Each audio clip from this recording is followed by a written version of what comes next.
everyone, Pun here. I Pun how to play games, react to stuff. You want to throw some of those things or play a lot of gacha? Well, I can freeze apparently. Got you covered. I thought it didn't freeze, but I guess it freezes anyway. And today is one of the day we're in the world of girls Frontline. That's right. We are going to be checking out about Breaking Butterfly. It recently came out by the time this stream is going, and we're gonna be checking it out. Speaking of which, if you want to see this live, go ahead and hop on pun_e at twitch.com. My stream schedules are posted on Twitter, but if you want, go ahead and hop on Twitch and lurk on by. We'd be happy to have you. With that in mind, let's go ahead and check it out. And yes, I finally added a toggle to where basically I'm in the right area of the screen. So you should be good to go. Wow. This is very pretty.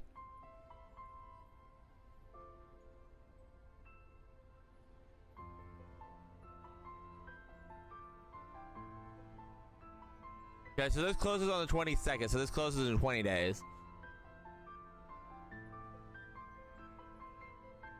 This is a very pretty song. Let me turn it up a little bit. There you go.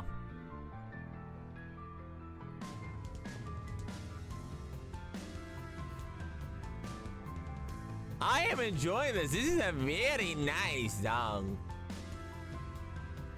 We also have Operation Backtrack. What's this? Hang on, I'm curious what Operation Backtrack is.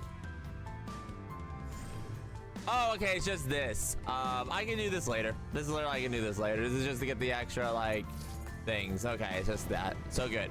All right. This is very good. Now, before I begin, I have not played GFL 1, so I'm not really familiar with her, but I guess I kind of read a summary about her. I know this is not actually, it is and it isn't you and me. I know they're basically sisters. I do know that. If I recall correctly, Leva had to do something to her. Basically, she's no longer quote unquote actually alive, but this is kind of like a different version of her. This is the memories of her taking form, if I understand correctly. But we're gonna find out. Anyway. Well, we're not gonna find out. You know what I meant. Anyway. I'm so excited we get to do these events. So how long is this one me? This one seems pretty short. Holy Benji. Okay, so I am gonna double check these because last time I did not check this. I missed some content because in correspondent, there's actually a cutscene. So we are gonna check these as I go. If for some reason there's nothing there, we'll be fine. And I probably will have to read the lines because, well, yeah. Anyway, let's go. Well, number one, the unnatural data flow hides a link to the past. And I think, if from I remember from the broadcast, she doesn't remember her. And we're gonna find out why in a second. So let's go.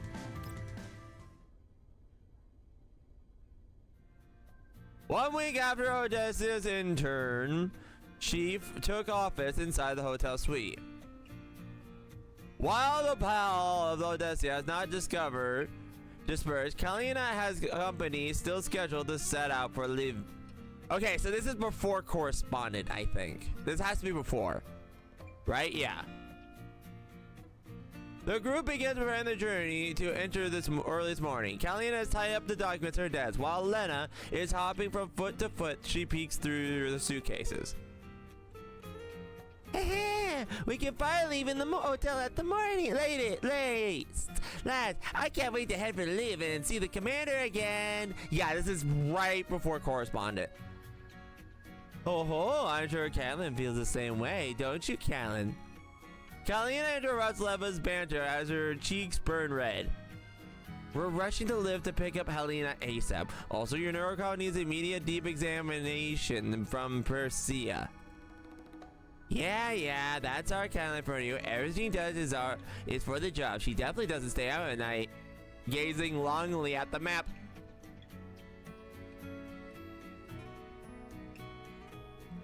Oh! Yep. That's our sneaky Callan. When she thinks somebody's looking, she secretly goes, Commander. She has such a super crush on us. Ah, I feel so bad. I really hope these two can actually get together. Please. Why you? Gaia makes towards the sisters, intent of knuckling their heads. Lena grabs Kalian's and Leva's arms, pulling them all into a giggling group hug. However, the light-hearted mood doesn't last long. A sudden transmission interrupts the antics. Director? After hearing his stolen voice, Kalian gestures to Leva and Lena before heading over to the floor to ceiling windows by herself. Leva went to go buy some Odessa souvenir afterwards. We got space in our luggage, so we can get something for the commander. Lena kneels by the suitcase, waving merrily at Leva. However, Leva glances over to Kalina and as lightly places her finger on her lips in a shushing gesture. Shh. Lena gets her meaning and covers her mouth before lowering her voice. Oops, should we ask Kalina too? She might want to buy something too. Lena looks smiling at Leva, but Leva is merely at Kalina and gently shakes her head. The long call is finally over sometime later. Understood. I'll expedite the follow-up matters the best to my abilities. Following her hang-up call with him, they sighs heavily. Lena sidles up to her place and concerns hand on her shoulder. How was it, Kalina? Can we head out? Did he secretly assign us a new mission since we're heading to live? Kalina sighs and ruffles Lena's hair before turning to look at Leva. Sorry, Leva, but I don't think I'll be able to accompany you for that NeuroCloud module checkup. Huh? What does that mean? You mean you aren't going with us, Kalina? Leva shrugs, as though she already anticipated this outcome. Is our dear Kalina going to be left behind, clean up the mess that old fox left in his wake by order of the director? Kalina smiles bitterly. The investigation to FABN is part of it. On the surface, Zimmerman just taken the seat of intern-chief. Meanwhile, the Odessa Oblast government has issued several new ordinances today. As such, the director wants me to remain in Odessa as representative of NAMFA and facilitate the upcoming handover. So I'm sorry, Leva. I was planning to head out with you today once today's business was settled, but given the present circumstances, I'll be spending at least 2 weeks in Odessa. Well, sorry for it. It just means 2 weeks. Lena and I can just keep standing by. No, I'll contact the commander again and about the meetup. But yeah, I don't want to delay your NeuroCloud exemption any longer. Further, Leva, I want you to head out ASAP. I'll contact Persia about this. Yep. I'm all for Leva for getting checkup too. Besides, things on Odessa have stabilized, so I'll be enough to protect Kalina by myself. Lena happily hugs Leva. The latter simply ruffles Lena's hair with a slight smile. Sorry to burst your bubble, but I'm gonna stay. Huh? Leva, why? Kalina, you should understand, right? You drew a lot of attention during the battle of the big bridge. Even if things have calmed down for the moment, you're still representative of NAMFA. That means the number of eyes on you is only going to increase. We can't afford to lower our guard no matter what. Besides, there's still 2 mysterious third-gen dolls to worry about. I don't think Lena could take them by herself if they decide to ambush us. Since you're not objecting, it's decided then. Let's just wait until the handover is done and we'll go together. That way, none of us will be left behind. But as she looks worried face in front of her, Leva suddenly bursts into laughter. Come on, why don't you like this? Relax, I'm fully aware of the state of my NeuroCloud. The damage I took earlier won't affect my functionality. Delaying a diagnosis by a couple weeks isn't a big deal. I'll do my daily maintenance too. Then off to go to repair bay, Leva. Since there's nothing going on at the moment, Kalina will be fine, just me by her side. Lena grabs her sister's arm during her away, but Leva reluctantly pulls away and places her hand on Lena's shoulder. Okay, I'll go once I finish my task at hand. Once everything is done, Leva returns to her room and adjusts the pod, preparing her daily maintenance regime. However, she pauses halfway after hearing a rustling sound from behind her.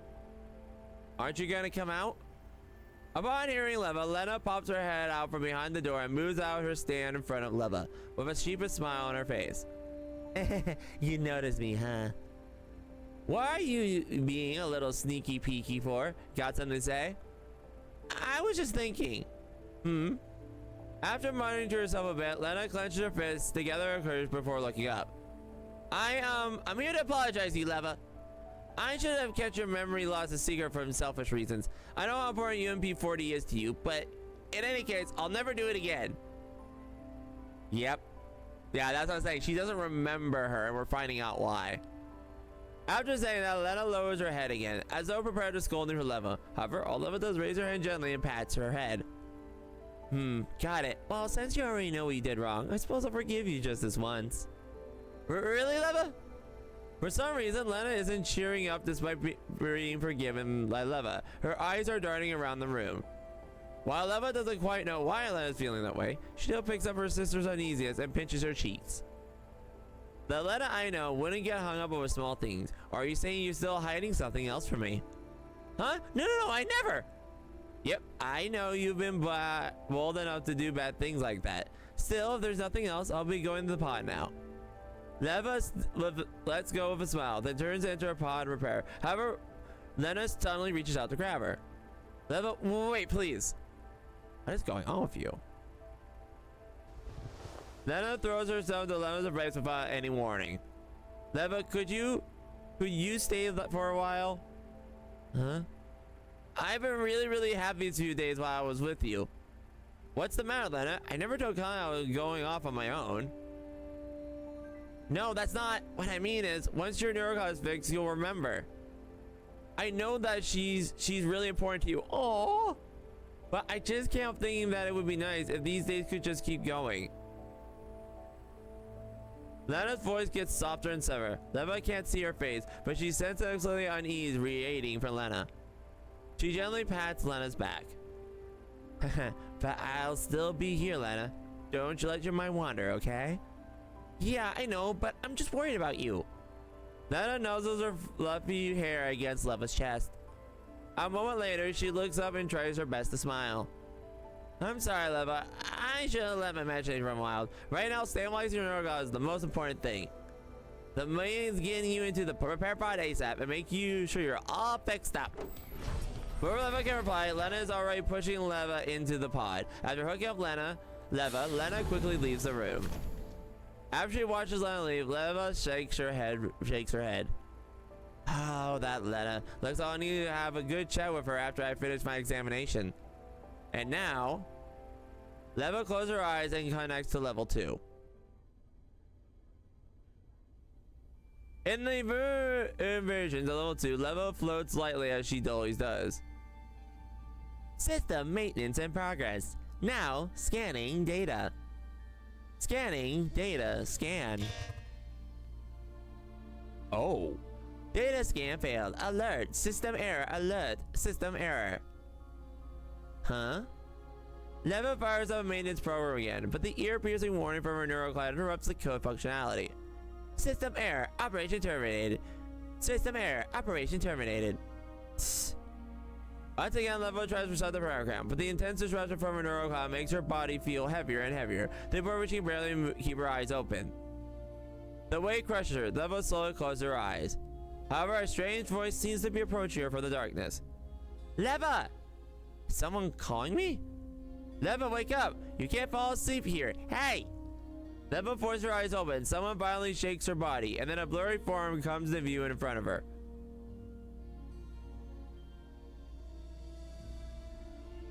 UMP! Thank goodness you're awake. Quick, follow me. The instinct figure holds out an anxious hand, trying to drag Leva along with her. However, Leva stumbles backwards warily. Who are you? Why are you in my neural space? A sure alert once again derails the train of Leva's thoughts. Insufficient system memory. Corrupt consumption failed. Insufficient system memory. Computation failed. Quit standing around and follow me, Leva. Otherwise, it'll be too late. The figure grabs Leva and drags her forward. Over here! Unable to shake her hand off her arm, Leva is forced to run along with the mysterious figure. After running for a while, they stop in front of a small room.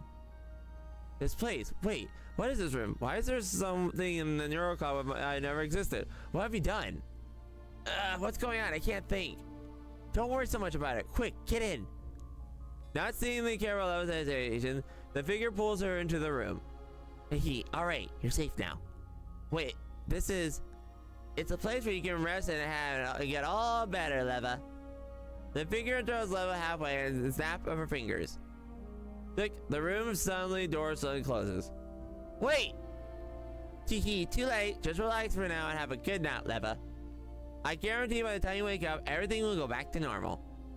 As the instinct of the voice fades, the floor below Leva's feet, which is compared to her slab of data, suddenly collapses.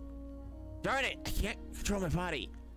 Leva struggles as hard as she can as she falls. However, the ghostly blue data around her is like an abyss, pulling her into an unfathomable depth below.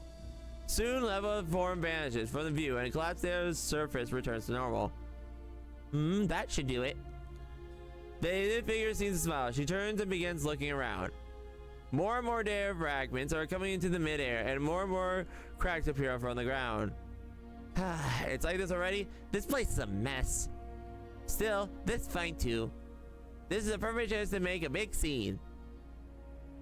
That's strange. The meeting should have completed over half an hour ago. Why hasn't Leva woken up yet? Leva! Leva! Lena pounds on the outside of the pallet door, but no how hard she hammers on it, if fiddle with it, the control of the sleeping Leva does not respond. After repeated attempts to wake Leva was failure, Lena finally gives up and runs to Catalina's suite. Catalina, come quick! I think there's something wrong with Leva! The inside of Leva's blob is quiet. The only sound to be heard is the repair pod. Leva is transported to Lemia's lab, where Lemia reports a quick examination, but emerging measures she attempts to prove effective. Lemia immediately contacts Pericia. Leva is currently lying in the repair pod, her eyes closed on her stomach as she undergoes remote data diagnostics. Outside, a 3PO are nervously eyeing the transmission screen. It has been silent for far too long. Finally, after an unbearable long silence, Pericia finally stops banging her on a keyboard and stretches. I get it now. Pericia, what's going on? Yeah, is Leva in danger? Quiet down, I can't hear Miss Pericia speak. Calm down and listen to me. Pericia brings up the diagram showing the condition Leva's neurocloud. Large number of bright LED alerts on the screen are quite shocking. This is the current state of Leva's neurocloud. You see all those memory bars there? Here, the ones that are flashing red, they're filled with junk and redundant data. Said junk is clogging her internal memory, which makes it unresponsive to commands. That's why Leva's not waking up. Huh? But why is that? Logically speaking, her redundant data should have been cleared away during her daily maintenance reasons. That's right, it should have been cleared anyway. However, this redundant data is a little special. You know there's an entity called UMP-40 in Lena's neurocloud, right? Yep, 40 was Leva's. Well, after 40 died after Operation Butterfly, Leva simulated her personality in her base layer, using her memories as UMP-40's reference. Okay, so yeah, they're basically explaining what I understood. So yeah, this. Thank you for giving us a backstory here. Creating a virtual persona because she couldn't cope with the loss. That doesn't sound like something Leva would do. Still, Leva's ultimately retained that persona. Since that additional persona eats into Leva's neurocloud memory, I compared UMP-40 to act as a secondary computing core for Leva's neurocloud. That way, two of them can function normally. Also, I added a dedicated data clearing program so Leva can periodically remove redundant data generated by 40. I get it now. Normally, Leva would have done the data clear on a regular basis, but after she was attacked by that weird doll, Leva's neurocloud was damaged and she forgot about UMP-40, as well as the fact that 40 generates redundant data. So now Leva's neurocloud is filled with redundant data, which is why she's passed out she blue screened. Huh? That's pretty accurate summation of the situation. Clever girl, Lena. Indeed, last time Leva used the cleanup progress was the day before the neurocloud was damaged. That much is consistent with my current hypothesis. Well, now we figure things out, the solution is simple. I'm going to use the program to clear the data and Leva should wake up soon enough. Saying so, she begins to typing rapidly and clean the program and you see running the screen in front of her. The group grows silent as they watch the progress bar inch forward. And Lavinia is carefully raised her hand. Miss, the question I'd like to ask is what you just said just now. What is it? You mentioned Operation Butterfly. What was that about? And why did Leva and UMP40 end up involved with it? Operation Butterfly. But that's a thought that hasn't come in a while. What do you want to know? I heard some rumors that saying that it involved Mr. Lyko, but I can't find anything about it in the records. Huh? It's been over 10 years since then, but they're still keeping such a tight lid on it? A look at this gust crosses her face. Simply put, it was a conspiracy designed to steal Lyko's legacy. A squad was sent into Rai's main firefighting plan in the name of conducting an investigation. Then, the virus was released by another squad, which would rewrite the neural clouds of the dolls taking part in the operation. So, legacy was related to the OGS system? Strictly speaking, it involved control authority over the OGAS system. In other words, it involved Alicia, the AI that Lyko devoted his life to creating. They wanted to control Alicia through Lyko. But Lyko died, which made Alicia uncontrollable. Then, the virus caused the dolls taking part in the op to end up under SF control, resulting in a massive loss among the ops team. Leva was one of the few survivors. She glances towards Lena as she mentions Leva's name. However, Lena is not really paying attention to all this. Her head is lowered as she gazes intently at Leva, who is worried look on her face. On the other hand, quite surprised. So we're getting the history lesson. Miss Persia, is the virus really that incredible? I mean, no one withdraws out the OGS protocol besides Leva, who refused to change her frame. No other dolls out there was you who refused to change her frame. It could force you to rewrite the host's OS into using the OGS protocol, which is the cutting edge technology back then. Mind you, that was 10 years ago. Nowadays, her eyes flicker over the monitor, and then she begins typing at high speed again. Before long, she frowns. This is supposed to be a small issue. Why is it being such a pain? What's wrong? Is there a problem with Leva? It's not much of a problem, but the neural attack she was hit earlier caused Leva's own data to get jumbled up with 40's redundant data. Now neither of them are responding, and the clearing problem using end up causing additional damage to the blended data, so we gotta manually clear it away. But that's way too insufficient. The most ideal solution would be to reset Leva's OGS system. If we got rid of UMP's 40's data, that would also remove the issue purging Leva's neural cloud at the source. No, you can't! Lena, who has been spacing out until now, rushes over and screams, frantically waves her arms. Leva would never agree getting rid of UMP40. Leva has already a lot of pain after forgetting 40, and I don't want to see her suffer again. I knew you'd say that, Lena. You're right. Leva has been insistent on preserving her neural cloud of 40 over these years. She even refused to change her outward frame. There's no way she ever agreed with what I suggested just now. I simply mentioned it's a possibility. Therefore, to quickly fix Leva's neural cloud's malfunction, we need you, Lena. Me? I can help her? Yep. You're going to enter Leva's neural space and manually clear the redundant data. It's the quickest and most precise method we have. Really? Then, what do I need to prepare? Oh, how do right now? Can I go now, Priscilla? Good girl. Just let me finish the settings first. Oh, and there's one more thing you need to do besides clearing out the redundant data. She pauses, the rare look of uncertainty in her face. Based on the calculations of current logs, Leva's ought to have excess memory left over. Even after factoring its fixed daily increase of redundant data, she should have been able to continue functioning, which doesn't match up with how she's suddenly in sleep mode. Are you saying there's a big problem? There's a be another problem with Leva's neural cloud? There might be. Well, whatever it is, we'll be able to tell once we check it out. I hope the worst case scenario won't come to pass. And that would be resetting her OGS system. I doubt anyone here wants that, right? So yeah, Lena has a lot on her plate. You can handle it, can't you, Lena? Well, look, she was Lena a meaningful look, but Lena seems to try by something else and only responded when Priscilla calls her name again. Huh? Of course. You're acting like a test machine that's out of RAM. What's on your mind? I was thinking, since Leva forgot 40 and we don't know what happened to the neural clouds, then wouldn't it be terrible if something happened to that data? Well, it's hard for us to determine what's going on from the outside. Maybe it's a bunch of junk data. Maybe it's mixed up with junk data. But either way, you'll have to take care of it once you get in there. You can take care of it, right? Of course, no problem. I'll get the job done for her sake. Now then, let's go over the mission again. I'm going to enter her neural spouse, clear her down data, to figure out the hidden reason behind her comatose state. Is that it? Yep, the entire program is properly configured. Are you ready? Then I clenches her fist, and then she smiles through the screen. Yep, I'm ready. Let's begin. This time, I need to protect her memories of before, the most precious thing of her heart. Aww. This is wholesome. Okay, I will try to get all the girls together and just have, because I have all the girls, I will try to get in this mission here. I will try to have Lena, Leva, and UMP all together. Let's see. I need to get some water. That was a lot of reading.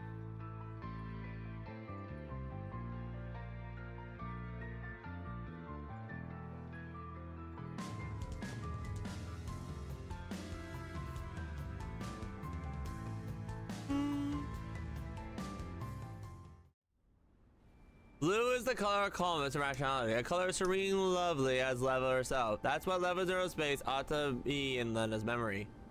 But right now, all she can see is ruined structures, sinister robots running all directions like rogue marionettes, multicolored data fragments floating everywhere in the space, but colorful but creepy. How did your aerospace end up like this? Leva, where are you? Leva! Leva! Their neurospace owner is nowhere in sight, and Leva can't help shouting her name all around. Alerted by Lena shouting, a pack machine is in head direction. Lena frantically cowers behind a piece of rubble and sends transmission to Persia. Are you seeing Persia? Where are those creepy things? Yeah, I see them. The redundant you need to eliminate are those creepy things over there. I didn't expect that had accumulated to that extent. This is troublesome. What about Leva? I don't see her anywhere. Is Leva alright? If you can't find Leva, that's probably followed the redundant data. I don't think she has enough processing power to respond to you. Try again after getting rid of some redundant data. I've already granted you the necessary permissions. Alright, I'll get to it. Oh yes, while you're clearing the data, try searching for UMP-42. Do you know what she looks like? Yep. Leva used to have me around while she chatted with 40 in her neurocloud. I'll be able to recognize her if I see her. Good. According to today's scan, she should be nearby. She's always been in Leva's neurocloud, so she maybe knows what happened to Leva. You should try enlisting her help too. Just management. Lena raises from behind the rubble and takes aim with the wandering robots. Sometime later. Woo! There are sure a lot of robots. I hope Leva still feels better now. Still, I don't see 40 anywhere. Where is she? Lena looks around worriedly. From where she's standing, there's a pile of scrap robots. Just then, she hears another pack of robots moving nearby. Right after that, she spots a small figure suddenly slip from among them and run straight towards her. Huh? Isn't that? Be careful! Lena quickly sights as a voice the figure, then headed right in front of her. But when she looks to study the newcomer, Lena is startled.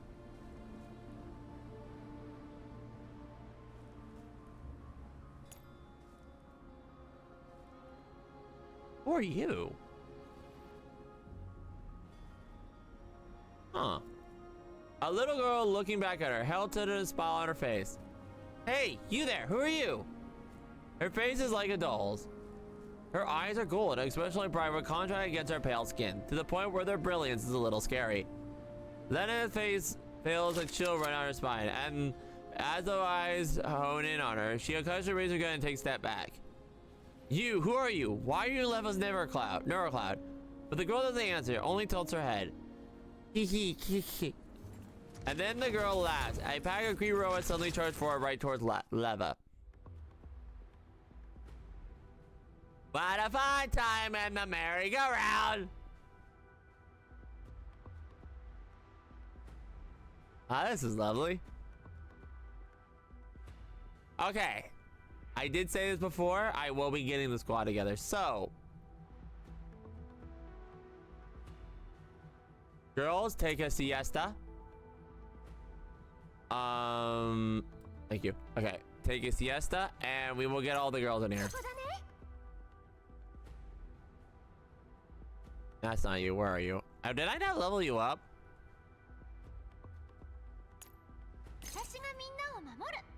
And then where's the other girl? I have all of them. Where's Shock Girl? I know I have Shock Girl. I have you in your dress.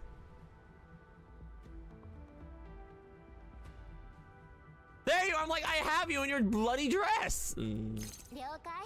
Thank you. Let's go. Okay. Yeah, we got her for the clear, so we should be fine. The VODS special condition is called fog. On fog, you see the attack range of the enemy is reduced by 2 tiles. All right, let's go. Yeah, let the girls do their thing. Now it's gonna lag for a second because it is gonna do the thing.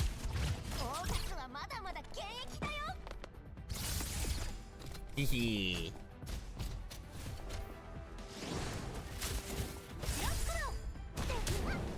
Ow. Good job, girl. There we go. By the time Lena finished wiping out the creepy robots, the girls already vanished. All that remains is more weird robots from the distance. Ah, did she get away? Lena looks around, and a concerned expression were on her face. This is just too weird. Why is there a little one in Leva's neurocloud? I've never seen her before. Could it be a transformed piece of redundant data, or is she a virus left behind by that weird doll? I'll just ask Perseo and she'll know. She called Perseo. There's no response to the channel, which has just been clear until now. It's not getting through. Did the signal cut off? No way. Did my computer get damaged in the battle just now? Then I carefully examine the device. Doesn't seem any obvious malfunctions. I know what's going on. Forget it. Maybe because of the redundant data. Let's keep clearing out those robots. Lena raises her gun again. Soon she's wiped out all the creepy robots running around the city. As her surroundings quiet down, Lena's attention is suddenly drawn by a strange sound. Click, click, click, click, click. What's that noise? Lena looks around the source of the sound, and her eyes lock on the pile of scrap robots in the corner. Through the man of metal hung, she can make out something struggling there. There's something coming from. Lena looks again carefully. She makes out a familiar face frame with light gray hair. Yep, UMP. Is that Leva? Oh wait, it's Leva. Lena sprints over and digs through the pile of machinery, doing her best to activate the dolls pinned underneath them. Leva, what are you doing? Here and there. No, it's MP, right? A sudden embrace interrupts Leva's words. Then she hears a cheerful voice thanking her. Yep. Nope, guess wrong. But thank you so much for it now, Lena. Yep, UMP. Lena's face immediately falls. She carefully extracts herself from a hug and looks at the doll before her, who looks exactly almost like Leva before pouting. Oh, it's just UMP 40. Aw, don't look so disappointed. I might not be Leva, but we're still sisters, right? Yep, okay, so I got worried there for a minute because they were like sisters, but yeah, these are all 3 are sisters.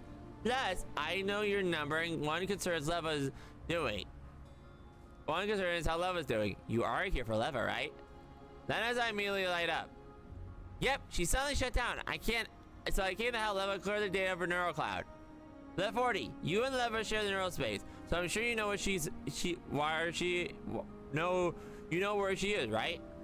I'm sorry, I haven't been able to communicate directly with Leva because of the redundant data, and I can't pinpoint her location either. But if you want to know what happened before this, there's nobody who knows better than me. Upon hearing this, Lena grabs Limbeef tightly. So what happened? Why is there a spike in the amount of redundant data? Why did Leva go into sleep mode ahead of time? And who's this weird girl? UMP for her senses Lena's anxiety and pats her head. Calm down, one at a time. Basically, I've been monitoring Leva's neurocode ever since I got damaged. She stopped talking to me ever since then. At first, I thought it was because she was busy with stuff. A week ago, I found that there was an abnormal surge in the amount of redundant data in Leva's neurocloud. I tried to ping her with an alert, but she completely ignored me. It was then I realized that she had forgotten pretty much everything about UMP40, and that she'd written off my previous alert as a glitch in the system. At first, I thought it would be okay to wait a few more days. After all, the situation took priority. Plus, Leva's neurocloud was working fine. I figured you and Kalea would make a deal with it, and if all else fails, there was always me. But things do spiral out of control. UMP40 gently touched her forehead, seeming to regret over the previous events. All that redundant slowly fused together into a weird robot and began running wild in Leva's neural space. They were aggressive too. They were inflicting more and more disruption on neural cloud. I didn't have clear missions, so all I could do was try my best to investigate the situation in a neural space and find a way to contact you guys. But then a girl suddenly appeared in her neural space and she commanded the machines to attack me. My data protection immediately was limited and they soon surrounded me. Well, at least until you showed up. Saying so, UMP flashes. Oh, blue smile. I love her style. So I really owe you big time, Lena. I don't know how I've gotten away from those hungus junks if you hadn't come to help. Eh? Huh? Then freezes one, then pouts in a mild embarrassment. You're welcome, I guess. Anyway, I'm doing all this for Lena. It's just so basically happened to mention you were nearby, so I thought looking for you to understand the situation. Hee. Then I'll have to thank Priscilla too. So, what else do you want to know about Leva's situation? Yeah. What's with the weird little girl? She ordered the robots to attack me too. Do you know anything about that, 40? I have no idea where that girl came from. However, her attack methods are seen similar to those robots. Maybe she spawned from the redundant data too? Still, that's just a guess on my part. We need Priscilla to verify the details. Have you contacted Priscilla yet, Lena? I did, but after finding those pack of robots, communication with her got cut off like this. She shows UMP-40 the empty transmission window from her communicator. I can't believe this is happening. This is caused by the disruption of the redundant data? Huh? Junk data can mess with comms too? Yep, the data is taking up Leva's computation system, which is limited, and they're also crowding transmission channels using for the communication. Ricky, you just have to have cleared away some of it when you first sent in. That was why your transmission back then managed to get through, but the redundant data is still growing. And now her computer space has been filled with excess redundant data again. Ah, I see. In that case, we better hurry up and clear out the data. We need to get in touch with Precisa ASAP. Then reaches out the inventory, but the latter shakes her head. No, I don't have clearing permissions right now. If you're the only one clearing it, you won't be able to match the rate of the redundant data grows. So what should we do then? You need to start by limiting the source of the data. The sources? Upon seeing the somewhat confused expression on Lena's face, in review class, a simple pen and paper sketch that looks sufficiently like a map appears on the mid-air. UMP-40 points to the several big bouncing red X's on the map and looks at Lena. Ta-da! This is what I found while scouting Leva's neurocloud.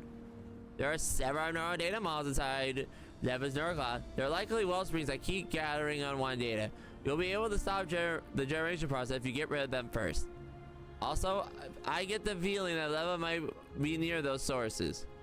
Really? You can sense that too? Lena looks suspiciously at the messily scribbled diagram that looks like a manuscript knockoff. Why do you keep that look on your face? It's really demoralizing. It's just the map looks really sketchy. I mean, this concerns safety of the neurocloud, so I obviously need to treat the matter seriously. We're Leva's only hope now. What if we get the wrong place and delay a rescue? You won't go wrong. I've been Leva so long, so I know a thing or two about how it works. You know, it's like how sisters have a mental link. What? Are you saying sisters have mental links? Then Leva and I... Did you say something, Lena? No, it's nothing. Oh, yeah, mental link. Of course Leva and I have one of those. You know, mental link things, yeah. Although I don't really have anything. I don't feel anything right now. You're so cute, Lena. In any case, we don't have any other choice since contact with Priscilla right now. So just follow my directions, okay? We can't afford delays for Leva's situation.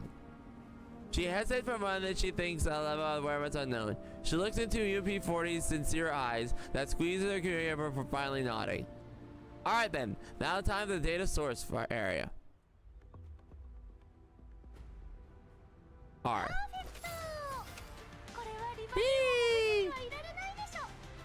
Yeah, see, these two are level and these two are level 1.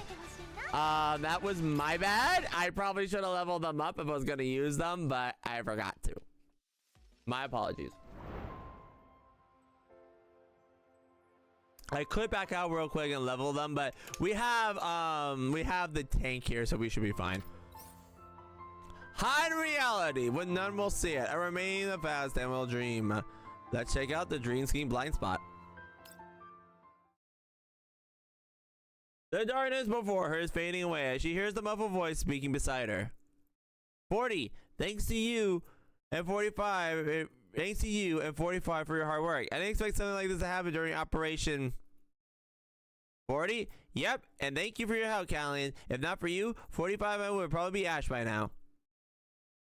You're welcome. You two are essential during mission. In any case, just get some rest.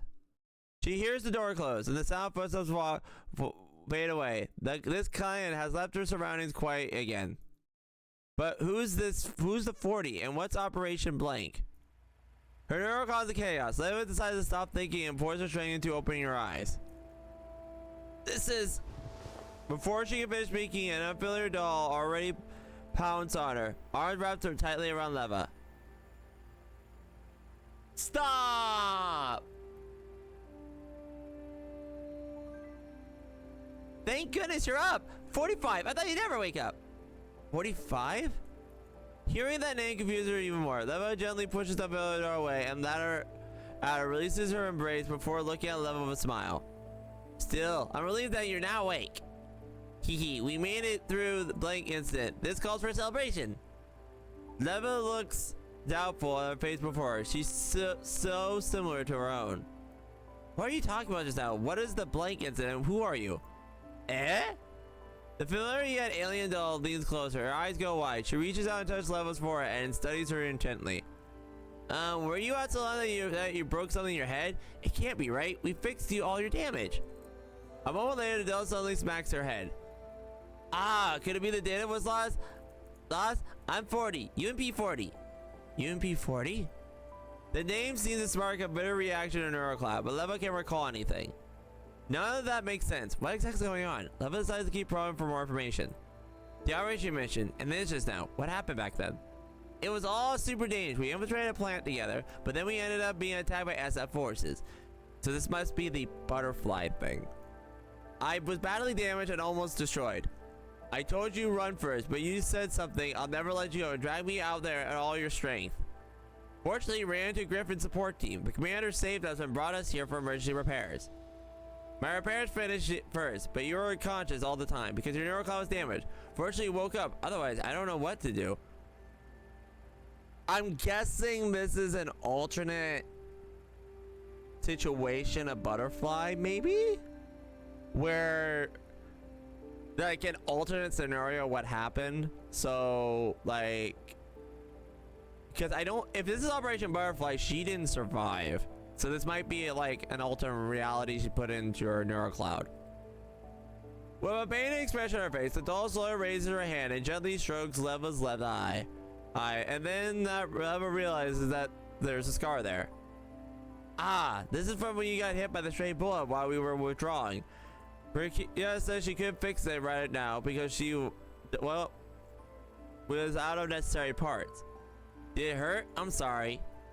As she looks through the apologetic look of Doll's face, it triggers a strange emotional signal in Leva's neurocloud. Before she fully realizes she's doing, she spreads her arms and hugs her tightly. Oh, it's alright, 45. I'm really okay this time. UMP really gently pats Leva's shoulder. As she feels UMP 40's consoling touch, the armor emotion signal Leva's neurocloud to slowly calm down. After releasing her grip on UMP 40, Leva looks around curiously. The clean room seems a little odd, but strangely familiar to Leva.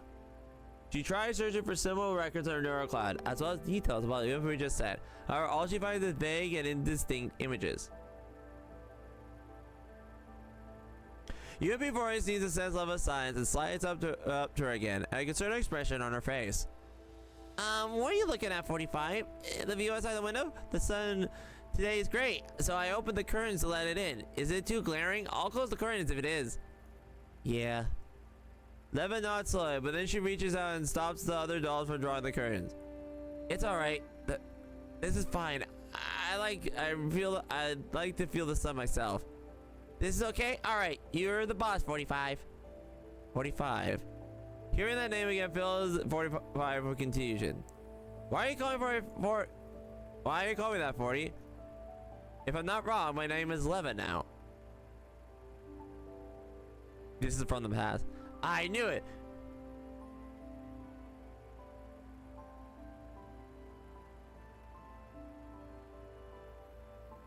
I knew it. There was a day lost after all. Leva was an alias you used during the operation. You don't need to use it anymore now that it's over.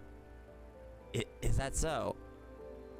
Sure is. If you're not used to it, I'll call you for a few more times. 45, 45, 45. Hey, you see it yet?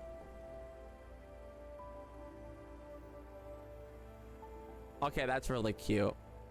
Okay, wait, stop. This is very cute. Stop. I'm already getting the feeling how close these two were. Yeah. Yeah, look, 45. It's really sunny day. I love the sun so much. The gray-haired doll stretches lazily as she soaks in the sunlight. For some reason, seeing the other doll relaxing in the golden rays is strangely soothing. It seems like she felt the relax before, but when was that? Was it 10 years ago, or... Just like UMP4 tries to recall the past, UMP4 suddenly grabs her merry expression on her face, like she suddenly was taught of something. Oh yes, Griffin's holding a party to celebrate the successful rescue. All our guests were issued pretty dresses. That means you too, 45. Dresses? I have her dress. The word interrupts 45's hazy thoughts as she looks hesitantly at UMP40. The lad reaches out a finger and gently strokes the bridge of UMP45's nose. Hee, a very evening dress. I already have measured it. It's all just fine. Thank you. You're welcome. Also, feel free to ask me anything you want. It looks like you've been hesitating the whole time, and I can't take it anymore. I'm sorry. I just want to know where we are right now. We're at Griffin, of course. This is Griffin's dorm, and apart from the repair pride, you're here all this time, 45. What about Numpa and Kellen? Why is Kalina here? Kalina? Are you talking about Kalina? I've almost forgot. I haven't introduced you to you yet. Kalina is the commander to Justin. Ever since the rescue op, she's been taking care of the various tasks of Griffin. She's super reliable. Still, what's the Numpa thing? I never heard it before. Is it the management department of Ferrari manufacturing? No, it's not. I must have just remembered wrongly. Yeah, I hope she's putting it together. 45 shakes her head and avoids the other doll's gaze. The layout merely ruffles 45's hair and laughs in a consoling way. Don't worry, 45. Rita says your neural cloud took a lot of damage from some data segments. Might be unreadable, so you might feel a little confused right after waking up. But that's okay. It'll get better after a little while. So stop brooding about it on your own and we can move to the celebration party, okay? A lot more friends are there. Who knows? Maybe your neural cloud will go back to normal after you see them. And besides, if you try to dress now, you might be able to get changed or alter if you don't like it. You can't do that if it's too late. The doll smiled. Okay, so she was literally like very playful. I like that. The doll smiles tranquilizer that makes UMP45 smile too. She gets up and nods to her. Yeah. After hearing her reply, the other doll happily grabs 45's hand. Just as the two of them are about to step aside, the room's door suddenly opens and another favorite figure rushes in.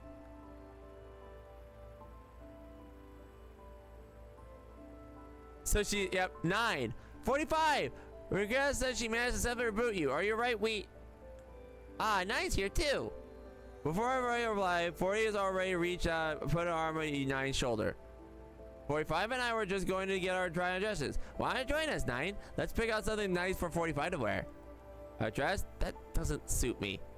Yeah, heck no. I'll make sure I choose the perfect dress for you, 45. Let's head out right now. You're gonna get a dress and you're gonna like it. Okay, so yeah, this has got to be an alternate take. This has got to be right after Operation Firefly. This is if she survived type of thing, I'm guessing. But we'll see. Anyway, let's go. I didn't read the caption there. My apologies.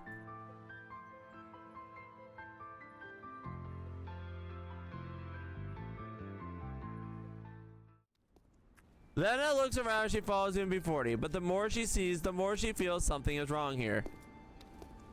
40, do you think that Leva's neural clouds looks really weird right now? Huh? Does it? Of course it is! The fallen tables, chairs, umbrellas, the burst balloons, and electric lights without power. None of them looks like they belong to Leva's neural cloud, don't you think? Now that you mention it, it does feel a little weird. UMP40 comes to the hall and closely studies the colorful facilities amidst the ruins. The neural cloud space interior looked normal before I was attacked. Is it because of redundant data influence? It's probably more of a simple influence. Now that I look at them, it looks like this place delivery model would look like an amusement park. See, looks like the pointy things on it holds. It's a carousel, isn't it? I don't think Leva would ride a carousel in a neural cloud for no reason, especially with a carousel with such a creepy horses. Lena reaches out and gestures the pointy tent in the distance. Even before he looks away, she's pointing. Although she conceals the tatters of the carousel horse and eating through the rot, it definitely is a carousel. Countless data fragments float in the dark sky, and the tent slowly spinning in midair like a windstorm. That definitely doesn't look like something Leva would like. Perhaps the girl altered the neural space. After all, human young ones like amusement parts. That said, the carousel looks really weird too. Why are there so many robots around it, huh? Yumi focuses on the windstorm, brings up her diagram, then suddenly grabs Lena hand by surprise. Lena, come with me. The carousel is the first data source we're looking for. Once we get rid of it, we can stop the redundant data from this sector from growing. Yumi drags Lena over to the carousel, but almost immediately she hears a loud crash in the distance. The light strip encircling this carousel turns on, barely managing to light up the surroundings. And so Lena can get a clear view of the slowly moving robot horde around the carousel. In addition, this seems to be the little one pulls a switch to the carousel, trying to command the rods to play with her. Hee hee, spinning horses, I like it. Everyone come play with me. The girl mounts one of the carousels and happily flails her arms. However, the operated horse does not move, and the surrounding robots can only approach her fruitlessly, jostling her each other. After waiting stiffly for a while on the horses, the girl hangs her head in dejection. Horse broken. Nobody wants to play with me either, huh? Suddenly the girl looks up and stands her surroundings, although she noticed something. New friend? When did she spot us? Before we reply, the girl has already jumped down in the horse and studies the visitors distant with wide eyes. New friends, play with me!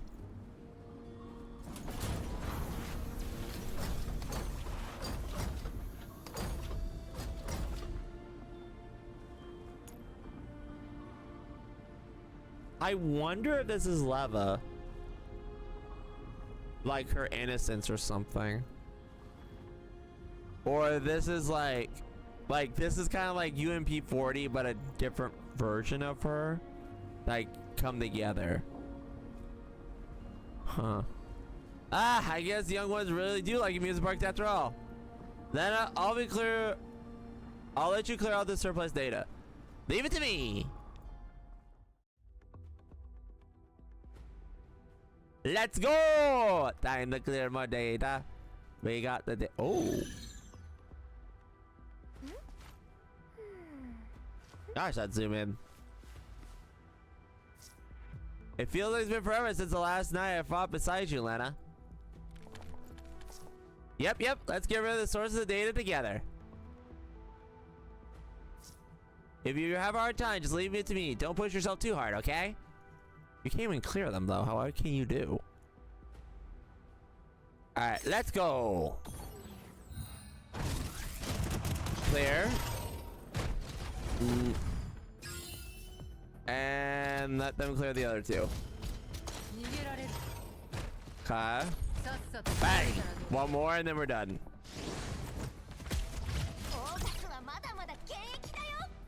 Bye bye.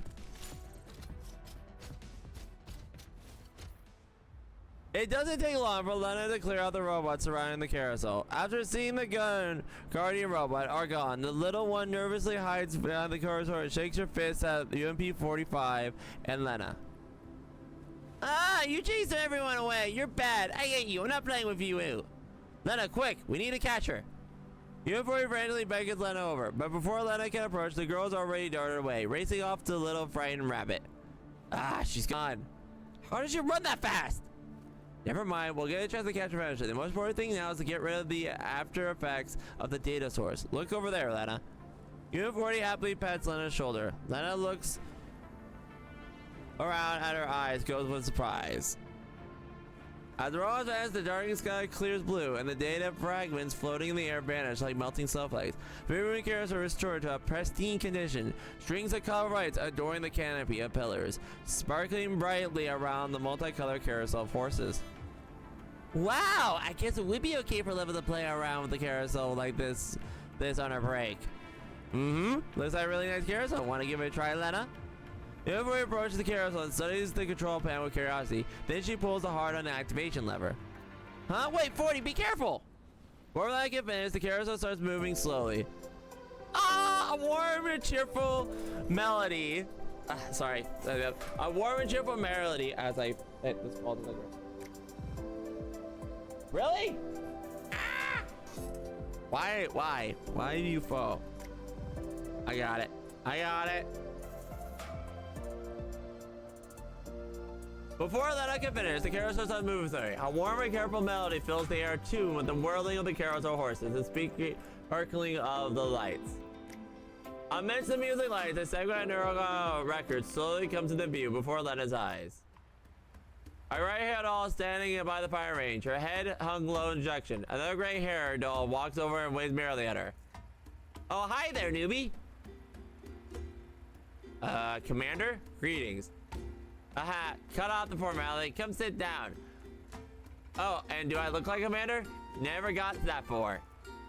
Don't tell me, you're also T-Doll? So this is when they first met. Is that weird? Maybe I'm too expressive. That's pretty much the only good thing about me. Anyway, I'm a new recruit just like you. Because we'll have to take care of each other. Sure, and thank you. No biggie, we're companions, so we're here to cheer each other up.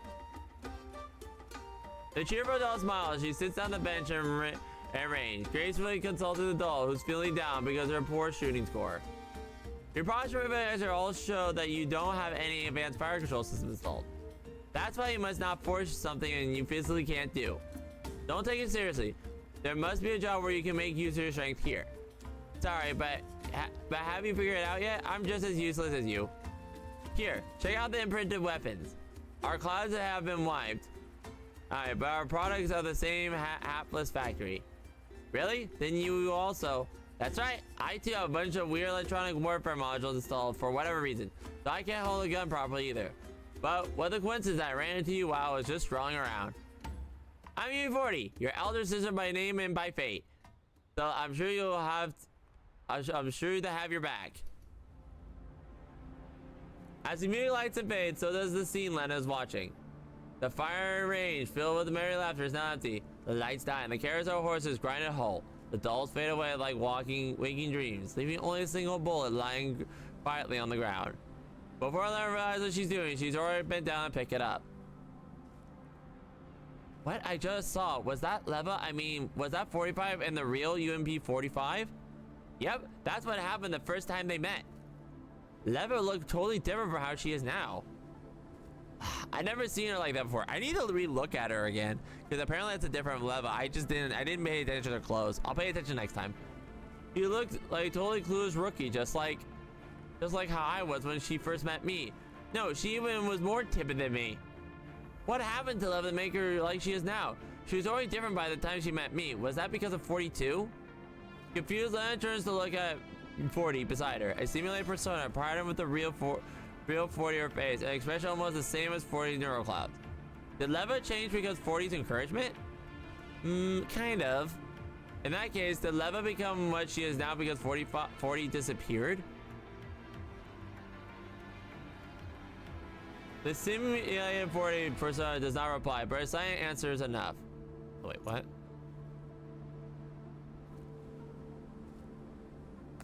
Yeah, okay, so basically saying Leva the reason why 40 is so important to Leva is because out of that past, which is forever beyond her reach. I knew it. No wonder I can't compare to 40. After all, it was 40 who supported Leva when she needed it most. Lena unconsciously hangs her head, but a cheerful voice cuts through dejected thoughts. Right, enough playing back with those records. You look more depressed than 45 did back then Lena. But 40 cheerfully taps Lena's shoulder and then points at the bullet in Lena's hand. I actually have some good news about Leva. Want to hear it? Huh? Eh? Did you still remember how Leva forgot about 40? Thing is, we both saw the records now. That proves the neural records about Operation Butterfly and 40 are actually lost. Those records were lost during the redundant data after they were damaged. The reason why Leva forgot it. Therefore, if we clear the data quickly, Leva may be able to get those memories back quickly too. Really? I think so. In that case, Leva will... Lena? Lena, can you hear me? The sun calls the rest of the conversation. Lena looks down and sees the long side career finally blinking the occasion. Alright, oh thank goodness, the single's finally back. Lena, have you found 40? How are things at your end? Lena quickly describes the current situation to her. Can't believe something like that happened. And there's real level 1 too here? Now that's interesting. Oh yes, let me examine the bullet found. Analytically, I figured it out. That bullet contains 0 records from the first time Leva met 40. In that case, this is exactly what I guessed. Earlier, what the mysterious doll attacked Leva at Gerard's server room, she didn't directly destroy the information about Butterfly Instant and 40. Rather, she just destroyed the resource headers, which pointed to the information.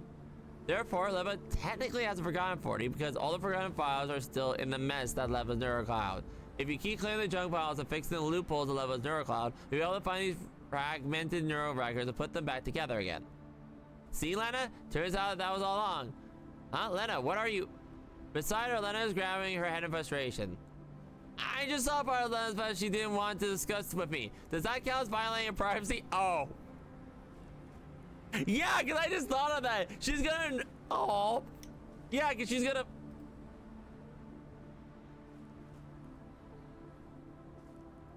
Yeah, she's gonna know everything and it's gonna be... Oh, well. I'm pretty sure Leva's not gonna care, Lena.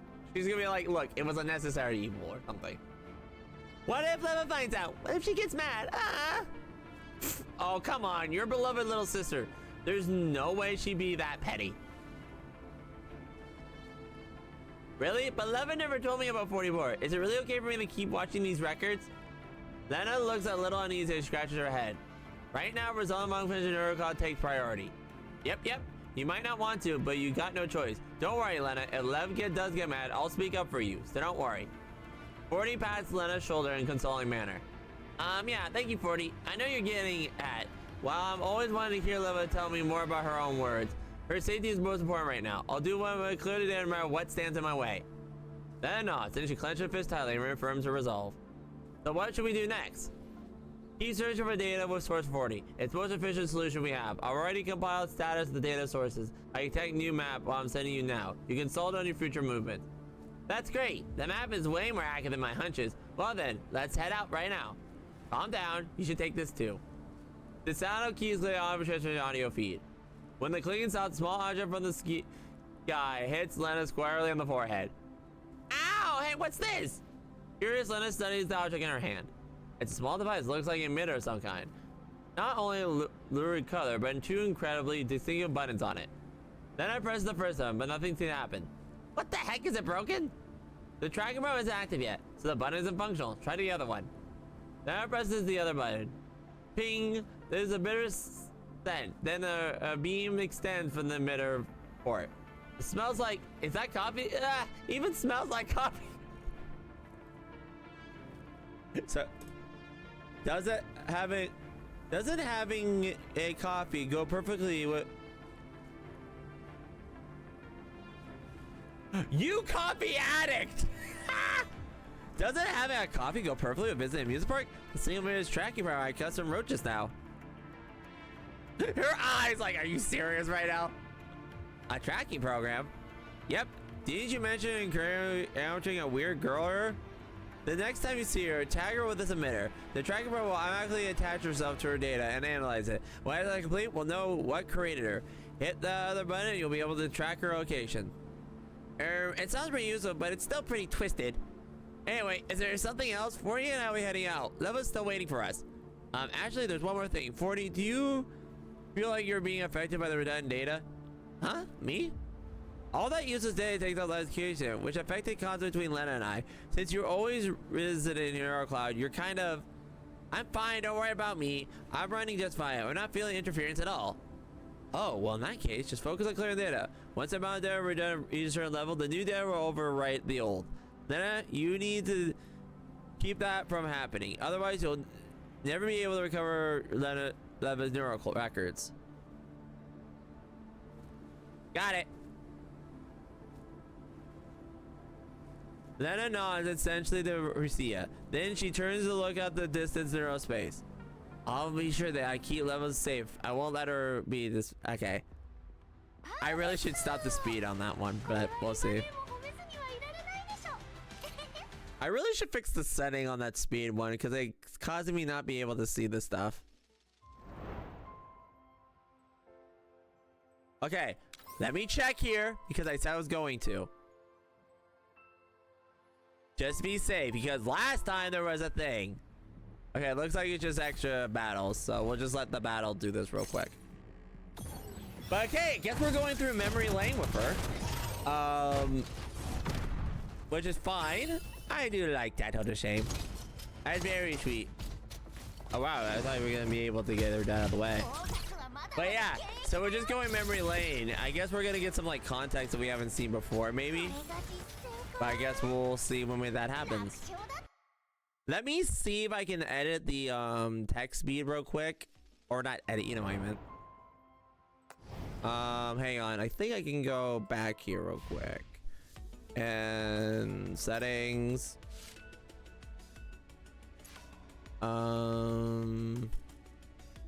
Language, text language, English, other.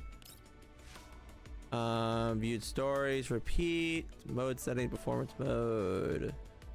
Text, okay, text display speed. Yeah, put it down to 40. We'll see if 40 works. All right, let's head back in. If not, we'll go back in and do stuff. Wow, we're almost a quarter way done. The gala light blurs the boundary of time. Are we gonna see Aaron in a dress? And the night falls 40 and 9, bold dress and even gown. That's score 45 at the ballroom. Yep, I knew the purple dress would be perfect for you, 45. It's just the look great, 45. Where's your dress? Yep, why aren't you all in dresses? I feel scammed. 45 smiles. After finally hearing the two of them praise her, the smooth purple snow feels very familiar. It makes 40 feel nostalgic, but also suspicious. Has she worn a dress like this before? However, each time she tries to remember the past, her neuroclock grows indistinct, like mystic gaze, especially when she tries to recall details from the operation. Why are you spacing out, 45? Should we be heading in? Hang on. 45 grabs 40 or as a ladder about the party venue. Can you give me a couple minutes? I have some things I want to ask about the mission. Huh? What do you want to know? From what I remember the operation, only you and I took part 40. Why is the commander there? And my neuro cloud? Now, why are you two standing at the doorway like scarecrows? Is someone so badly damaged they can't be scared to go step through the door? Before 45 can finish, a cold voice interrupts her. Hey, Kukai. 45 turns and sees the voice. It's a long-haired doll with a cold demeanor who's gazing up her with an icy gold eyes. Meshti! Behind her is a doll, white-haired doll, who is also wearing a dress. I want to see you all in your dresses now. Why? Why? I want to see this. Her eyes close almost a slumber as she's wobbling on her feet as though she's going to keel over and curl up on the floor at any moment. Hey, well, it better have gotten a neuro cloud. Well, it's better to get. Well, it's better to have gotten a neuro cloud damage, not be allowed to take part in an op at all. Isn't that right?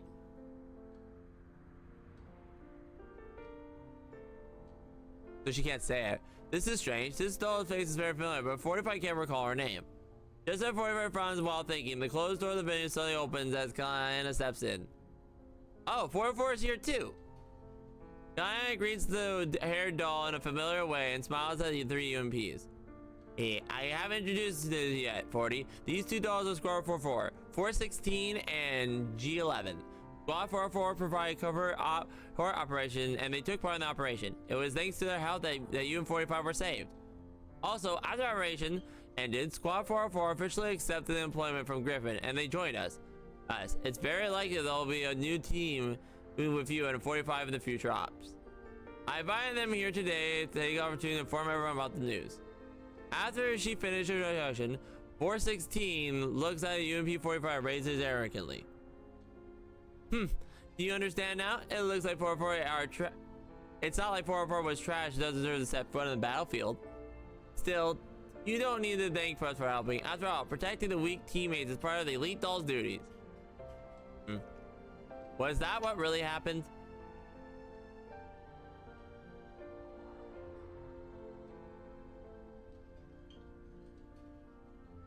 '45's eyes Kalina and 416 suspiciously. For some reason, the way that they were talking just now filled 45's heart with a sense of wrongness. However, UM44 doesn't seem affected at all, and instead smiles brightly at them. Huh, so that's how it is. I need to thank Forward 16 and 11. If not for you, 45 and I would really been done for. Since we're all going to form a new team together, I wish you all the best becoming the most cohesive, well-coordinated team. You don't need to wish for it. It's all a foregone conclusion. Face of 40's dazzling smile. The hair doll pulls away in somewhat natural way. After that, she grabs the other dolls who are already snoring loudly on the ground and strides the venue hall.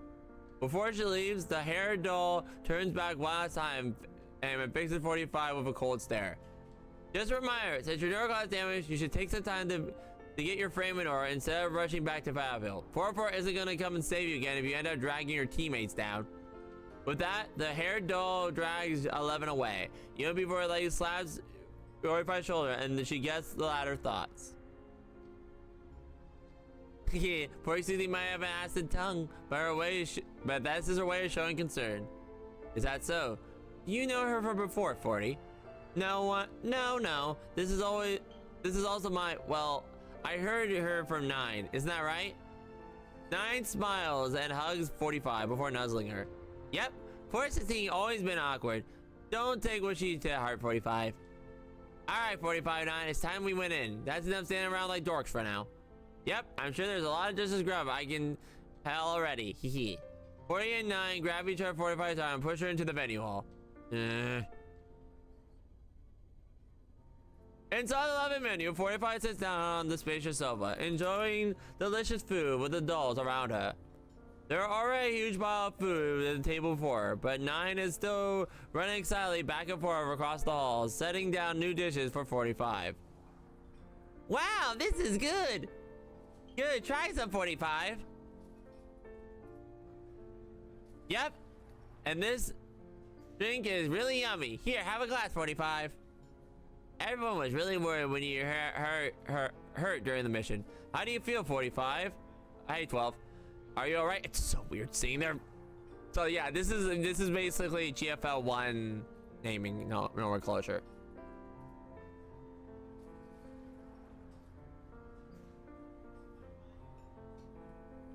Wow, that's a blast from the past! Old Springfield model! Wow! This is the GFL 1 Springfield. I'm familiar with their old models, so wow! I love that they're bringing back the old models. Well, don't force yourself if you're not feeling well. Thank you, everyone.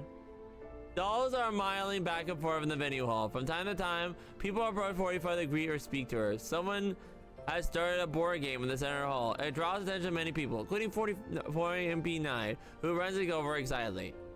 As she watches the bustling hall, 45 is slowly infected by the lively moon in the air. She leans against the sofa and lower relaxes her body, herself in the ball of stiffness. Maybe this isn't so bad. While her neural clouds look confused, some of the data confirm exactly what she knows. Everyone is very nice, and she has 9 and 40 to keep her company. As the thought crosses her mind, 45 looks at her side. Sensing 45's gaze, 40 raises her glass of fruit juice and flashes her a winning smile. I wish they showed like the dress and stuff. After that, 40 suddenly waves in front of her. Kalina, who's wearing a suit, approaches her and sits down beside the two of them. She raises her hand and gently ruffles 45's hair. How do you feel, 45?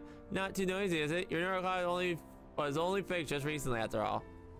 Giant smiles reassures 45. However, she looks like Kalina's professional-looking suit. A strange feeling rises inside 45's neurocloud again.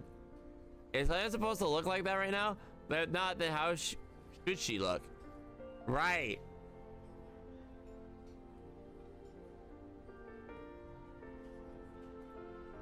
Because she was younger back then. She wasn't in her more mother thing, but yeah, she was younger.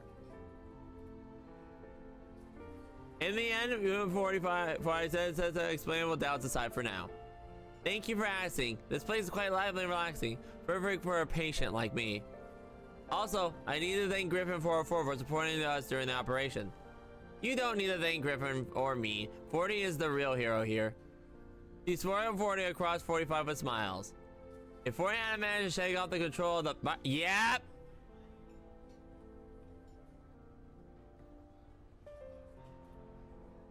This is where it is. This is the loop thing.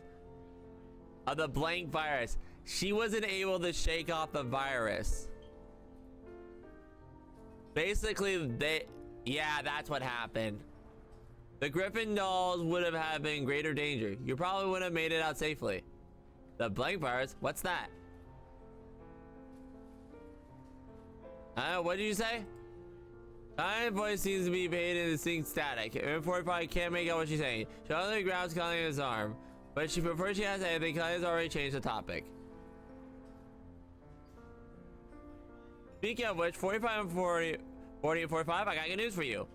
Huh? What's the bright? Obviously, Gaia. By the way, I didn't notice she's in her old outfit.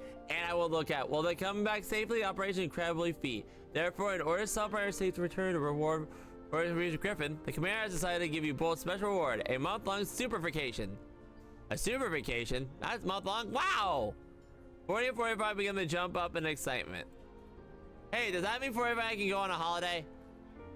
What did you just... What? Did someone say holiday? 9... I don't know if 9's in a different outfit. 9, who's playing a board game off the side, hears the commotion and slightly squeezes over. Are you going on holiday 45-40? Can I come too? Now you don't have the super vacation. 9 looks eagerly at Kalina, but Kalina merely smiles and ruffles her hair. I'm sorry, but I have other work for you, 9. Ah! Alright then, if you're going on holiday 40, make sure to take lots of pictures, and then when you get back 45. Don't worry, 9, we'll take care of it, won't we, 45?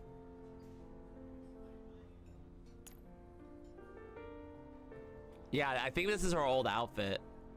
So I just now noticing it. Aw. Yep, we will. So have you decided we'll be going for holiday 40? Do we even have to ask? We'll be going to sea, of course. The sea. Upon hearing that word, a soft freeze in her face. Perhaps a long time ago. What's wrong, 45?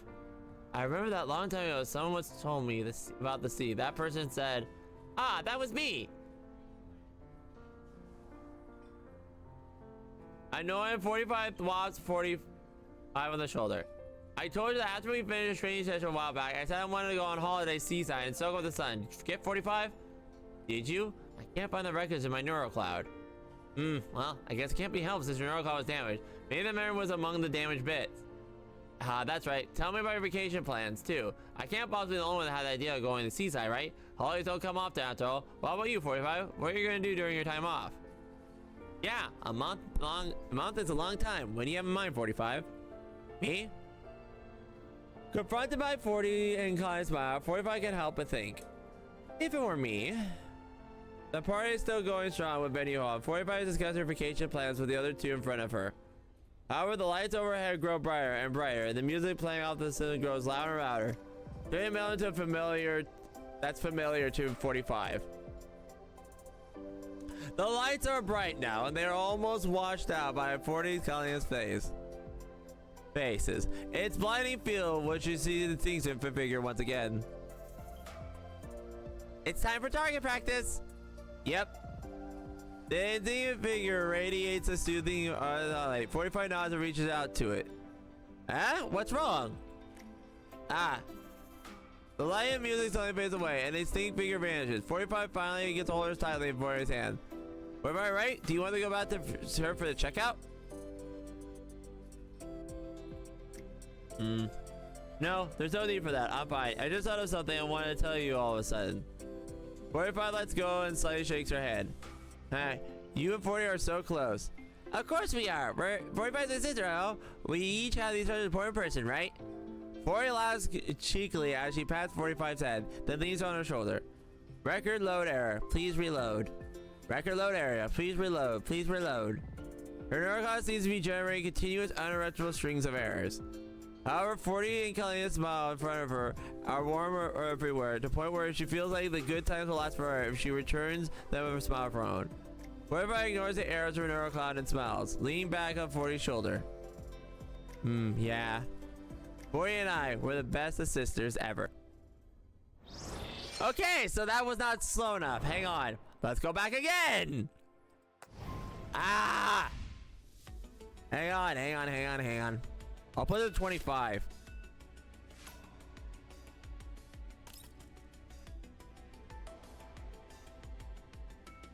Okay, 25. Maybe that will work. Let's go. So we got this, and then looks like it's 1, 2. So it's 2 battles and then a cutscene. Yeah, 2 battles and then a cutscene now, right? 1, 2 cutscene. Yep. All right. 1, 2, 3 battles and then a cutscene. Got it. So let's go and check it out. Boop.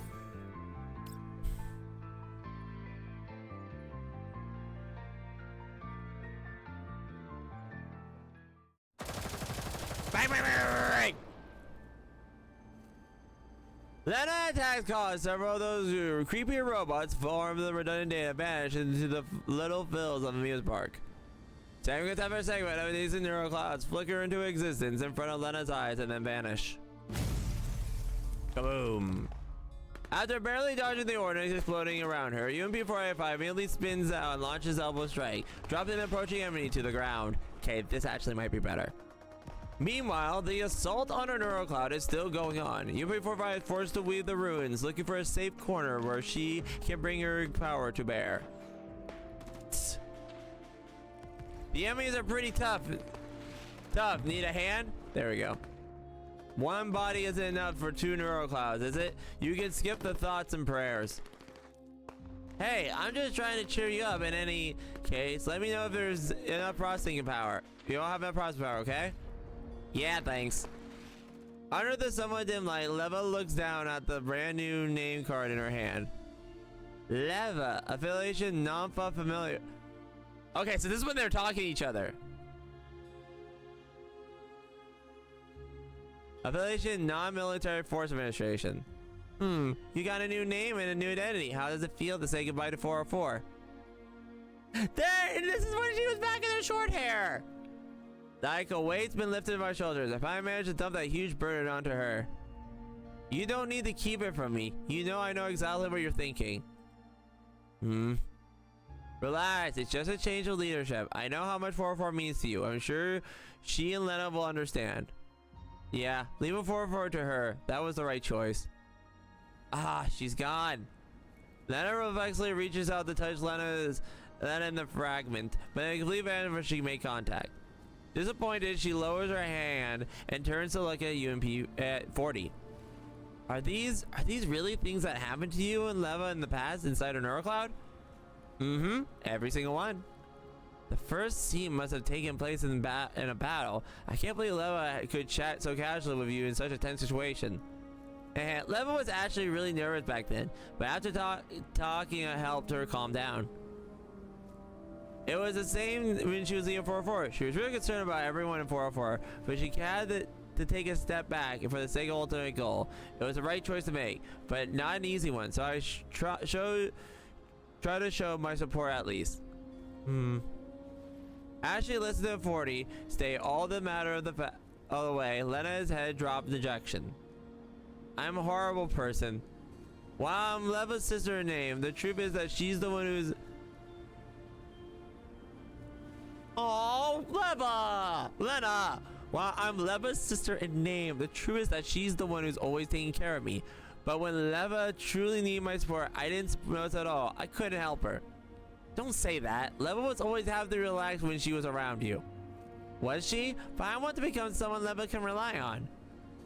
Well, you do know that there are some things only you can do, right? For example, you can always help her with communication support. Also, you can provide help when Leva's in an emergency situation, like what you're doing now. She does rely on quite a bit, you know. Huh? Really? Leva relies on me? Lena's head suddenly snaps up. 40 chuckles as she sees an expanded look in Lena's eyes. Of course she does, and it's not just now either. She's been doing that for a long time. Remember when your neurocloud core got damaged? Oh man, she went totally ballistic. She might not have said it out loud, but she most definitely cares about you. Leva.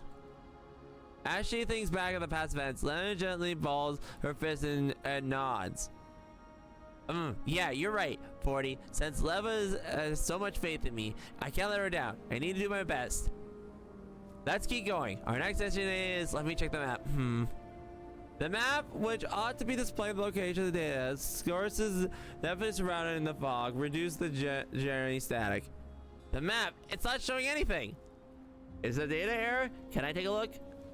40 takes the map with her, but despite flipping, spinning, and otherwise manipulating it, it does nothing. Upon seeing this, Lena opens up the channel of Racia. This is weird. I'll just ask Racia directly. Hey, Racia, are you seeing this? However, the only thing here is the channel is a busy tone. The communication panel on the screen does not respond, no matter what Lena does. How could this happening? Are comms down too? Is this redundant jamming corruption the AACE again? Why now of all times? Like the redundant data is all accumulating faster than expected. Fortunately, I can roughly sense the location of the data source. It isn't accurate as to what new, but it's still usable. I guess that's the only choice. Still, we need to hurry and make up the time lost by not having information. Shh. 40 suddenly makes a shushing gesture. Someone's approaching us. As the noise approaches, countless creepy robots step up from the loom to view. I can't believe there are so many of them. Doesn't matter. I'm gonna wipe them all out anyway.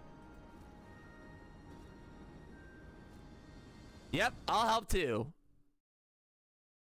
When did you get the permissions back? Kind of a little plot. Well, maybe they gave it to her. Alright, so let the auto kick in and let them do their thing.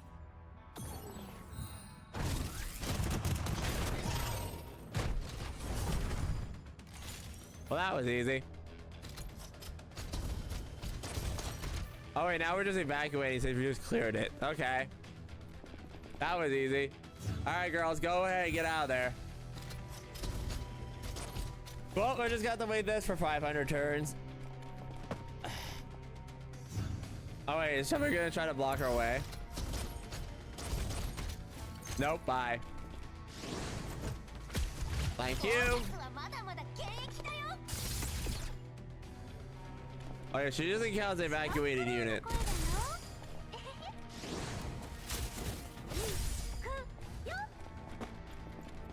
And bye. Okay. Ow. Bye. And thank you. Okay, so she doesn't count as a unit. That's good. Lena waves nimbly throughout the robotic encirclement as she fights. At least talking. Less talking, more doing. 40. The number of robots here is increasing. Sorry about that, but I don't have clearing permissions, do I? I'm trying to draw the enemies from you. 40 points out the several small shapes among the robot's hordes, where she's hiding behind the piece of cover. Okay, so she's not fighting. The Goliaths are moving among the robots, distracting the under 40's command. This might not be able to do much damage, but they're messing the battle situation up. At least, hey, over here, over here. 40, are you sure they're doing any good? All those robots are still chasing me. Lena points up behind herself, where one of the Goliaths 40 sent out briefly draws the robot's attention, but they soon change targets back to Lena. Why are they doing that?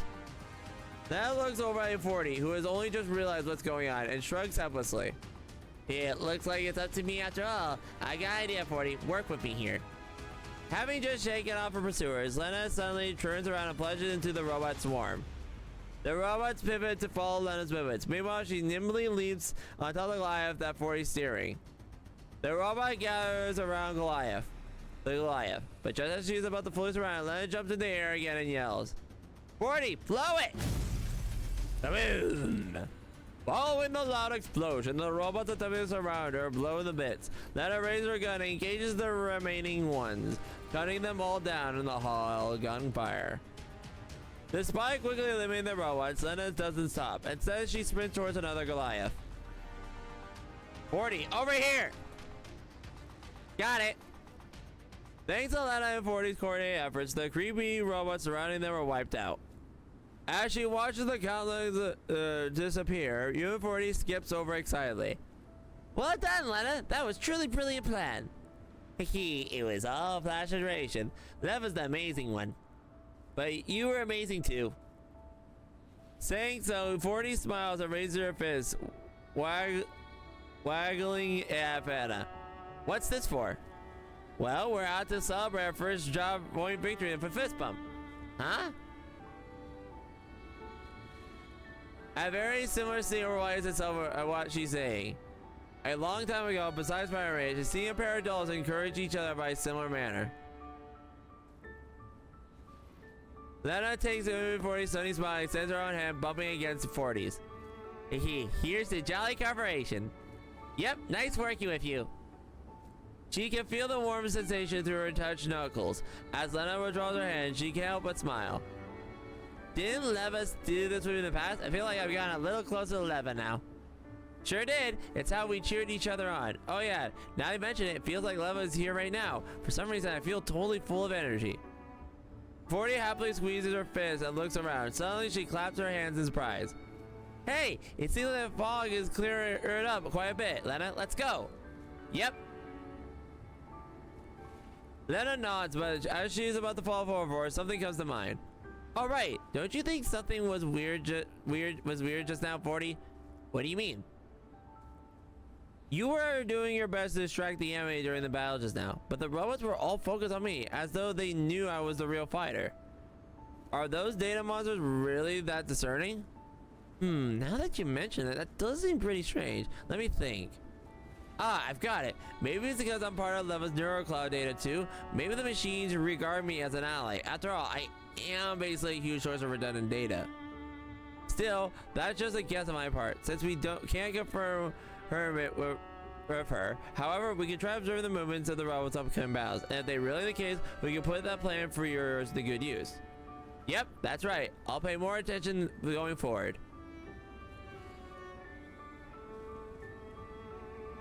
One more thing.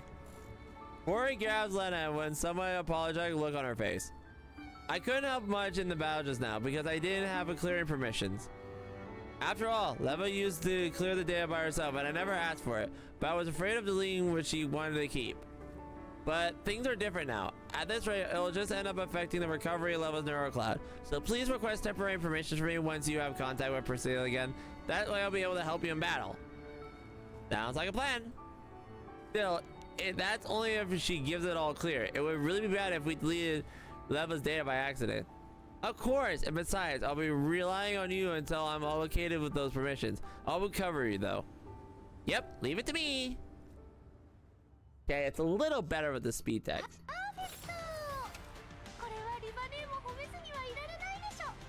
Continue with the next one. Boop.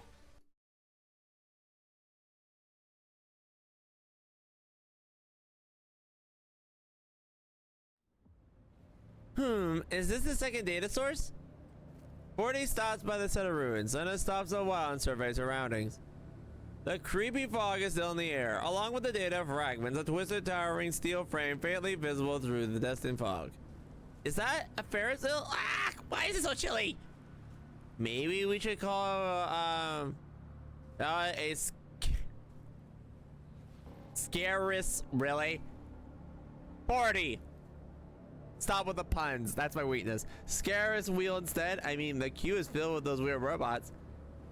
Hey, look, the girl is there too. 40 points at the center of the robot horde. A petite form is sitting on the half-open gondola, idly kicking her legs and singing quietly. Da da da la la la. Her ethereal voice drifts in the wind. The countless robots surrounding her contort their body in time with her song, as though they were dancing to the melody. However, the stiff contortions of the steel beats don't add to the air warmth of the scene. Instead, they just make the entire scene that much more bizarre. Ew, that's just gross. It looks like those data monsters are actually obeying her. Yeah, that's totally not suspicious at all. Where did she come from anyway? Why don't we go figure that out right now? You got that whatchamacallit the emitter gave you, right? Yep. Lena takes out the emitter and hands it to 40. Huh? You're going to give it to me? The robots we met along the way didn't attack you, right? That means you got better chance of getting through them and getting the young one. I'll help you draw the robots when you go in. Oh, I see. That's really smart, Lena. 40 accepts the emitter, and two of them carefully circle around the ruins, and they move towards the girl. Lena suddenly comes to a halt when they are about 10 meters away from the edge of the robot thing. Crowd. Get ready. 3, 2, 1. Amid that, Lena opens fire and rushes towards the gathered robots. Hi, over here, you rest buckets. Drawn by the gunfire, the robots promptly surge towards Lena. With the robots ranks greatly thinned by Lena's distraction, 40 takes the opportunity to dash towards the wild. However, the young one seems to have detected her beforehand. She ignores Lena's attack and runs straight towards 40, and then she throws herself at 40. Hee hee, yeah! What? 40 frantically stumbles back. Then she sees the girl tilt her head in confusion. She points at herself, then at 40. The family, we play, okay? Huh? Totally okay. Yeah, because I was noticing about that. Yeah, getting them a side by side, that might be 40, a younger 40, because they look eerily similar. Like almost twins. Like literally remove the hat. They're basically twins. This is like just like goth 40 almost in a sense. 40 goes stiff. When she knows 40's confusion, the girl raises her hand again and points at Lena. That one, she bad. Let's beat her up together. Huh? I'm sorry, I don't understand what you're saying. Ah, come with me, play with me, beat her up with me, with me, with me. The girl walks toward 40, her long hair dragging to the ground. As she looks into those golden eyes, 40 stumbles back in panic. As though she forgotten the entire reason she came in first place. Lena, was distracted the robot, soon senses something is wrong. 40, she's not moving. Did something happen to her? 40 isn't moving, even as more of the robots gather behind her. Lena can't avoid turning around, which draws the robots towards the girl when she shouts 40. Hey! Hey, 40, you alright? Where's that button? Quickly! Ah! Startled by the distinct voice, 40 shakes her head, then takes the step back before raising the emitter and pressing the button. Bing! The beam stokes into the girl's dress, forming a flower-shaped pattern. As the shadow spreads, several rays of light shine through the girl's vaguely translucent. Aye! The girl stumbles back in panic. Then her head jerks up. Her eyes are wide as she glares at 40, her hands failing of anger. Oh, you're with her. You're bad too. I won't play with you anymore. Beating time. Wait, I'm not. The girl doesn't wait for 40 to reply and stomps the ground in frustration. In response, the ground begins to shake violently. Ah, 40, what's going on? I don't know either. 40 and Lena look around nervously. A huge shadow is moving within the swirling clouds, dust that are everywhere. Something big is heading our way. Look out!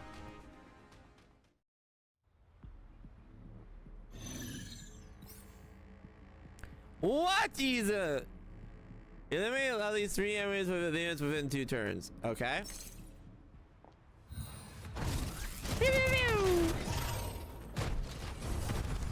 Done. And then evacuate the units, so we just let them evacuate.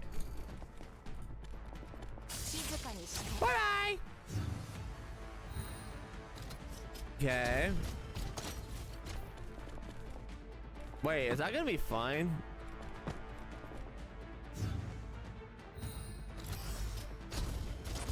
Bye-bye. Yeah, she's just gonna use her ability real quick. Bye-bye. And bye.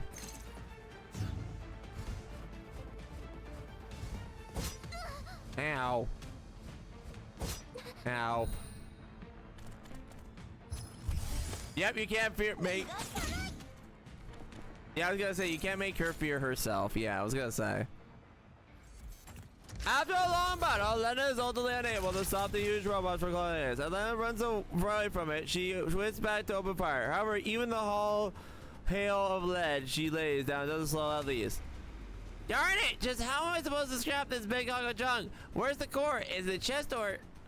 There's a cover here. This way. 40 calls Lena over and she struggles to find an obstacle amidst the ruins. As Lena runs, she turns back to look at the huge robot so often. Maybe it's on top of its head. Lena rapidly scales the pile of rubble that happens in front of her. Leveraging the height, she launches herself at the towering machine. Alright, got it. There it is. While holding onto the robot's flailing arms, Lena flips through the air and lands neatly on the master's shoulder. Right after that, a hail of bullets rain down on the machine's core. However, they only leave a few dents of the outer casings. The huge robot instead seems angered by Lena's attack and begins shaking itself violently. As the robot twists itself back and forth, let me get it. Lena is almost sent flying. She is forced to hang on for dear life for the protrusion of the robot's shoulder. Here it comes again. Look out, Lena! Ah! The robot being twisting on again and brings a massive steel arm down at Lena's location. Able to escape in time, Lena is forced to try to live between the shoulder, avoiding it being squished. Lena! Ah! Hang in there. I'll try to think of something. Even before it looks around frantically, several Goliaths are moving between the rubble, trying their best to hold off the attacking robots. Right, I'll go with that. Come on, boys, this way. U-40 snaps her fingers and rushes towards the robot's feet. It raises a foot and tries to stomp on her, but UMP-40 definitely evades the rushes towards her other leg. The Goliaths follow UMP-40 and rush the giant robot one robot as one, completely surrounding it.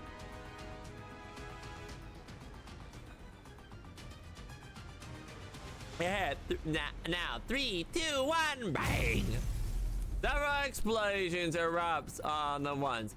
The robot shakes violently as countless parts begin failing from the body. Lena takes advantage of the brief respite and jump down from the shoulders and spear in the nearby rubble. Without holding an attack, the giant robot turns down in confusion. A moment later, it leisurely strolls off into the frog. Woo! Are we safe? After seeing the giant robot leave, Lena gets up and looks at UMP-40 Goliath 40. When the Goliath went off just now, she clearly saw 40 being blown away by this explosion shockwave. Sure enough, she finds 40 face down in front of her vile rival. 40! Lena rushes over to help 40 up, brushing away the dust covering her body. Are you okay? With Lena's help, 40 slowly gets back up. I'm fine. What do you mean fine? Just look at you. Those shrapnels cut you up. You're hurt everywhere. You already can't help but reach out and pat Lena, soothing away. I'm fine. All these are just simulated reflections of data damage. It's okay. It's all healed up in a bit. But that's way too risky. What if you get damaged in a way that doesn't heal up? Leva would be sad if anything happened to you. She'd be hurt, so hurt. Ah! Leva raises her hand and flicks Lena on the forehead. Leva would be sad if you got hurt too. Besides, you're the one to talk. See how you just tried to jump right onto the head of a big lug without any regard for your own safety? It was an emergency, and I wanted to take out quickly to save Leva. Lena rubs her forehead, and the head of she's built up suddenly gone. I guess we both got too anxious. UMP-40 laughs and struggles to her feet, pulling Lena up with her. Actually, I wasn't trying to put myself in danger. Things ended up like that because I was stirred by that little one. I was the one who made trouble for you. That's okay. Nobody could have expected her to summon such a huge pet. But you reacted so quickly too. No wonder Leva has so much faith in you. Having you really is reassuring. 40 smiles and rubs Lena's hair. That said, we need to promise that we won't pull out such risky stunts again in the future, okay? Yeah. Lena rubs her nose in embarrassment. That's a big ruckus we made just now. Seems to have cleared the fog up quite a bit. Want to see if you can contact her? Oh yeah, you're right. Lena quickly tries to open the communication channel. This time the long silent communication finally goes through. The connection broke again just now. Did anything happen? Huh? Looks like it did. Did you find a new data source? Yep, we did. We managed to attach the tracking program to the girl too. Oh, that's good. I can start my analysis now. It'll all take a while to analyze data, so keep clearing it for now. Did you get new neural records clearing the most recent batch of redundant data? Huh? Oh, right. I cleared all those robots, but I was completely unable to find Level's neural records. Does that mean that giant robot ate the records? That's very likely. While the map seems to be broken, I can sense the data source moving around inside the fog, and its movement speed very close to giant robot just now. That map's broken? What happened? We were not sure either. It stopped displaying anything after we entered the fog. It's because the interference for the redundant data only managed to find the data source thanks to FORWERD's guidance. Yep, I guess it's because I always been in Level's neurocode, so I can sense a rough location of the data source, even though it's the interference. Want to compare with what you have? FORWERD sends information of the data source to Persia. After we compares them, Persia nods in approval. While it deviates slightly from the exact coordinates, the general direction is correct, and this info can be used even if the map is broken. So after all that, you're saying Level's neurocloud is still inside the core of that big lug? I should have just taken it out just now. I don't think you could have eliminated it on your own, right, Lena?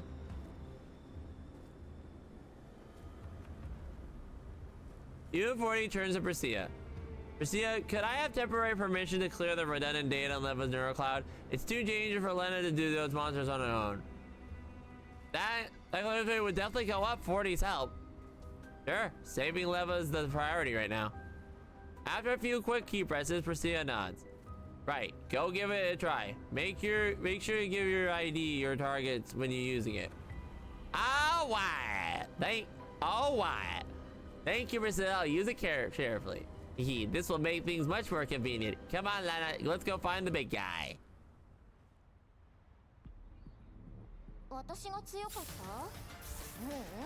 Flash justice.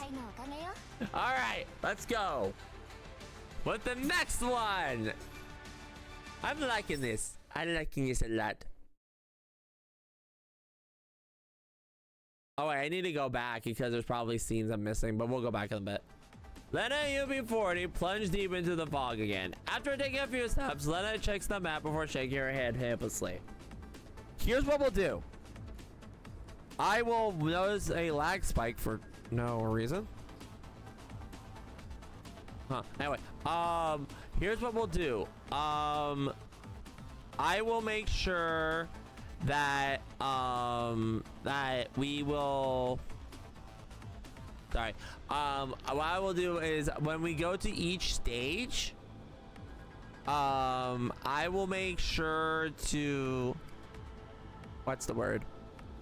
I will basically, we'll go back and do the extra stages later. And then after we do that, we can go back and see what's going on. But yeah, also, if it seems like I'm stalling a little bit here, it's because I'm noticing a slight frame droppage. So I'm just kind of waiting a second here before I continue real quick. Because we're technically in the red.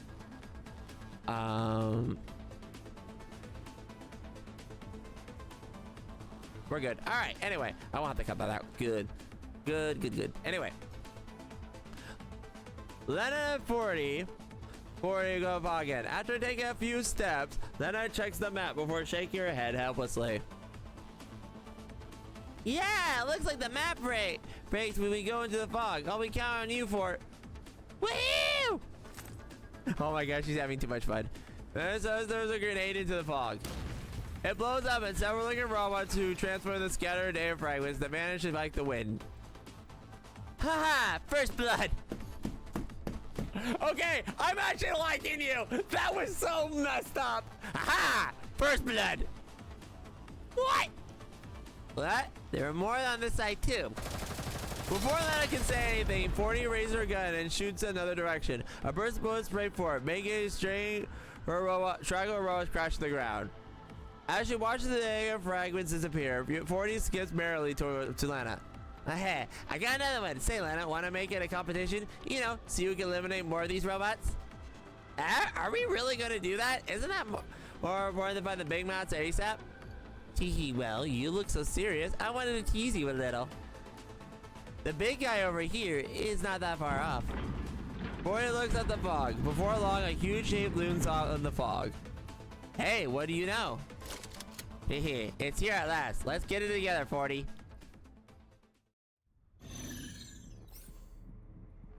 Let's go! Oh, wait, there's some more. Oh, we can get a...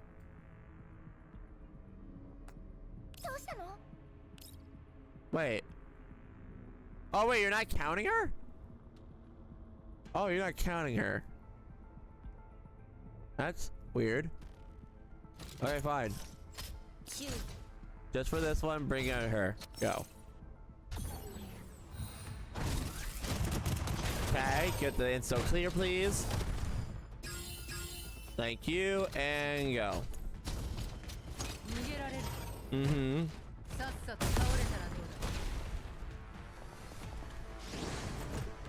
Okay. Whee!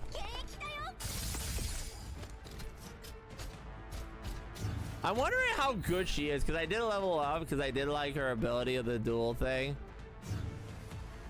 So I was thinking that she'd probably be pretty OP, so. Also, I'm loving this battle. Wow, you're Angie.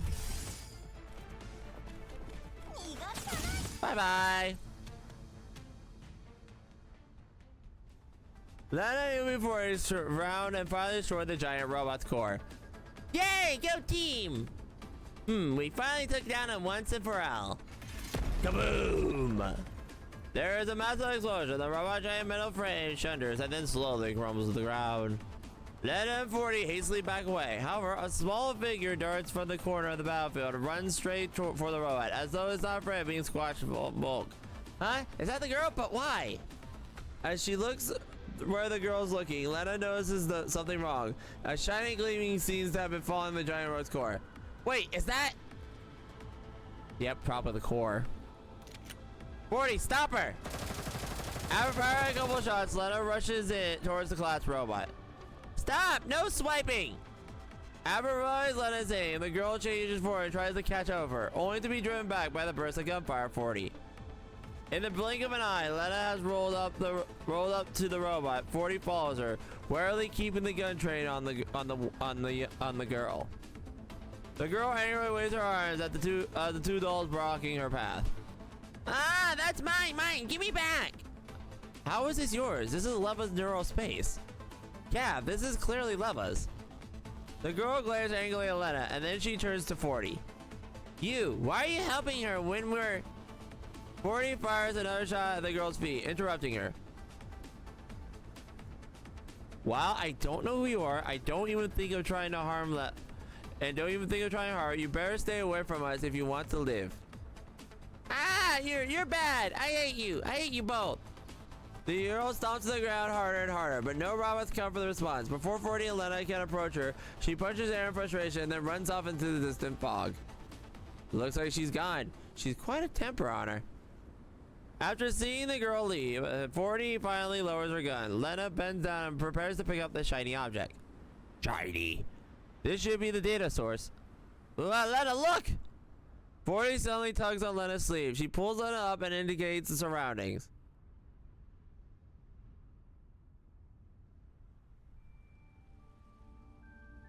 What in the suit? The giant robot dissolves the data fragments following its defeat. The fog that everywhere fades into a brilliant blue expanse, the sea that expands their eyes.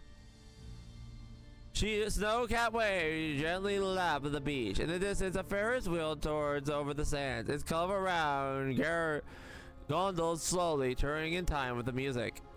Ah. Hee hee. The fog is gone. It's so beautiful.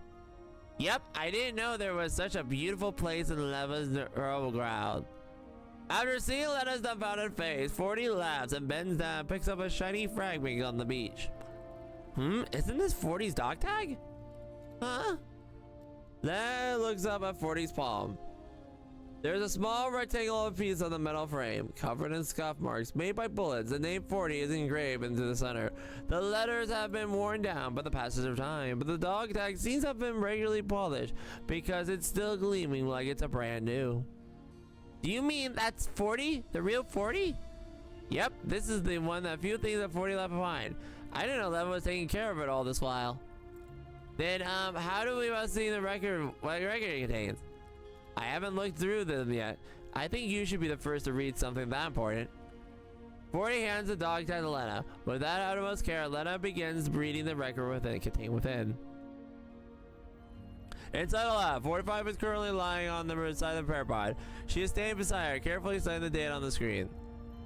In theory, we can extract the simulated persona from your base layer and configure it as a secondary processing core, capable of independent computation.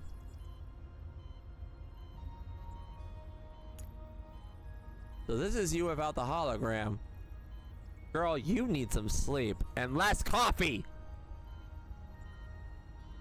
This will take up a bit of your internal memory, but it will help stabilize your base layer. Plus, having additional core can be quite useful in electronic warfare.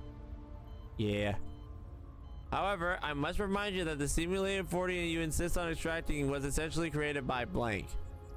While this simulated persona is based on 40's personality and hasn't shown signs of blank, no one can guarantee that blank in the future. Are you sure you want to keep her? It's not the real 40, you know. I know, it isn't the real 40, but I still want to keep it anyway. Actually, the secondary processing core you want doesn't need to have a simulated persona assigned to it. You can completely delete the persona, which would not only remove blank, but would simplify maintenance going forward. Also, if you keep at it, you'll have to face blank someday. 45, have you really blank? I know what I'm doing. This is the last thing 40 left me. Even if it means blank, I don't want to give up on it.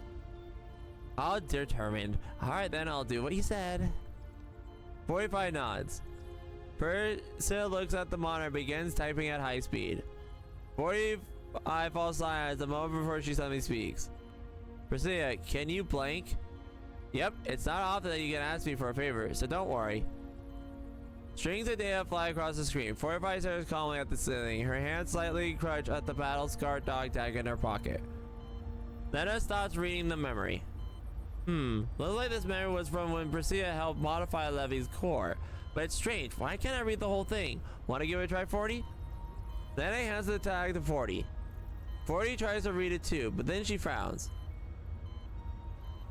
Yeah, I can't make out any of the key details. As though something unencrypted the records. And I just tried to decrypt it, but the encryption system code is very unique, so I couldn't do it. I don't get it. Is there some kind of classified data in there, or rather, is there some secret levels inside levels actually sealed because she didn't want other people to see it? No. Leva wouldn't be like me and do such childish things unless. Lena pushes her lips and studies the dog tag again and looks frustration on her face. 40 laughs, then shakes her head and takes Lena's hand. There, Lena. Don't let your imagination run away with you. Perhaps I might know it's in there. After all, the simulated persona there to talk about is me, and the record might be related to the information that led to my inception. Huh? Hehe, don't look at so down. Come with me. 40 drags Lena onto the snowy white beach and picks up the spot at excellent view before letting on to stand with her. Then she strikes a very storyteller's resumes. Did you know I was born? Do you know how I was born?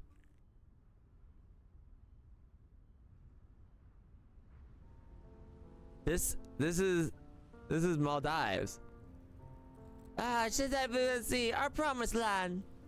Promised. I see. I think I understand. 45 slowly wipes away her tears. These are all memories of my time with 40, our most cherished possessions, which is why you know all this. That's right, everything about you and 40. Our neural cloud shares a common origin. It's not difficult for me to stimulate a virtual persona that imitates her. Deep down, I've always been hoping that 40 never left me, so I created you in the subconscious, which explains your presence in level 3. Yep, that's it. I'm just a simulation you created, a virtual persona that will never replace you, your one and only 40. She gazes out across boundaries Lucy. The gray-haired girl smiles wistfully. Yes, I'm a virtual persona that 45 created. Back then, 45 was forced to bid farewell to 40 before I got Operation 5. All she managed to bring back from that cruel battlefield was the dog tag. 40 strokes the small piece of metal she's holding. 45 couldn't accept the fact she lost 40. She began unconsciously relying on her memories to stimulate new 40. In other words, me. I was born for 45. Protecting her, comforting her, supporting her, keeping her all by being hurt by a past again. All their Terra. At first, 45 wasn't aware of my existence, other than the base layer of her neurocloud. It was a dark and lonely place with nobody around, where every word and sound I made was swallowed by the blackness. But one day, 45 fell into her base layer by accident, and then she found me. From that day onward, 45 would come by every now and then to talk to me. She'd tell me what happened on the outside, and about her worries and frustrations, and give me all kinds of things in the outside world. She even asked her to extract me from level 3 to level 2 so I can access information from the outside world, even though it meant eating up her system resources. 40 looks at the distance and smiles spreads across her face. My world changed ever since I was released into level 2. Or rather, I should say that day was when I learned that the world truly was. Though her eyes, I could see all the people she talked to. For Kalina, the commander, I saw pretty houses, lively amusement parks, and the green and other zones. The desert, the sunshine, the LDs, the yellow zones. I was really very happy. 45 has always treated me as her friend, even though I wasn't a real 40. Even if I was just persona called together out of the data of broken memories. Therefore, I treated 45 as my friend too. One and only. Zealous and truest friends. She changed my world and taught me happiness. That's so sweet! From that moment onward, I truly wanted to protect her. I hoped that my existence would make her feel happy, at peace.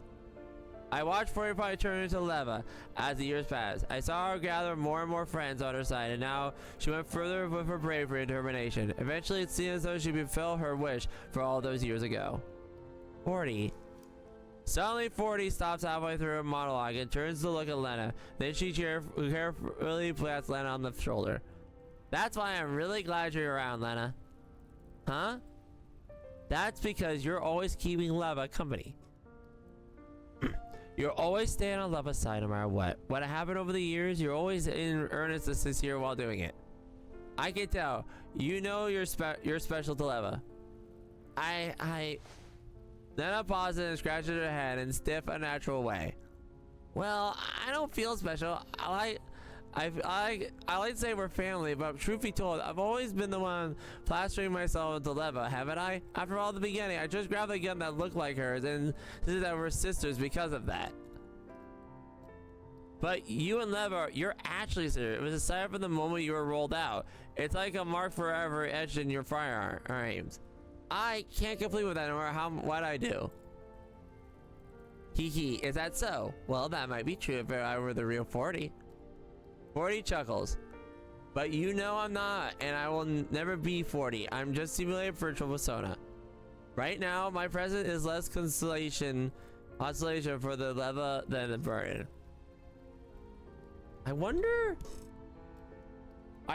like, after all this, if she actually gets a frame. Because we actually get to play as her in the thing, and she throws a simulated person of her. So I'm wondering if this is the whole backstory if she gets into a frame. Because if that's the case, that's gonna be awesome. 40 slowly fades. Leva will never part as she keeps relying on 40 to cling to her past. Take this neurocloud malfunction for example. If it wasn't because she wanted to preserve 40, Leva would have insisted on using this obsolete frame, and she wouldn't even fall short of combat power while facing a doll, which led to all this happening. 40 lowers her head in dejection. Hey 40, don't go blaming yourself for everything.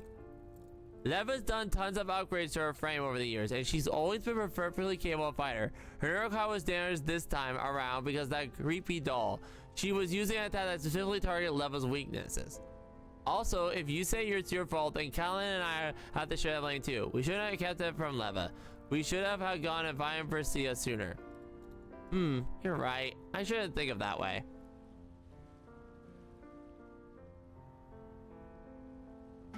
40 nods. Look at her regains her sprite. She stands up and holds out a hand to Lena. It's decided then. We'll keep looking for the next data source and protect Leva's neurocloud. That's my mission, 40. Let's go, Lena. Hang on. Since the fog is gone, let's contact first. I'm sure she'll know the story in the dog tag. Huh? Do you still need to contact her? But I already told you about the contents. That's girl from us now seemed really interested in this dog tag, so maybe it contains really important information. It might help us find Leva. Is that so? Wow, you planned it all out, Lena. Plus, she might have finished analyzing the girl too. Lena stands up unhappily, then she opens the transmission channel to Priscilla. However, the communication intends failure. She can't even leave a voice message. What's going on? Even though the fog's gone. Is that redundant data still interfering with the transmission? But we got rid of the data source too. There shouldn't be any more interference. Does this mean my terminal really broken, or could there be another reason?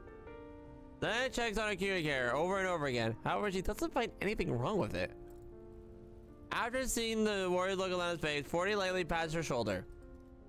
My guess is that you need to hit a certain threshold of data clear to maintain comms. We haven't cleared enough data yet, so we can't establish comms. Things might resolve themselves if we keep clearing the data. Really? How do you know that, 40?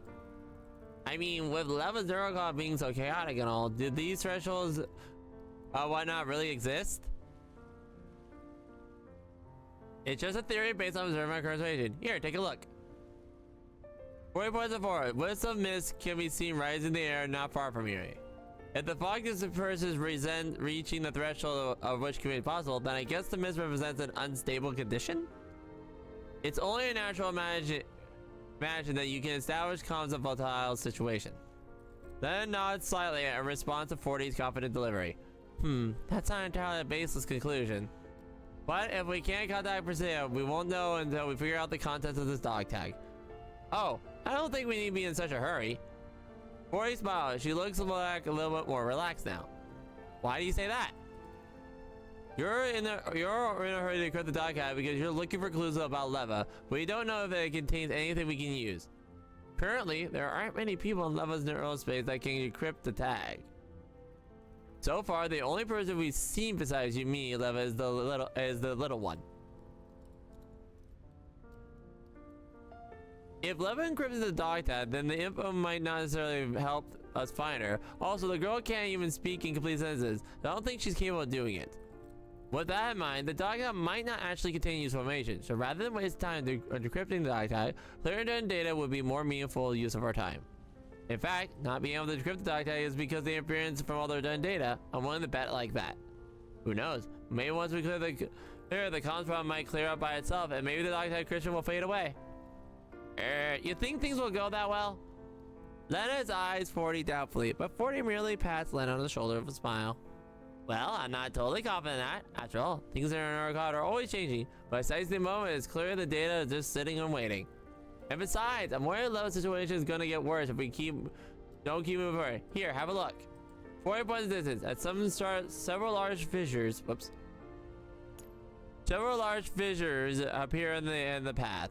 What is that? Why did that come all of a sudden? Let her hurley the fissures. Right as she does, more and more fissures appear in the fog, welling out behind them. 40 looks at the fissures and shakes her head worriedly.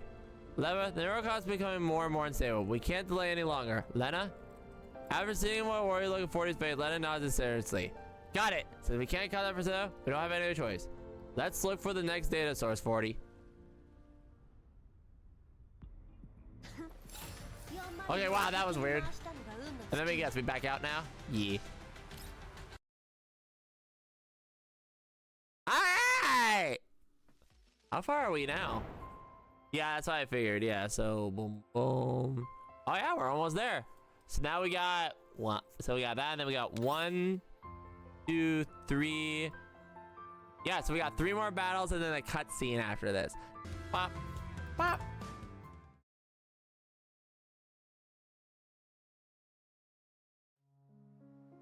Luggage thrown all over the room. 40 crouches among the suitcases, working hard at packing them.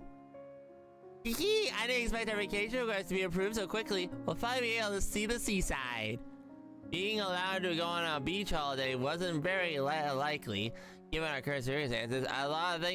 It's all things counted. Not only did she help us submit the application, she also take care of all the paperwork too. When we come back, we need to bring extra souvenirs and probably thank her. If that's the case, we should leave some extra space for luggage. Let me see. We have clothes, power banks, game consoles, wetsuits, swimsuits, and sunglasses. What else do we need? 40 looks up. Her gaze settles on the table of 45. I almost forgot. That's sunscreen.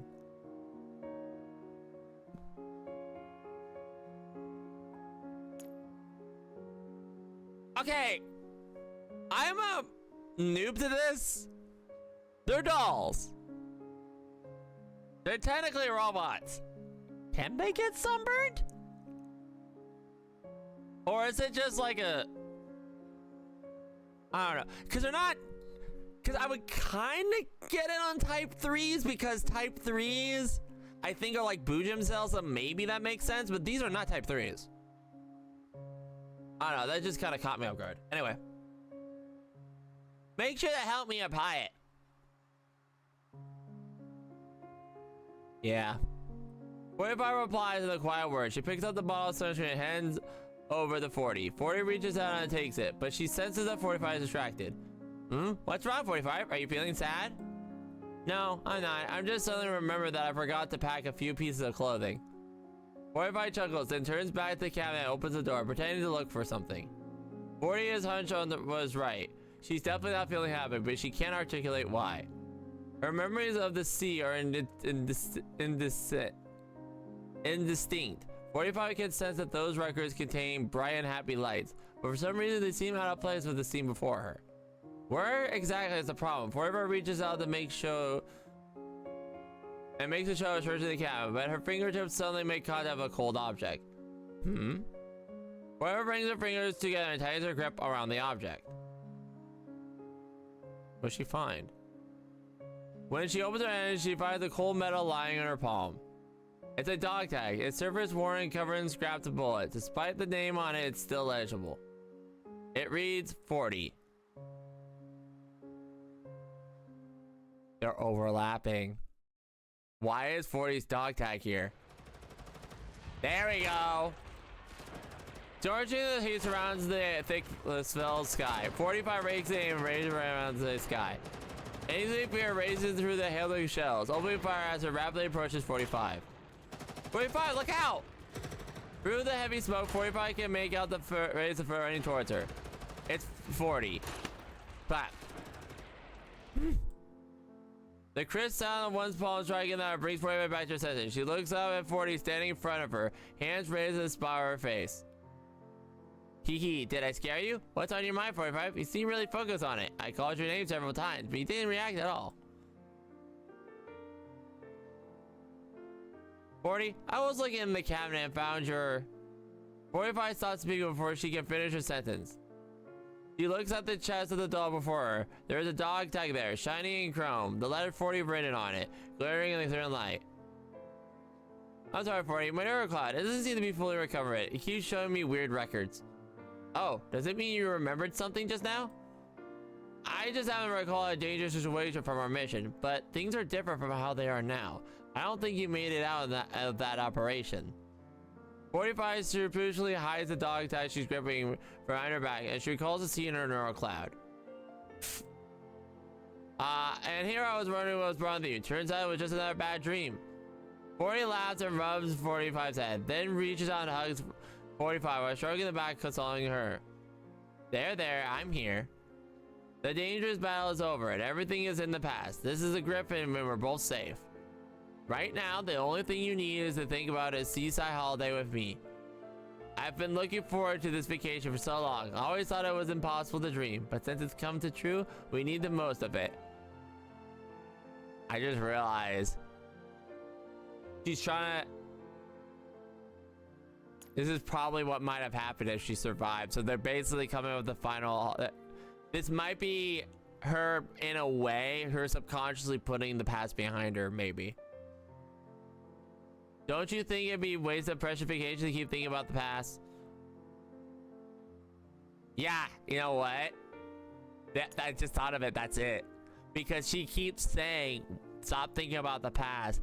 this might be her subconsciously trying to let go. 40 gently wards calm 45's confused feelings once again. Yeah. Ray nods and Ray's smiling happy dog, even as she tightens her grip on the dog tag she's holding. 40 can't see it, but 45's gaze is lingering on the pocket marked dog tag. That was quick. I thought that one would have been longer. Alright, bet. Let's go. When you rip off the mask, the cliff of which you stand on crumbles too.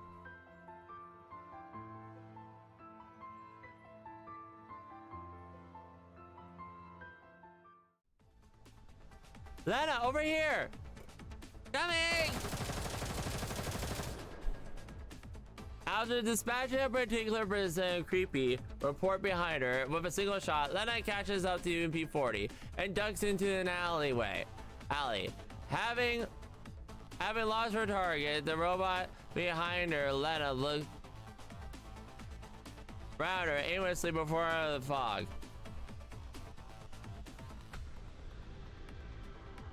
As she watches the robot sleep, Lena strikes her tongue out at them and for hiding in place behind the side fissure.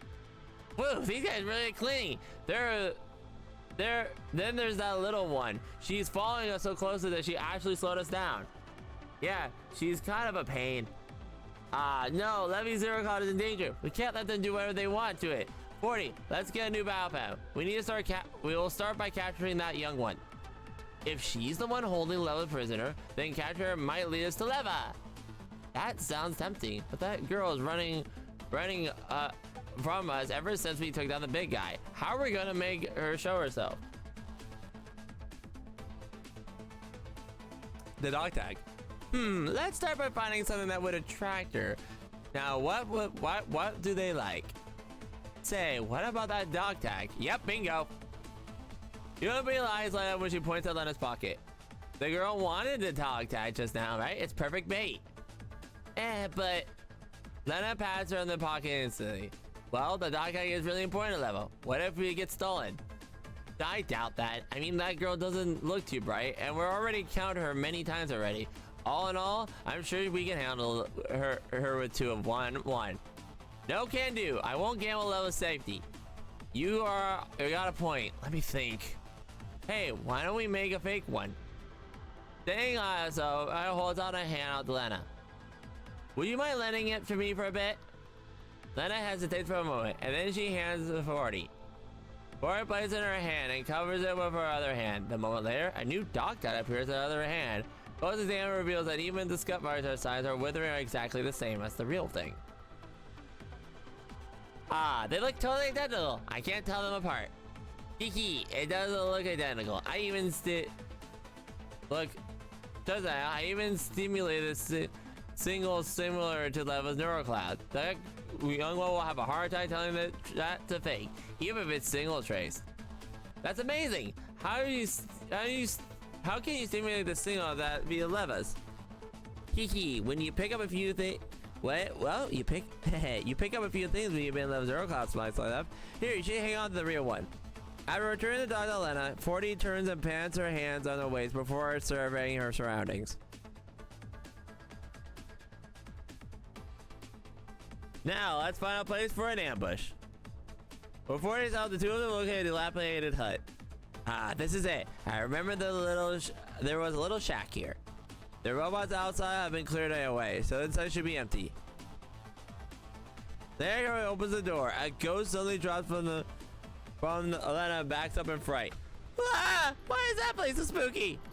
This looks like a former haunted house in the amusement park. Don't be scared. It's being decommissioned after all. 40 picks up a paper ghost from the ground and chucks it aside. Then she drags Lena to the center of the haunted house. After looking around the facility inside the house, she nods in satisfaction. This house only has one entrance and one exit. There's lots also for us to hide behind. It's perfect for an ambush. Let's put the fake tag here.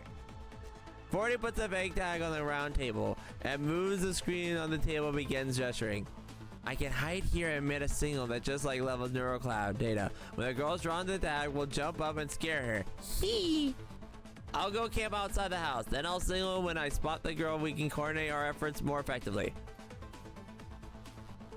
Alright, we'll definitely catch her now. That said, we don't get too close to the house, Lena. It would be bad if she discovers us. I'll be careful. Hey, let's do it then. We're gonna capture her this time for sure. Not however, Lena suddenly hears a noise from outside the haunted house. Huh? Is the girl here? But I didn't see anyone get close. 40 didn't send me a signal, did she? Then opens the college and 40 verify the coal logs are empty. The outside road is still quiet as ever. Was that magic things? Maybe we should wait a little longer. Lena carefully shifts towards the rundown house and hides behind a new piece of cover. However, the movements within the house soon go impossible to ignore. Are those gunshots? And was that the sound of Goliath exploding? Lena quickly opens the comm channel. 40, what's your situation? The transmitter goes quiet through quickly. Lena, we miscalculated. The room had a secret passage. The girl suddenly came out and ambushed me. What? After she ambushed me, she fled through the passageway. I chased her and found left behind by Leva. Then stable con signal makes 40 shut up people. Let immediately catch up the word Leva. Leva? What did Leva leave behind? I can't tell you over the cons, but catch up with her and you'll definitely find a clue to Leva's location. In any case, just come quick. I can't hold her by myself. Blah! The sudden exchange of gunfire ends. Lena immediately springs out, rushing toward the house. Hang in there, 40. I'm coming for you. After entering the house, all Lena sees is rubble. The old furniture inside has been blown to bits. The room is empty, but there's a huge hole in the corner of the house, like an inky black maw waiting to swallow Lena up. 40! 40! Are you in there? The faint sound of gunfire comes from the hole, and Lena grits her teeth and jumps in. 40! 40!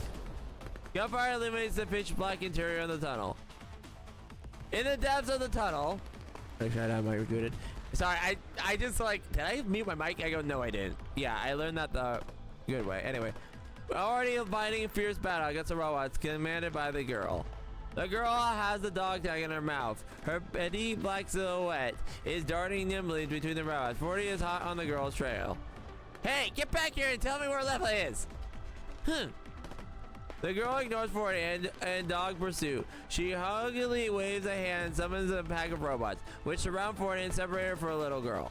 While seeing 40 being trapped, Lena rushes forward. 40! Ah, thank goodness you came. Over here, work with me.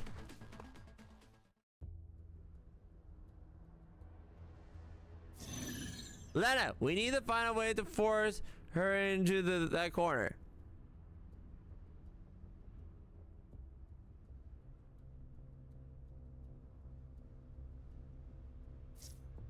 Got it. We'll find a way there first. Alright, yeah, and then we just let this go and go.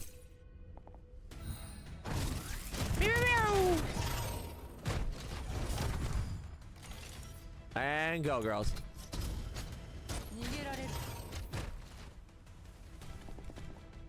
That are summoner. Wait, you know, at least one outlet reaches the designated area. Okay. Nope.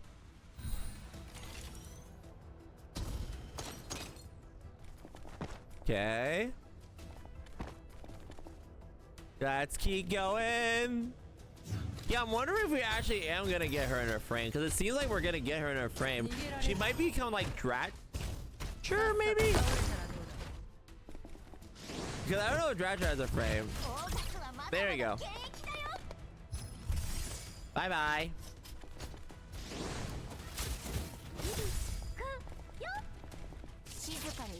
Hi.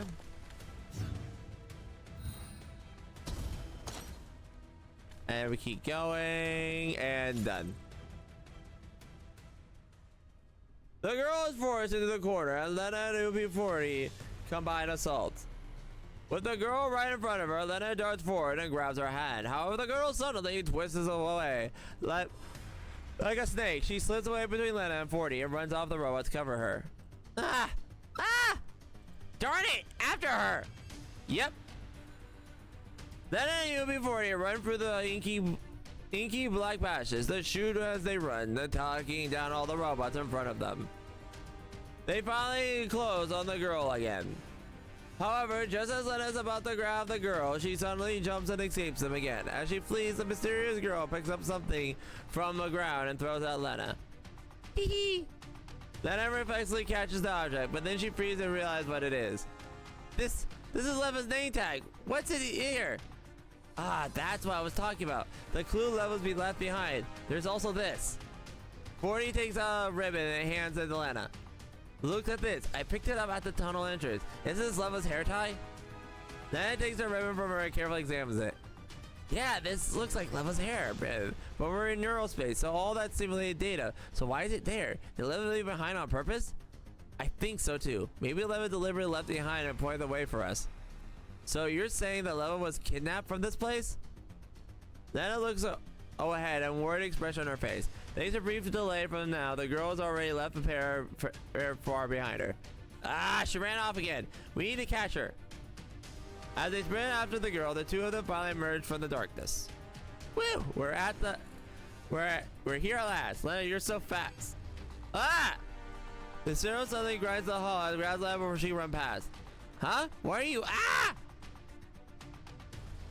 Less than 10 meters later, Yankee chats out the fog and abruptly cuts off the way ahead. Meanwhile, at the end of the path, the girl stands with a bratty grin on her face at the edge of the chasm. Countless robots are climbing up the cliff, surrounding the abyss. Only 100 of their rich forms pile up in the line of the chasm. Oh dear, this isn't good. Then tightens her grip around her gun. Then she hears a noise from the tunnel behind her. More of the robots are approaching through the darkness. We've been surrounded. Yeah. Then they were ready to put their backs to each other, keeping their eyes on the robots climbing up the cliff in the tunnel. The girl was at the edge of the cliff, sees this sense of tension and being surrounded. She grins, but even the dog attacks at her hand. Precious is mine. You bloody Smeagol. Precious is mine. All mine. You two are also mine. Kiki, so hungry. I'm gonna eat you. And the Precious, eat. Oh, the girl alien brings the dog into her mouth. Her pink lids split open, turning into a doll-like face, a ghastly maw that resembles a Venus flytrap. Ooh. Her parallel teeth are like drawers, gleaming in flytrap art, chopping, gnashing, and grinding. She takes a bite of the dog head, crushing to fragments. Ew. Ugh, that's so gross. 40 and Lena watch in horror as the girl feasts. The girl completely devours the dog at moments. The Venus flytrap returns to the doll form like a miracle. Holy crud! She totally monster! How did that piece of redundant data evolve to something like that? You got a point, but I suddenly realized that we probably shouldn't be worrying about that. 40 looks like she suddenly remembers something as she points the trembling fingers at the girl. All as she does, the girl is digesting the dog that suddenly flashes a savage, angry scowl. Ugh! Ah! It's a fake! Why did you trick me? Look out! Get clear! 40 quickly pulls Lena down. With a roll across the ground, right as they hit the ground, Lena can feel a razor-sharp edge data first hit the ground in front of her. By the time she stumbles to her feet, Lena sees the several cuts are crisscrossing her and 40's former location. Their legs were made by a knife. Eee, what's going on? Is it Mirror? She's gotten stronger. There's no way that dog tag was a fake, or did she go stronger to take in sufficient data? Ah! Before I get finished, the girl waves her hand and it launches another attack. I'll eat you all. Eat it, you baddies. Stop staring at her and run. Lena grabs 40 and prepares to flee, but there's robots everywhere. There's nowhere to go. We're totally surrounded.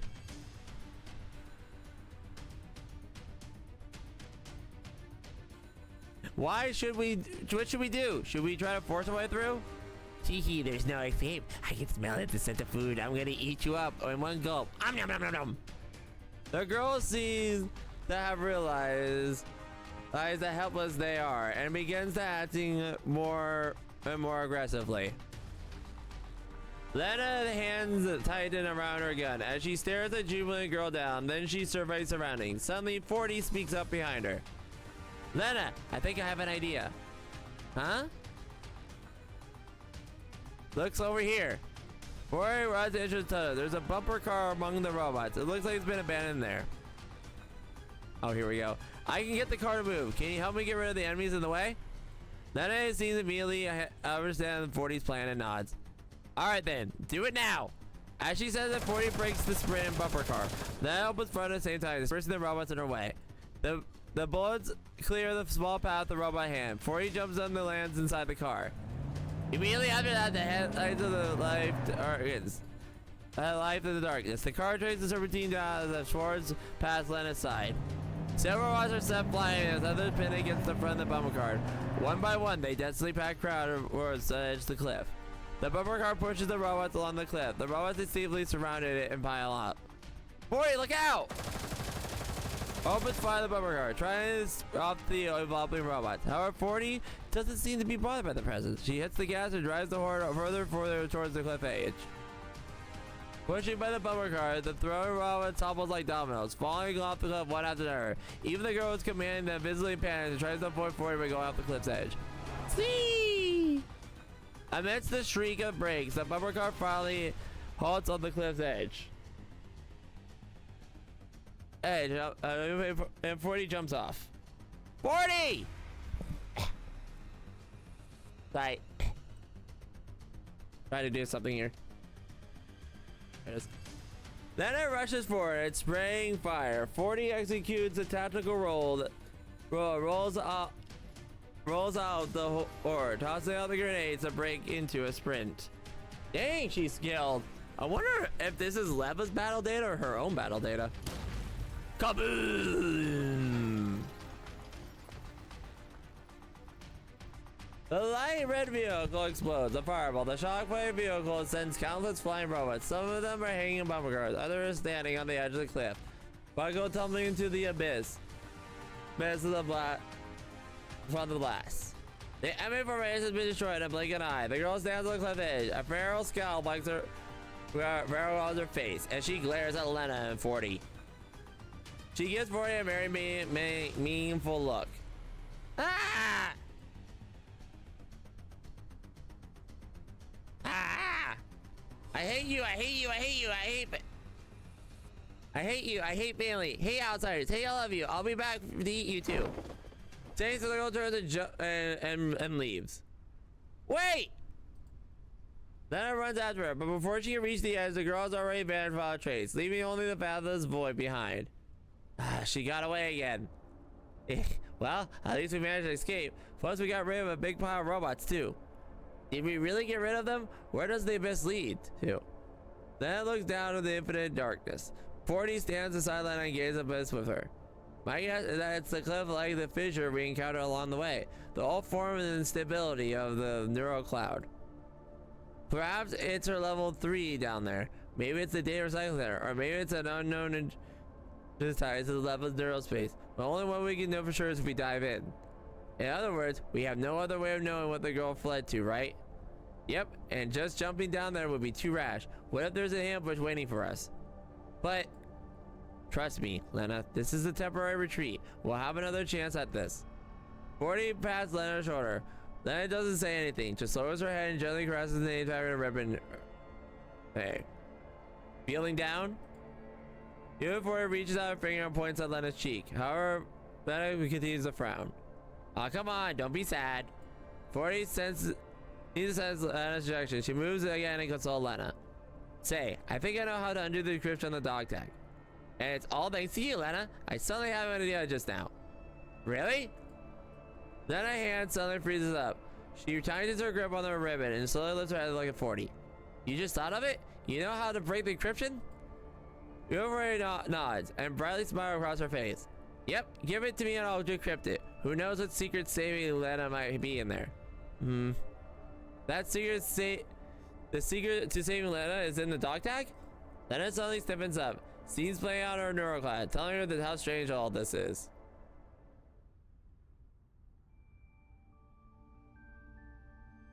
Yeah. Hurry. You're in a hurry to decrypt the dog tag because you're looking for clues to Lena, but we don't even know if it's anything we can use. If Lena encrypted the dog tag, then the info might not necessarily find us. Also, the girl can't even speak in complete sentences. Yeah, that's what she said before. Fine, the dog tag not actually contain information. So fine. In fact, not being able to decrypt the dog heads because of the interference from all the redundant data. I'm willing to bet it's like that. Who knows? Once we clear all of it, the commons problem might clear itself and maybe the dog creation will fade away.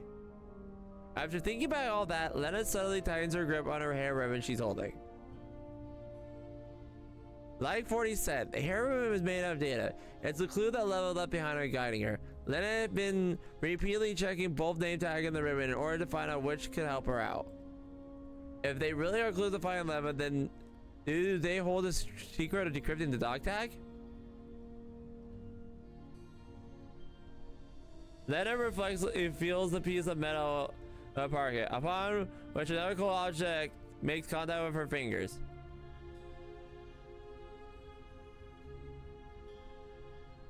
Ah yes, before those two, there was the bullet that left behind. Lena safely squeezes the bullet. She proceeds to compare the data between the ribbon, the bullet, and that of the dog tag. However, the further Lena's process, the deeper Lena frowns and grows. What's wrong? You look really pale, Lena. Are you not feeling well?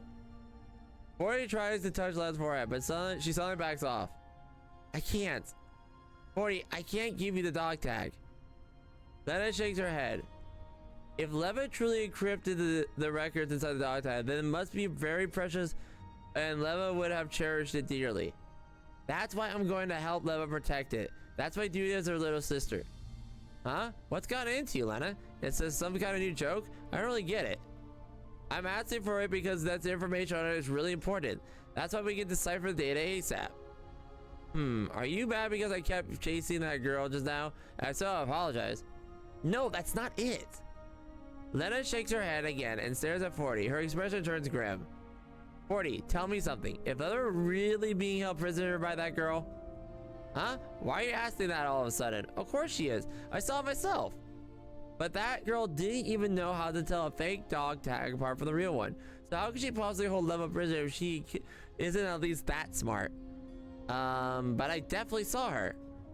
40, are you sure that was Leva you saw? If Leva dropped her belongings in that passageway, doesn't that mean Leva's being held by that girl? Neither this cliff nor this passageway are any sign of Leva's fighting anyone here, unless... Huh? Yeah, you got a point. Lena did... Yeah, you got a point. Lena, did I remember things wrongly? After all, Leva's neurocog is very unstable now. Maybe they passed here in the past, but there's no cliff, so they went another route. Honestly, why are you letting your imagination run away with you, Lena? Just give me the dog there. There's no time to waste. Pia forces Lena with a smile on her face, trying to ruffle Lena's hair. However, Lena reflects. Did she get corrupted? 40 freezes up, then pulls her hand back before smiling bitterly. What's the matter with you, Lena? You're acting weird. Don't you get it, 40? Lena slowly takes a step back, looking at 40, then looks at Santa's confusion on her face and it's possible to put in the words. You said the data inside the dog wasn't important earlier, but now you're saying it contains bioinformation. Okay. I don't understand. Why are you doing this, 40? You're supposed to be the person Leva trusts, right? That's what I thought, and that's why I envy you. So why do you betray your trust? Lena, what on earth are you talking about right now? Do I have to show you what I mean? Lena smiles barely and holds up her hair ribbon. I thought it was weird, so I checked the ribbon closely. And it turns out the data structure of this hair ribbon is very similar to that fake tag. Also, the data structure is very similar to the encryption logic of the dog tag. However, the encoding method is completely different from the bullet we first picked up. U40 scratches her head in confusion. I'm sorry, Lena, I don't understand. Is she subconsciously making these? Stop playing dumb, 40. You knew, didn't you? You knew that the bullet was the first found record of his neurocloud is definitely belonged to Leva. You then said that her ribbon was left behind by Leva, but the ribbon and the bullet structure are completely different. Also, you said the dog tag's encryption was due to interference with the data, but the ribbon's data structure and the dog tag descriptions were both identical to the fake one you made.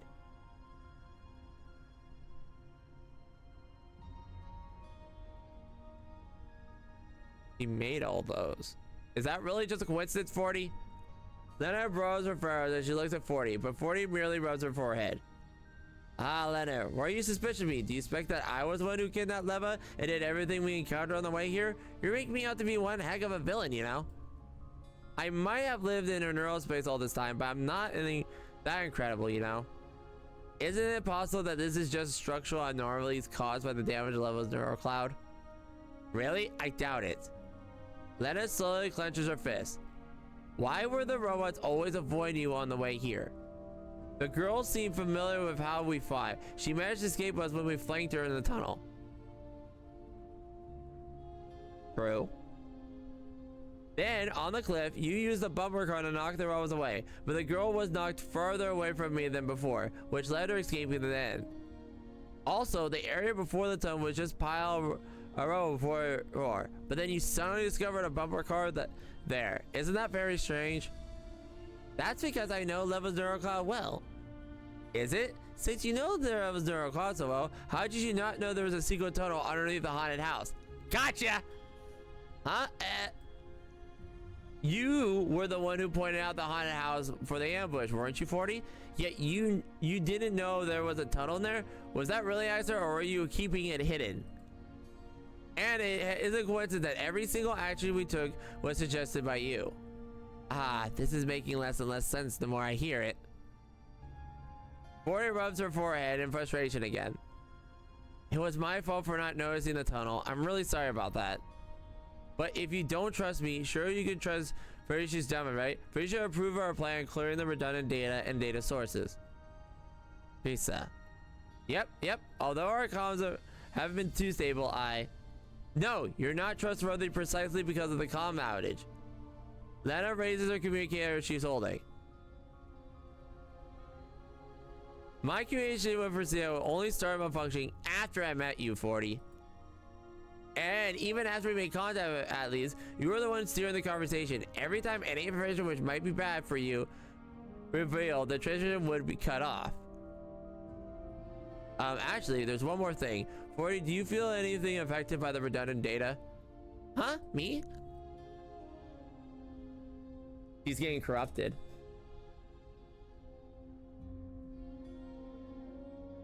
All that useless data takes up Leva's community stage, which is affected between Lena and me. Since you were always interested in aerospace, you kind of... I'm fine, don't worry about me. I'm running just fine. I'm not feeling any interference at all.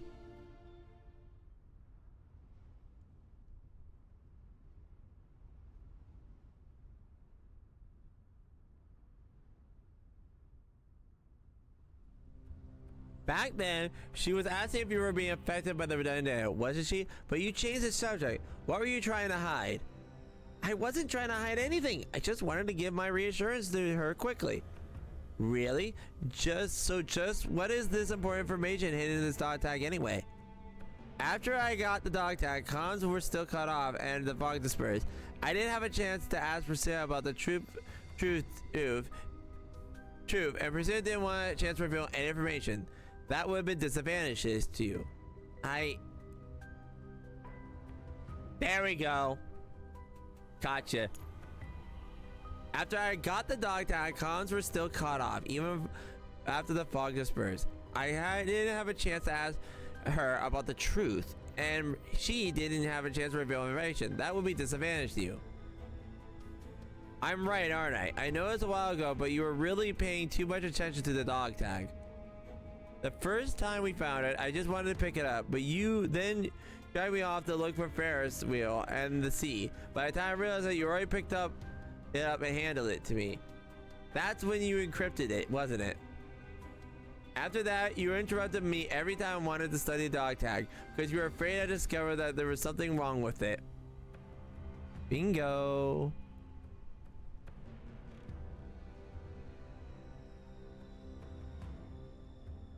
It's true that you helped me clear the redundant data along the way, which lined up with Priscilla's mission, but maybe you were just using me. What's your real aim, 40? Do you want me to help you collect Leva's data, or are you trying to use this chance to help the little sister of yours? I heard it, you know. The girl called you family just now. She always been pretty close to you, hasn't she? 40 rounds her shoulders in defeat. Looks at Lana, then a hint of despondence in her smile. So you don't trust me at all, huh? After everything we went through together on the way here, I thought we were friends. Look at 40 shook to smile, and I hesitate for a moment. All the events that occurred along the way here flashed past her eyes again. She remembers 40's bright smile when she was consoling the dust 40 after her explosion. Even now, the scars of the battle remain on 40. But if all that was just a ploy to win her trust, and there was a slight chance that it could end up hurting Leva. Yeah, the only flaw with your logic is why she called her family, but then at the same time,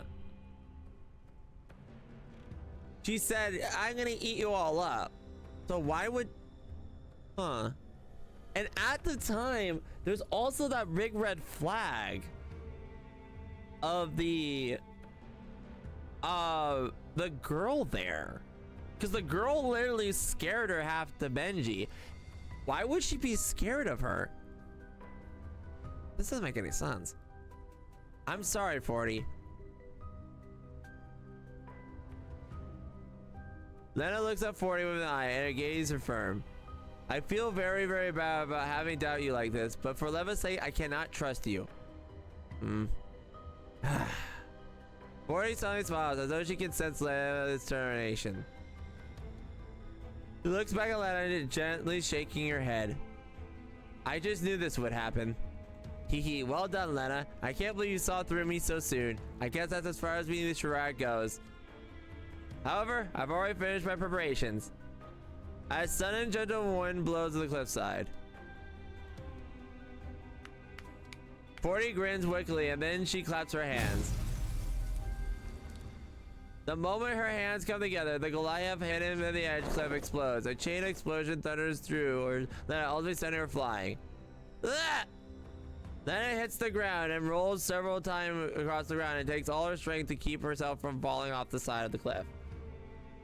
However, the after effects of a blaster hit her immediately.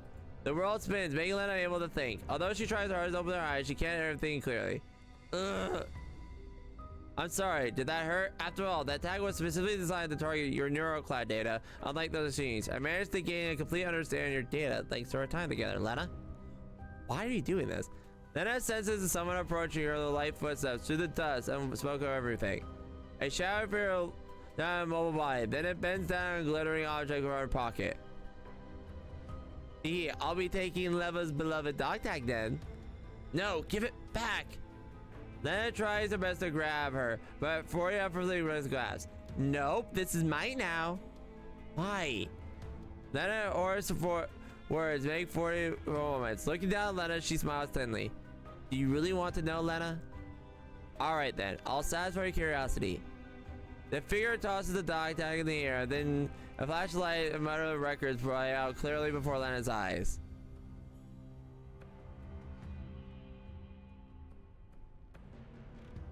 However, I must remind you that the simulated 40 you insist on attracting is essentially created by the virus.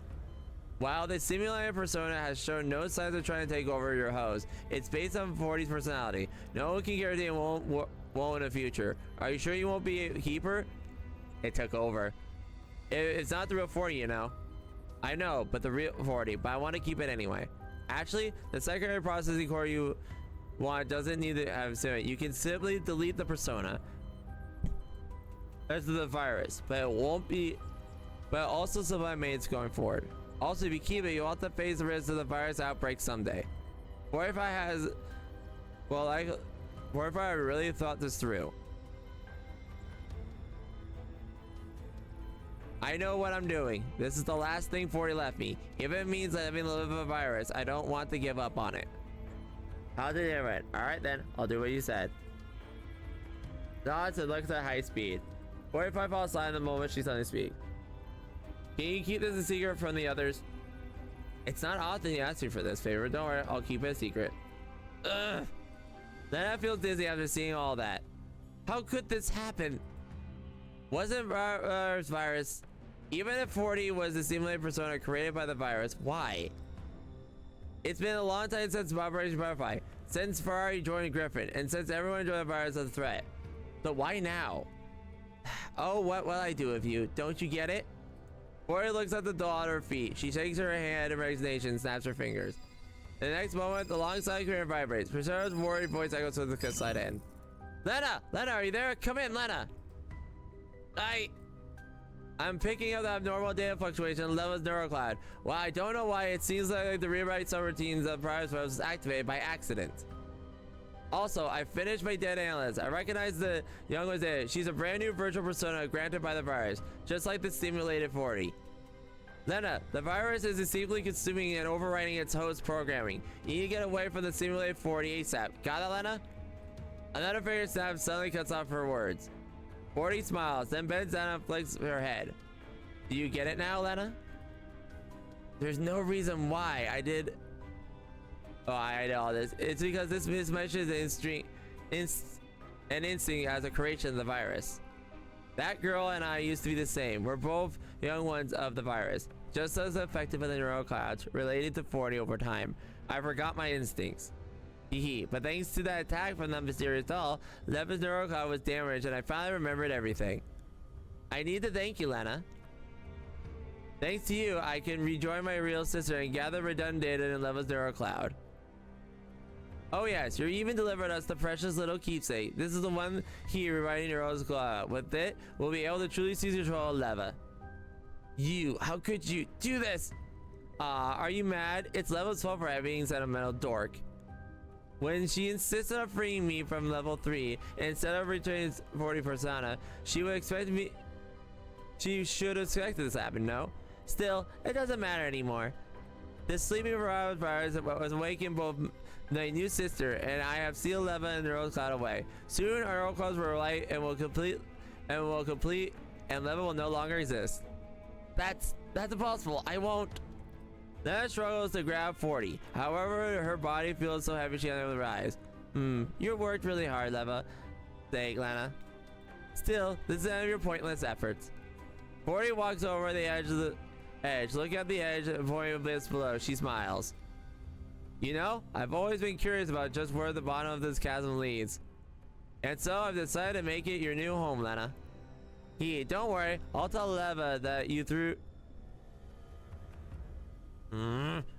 Seeing how I've lived Leva for so long, I'll allow her to keep memories even if I rewrite her neurocloud. Oh, and she can mourn you and 40 forever. Doesn't that make you happy, Lena? After all, you've always been worried you can't keep up with 40, haven't you?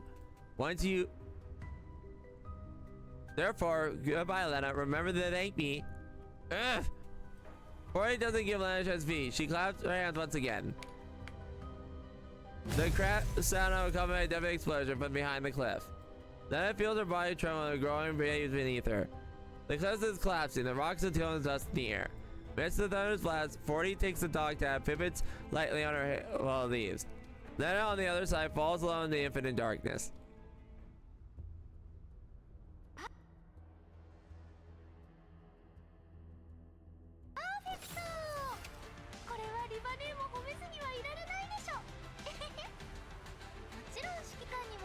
Well, let's see what happens.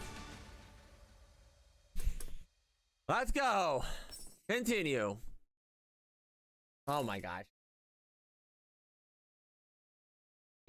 Give me 1 second, everyone. Thump.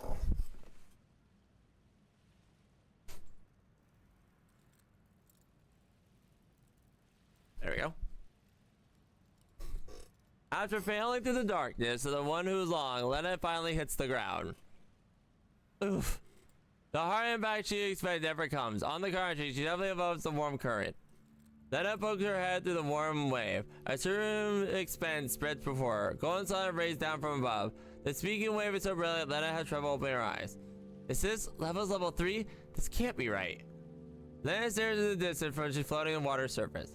Not far off, a snow-white beach extends along the stern water's edge. A flowering Ferris wheel stands on the beach. Its multicolored growls of the music. Is this the seaside from before? But how? Lena rubs her eyes. The warm company landscape before her reminds her of the fragmented moments she fled to the fell just now. Performs neural upgrade of 5. Another figure watches 45 inside a neural space. 45, you're dumb for doing something like this. You already know what I am, don't you? I am a conscious born from the virus. I could insert my host judgments at any time. You're running on a risk of frame damage and having your neural cloud stolen in order to keep a simulated persona like me? Do you really think it's worth all that? This isn't the first time we've had this conversation, is it? 45 science studies 40. Yeah. I am the obsession for the depths of your heart. I am the reason you don't want to give up this body. You don't want to abandon the past back then. It's still true now? I know that I'll have to say goodbye to 40 one day. But I still can't put her aside at that moment. Because 40 has always been the strength that keeps me moving forward. It isn't just 40 either. Even you. Even though you're just simulating persona, you still kept me company in my neural cloud for so long. But I'm sad, depressed, and misunderstood. When I thought of how still you were to understand, all my problems seemed to fade away. Hehe, so you're more reliant on me than I thought, 45. That's not good. I'm trying my best to break this dispendency, but 45 smiles bitterly. You know, it's not that easy. Yeah, I do. 40 smiles, she hugs 45, painting her back gently. It's okay. If you need me, I can keep you coming for a while longer. I'll keep virus in your neural cloud under control, come what may.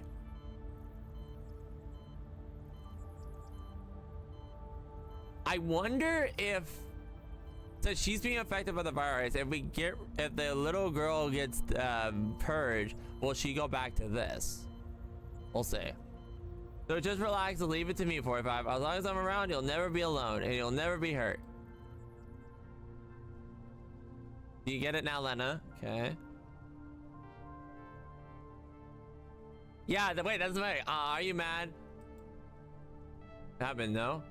Lena slowly just short the waves a lap around of her. Various scenes from her neural cloud flicker her eyes, keeping Lena from seeing her clearly.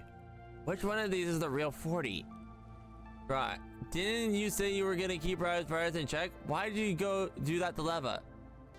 So what were all these years ever for? As Lena thinks back of the years she spent with 40, she covers her eyes and tears roll down her cheeks.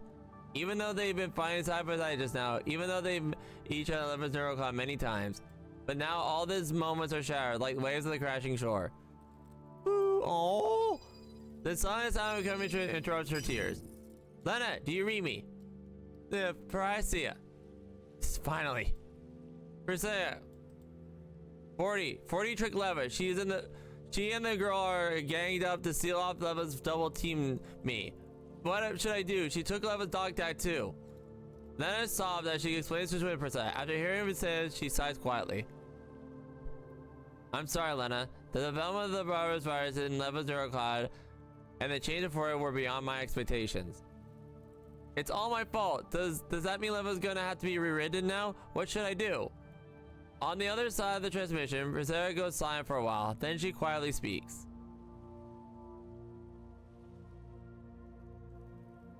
Leva isn't beyond help, Lena. You'll still have a chance.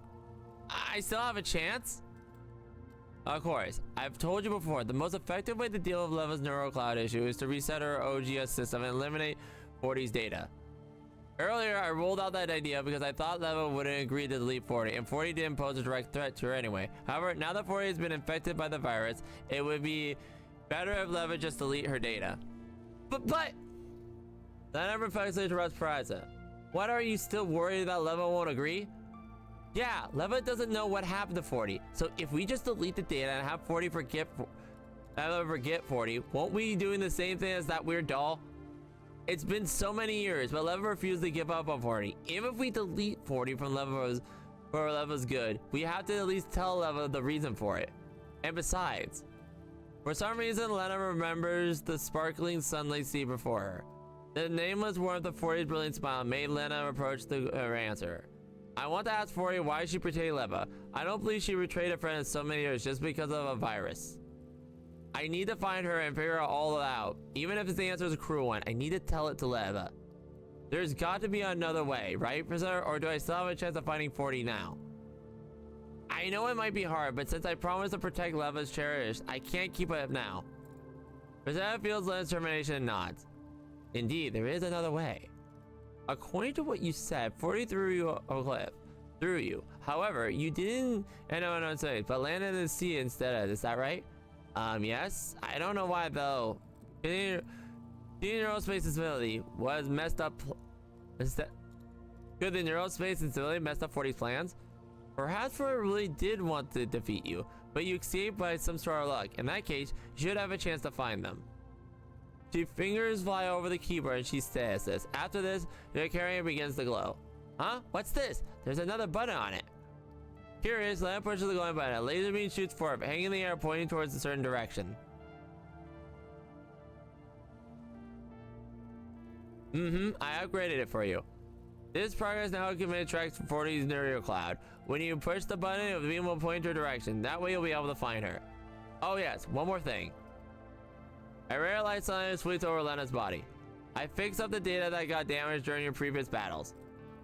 Oh wow, I feel warm and toasty. My Neural Cloud is more comfy now. Thank you. Yeah, now go on. For now, I can see Leva's Neural Cloud data. I'll rewrite isn't complete yet. You should be able to make it in your hurry now. If there really is a way to save Leva, it's all up to you. Understood. Lena wipes away the lingering tears on her face and nods earnestly.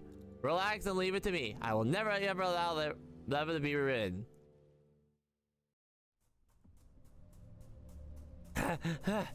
Lena runs through the neurospace, following the emitter's beam.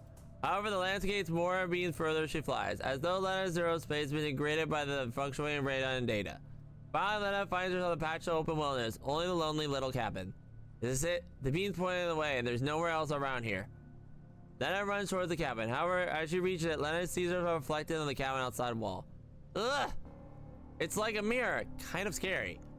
As she learns programming, it becomes clearer and clearer. The outside wall, it seems to be a mirror. The flat, shiny surface reflects the open wilderness of the solitary Lena. In the wilderness beyond the cabin, fragments of the air roll. The storm slowly reaches the sky. They form a twisted vortex, covers the sky, and a sight Lena slows down. Could this be the last data source? Creak. The door of the mirror cabin only opens, as though responds to Lena's voice. 40 leans by the door, a smile of approval by her face. 40. Upon seeing 40, Lena rushes over her, stopping just outside the cabin. 40, what have you done? Why did you steal Leva away? Why did you lie to us? Huh? What a surprise. This is the most secret place Leva's Neural Cloud, but you found it so soon. Looks like Bresa's little toy was pretty handy. Stop changing the subject and answer me. Well, Lena, you sound so mad. Answer me. Why did you do it? Didn't you tell Leva that you could control the virus? Oh, Lena, aren't you getting something wrong? Why would I want to control the virus? I am the virus. Taking over is my real mission, isn't it? Why you? 40's smile feels utterly alien to Lena. She tightens her grip on her gun and glances warily at 40 while inspecting her own reflection in the mirror. What is this place? Is Leva in here? And what is that girl? 40 simply steps aside and makes a beckoning gesture. Please, come in. Weren't you interested in how 45 parted with 40? Isn't that Oh, you're not gonna replay that scene, are you? Guys, you better not. Isn't that the experience and reason why you felt you could never take 40's place? No, I didn't. Oh ho, don't lie to me, Lena. I can read you like an open book. I can tell you're really bothered by the real 40. Still, it's alright because you really care about Leva. Therefore, I don't mind giving you this chance. Now then, just walk through this door and you'll learn about the time. Leva might be about to vanish. I don't mind showing you the cruel truth of the person before Leva's totally gone. I'm sure you must be dying to know just what Leva did her most precious. Oh no! Cut the crud. Leva would never do anything like that. Lena raises her gun. Ah, looks like you really are clueless. Looks like Leva hid all that really well. Still, what a shame. Ubi strokes the door frame and smiles regretfully. Rewriting Leva's Neural Cloud means that these memories won't be preserved. They'll never know about this part of her past. Ho ho, do you really not want to know, Lena? This is the most important experience in Leva's neurocloud. The memories of the events change her forever. Saying so, 40 steps inside. She looks at Lena and beckons her to enter once again. Won't you come in? The truth of Operation Butterfly lies within. And with that, 40 turns and walks through the depths of the cabin. Lena hesitates for a moment. She stares at 40's back. In the end, she grits her teeth and follows her in, gripping her gun tightly. Oh, lovely! We're gonna redo the scene! You're evil! Great! I know this scene, and I'm gonna hate it! Fire. There's fire everywhere. The walls are cracked down. Collapses the doll, stacked into piles. Lena speaks with... sees the tragic, hellish sight of the mirrored wall before her. What is all this? Why is this happening? As she walks through the awful scene, 40 turns around and almost playfully gives Lena a mournful look. This is what you always wanted to know, Lena. This is how Operation Butterfly ended. No, it can't be. Lena shakes her head frantically, but after that, she sees two familiar figures in the mirrors. You guys are evil!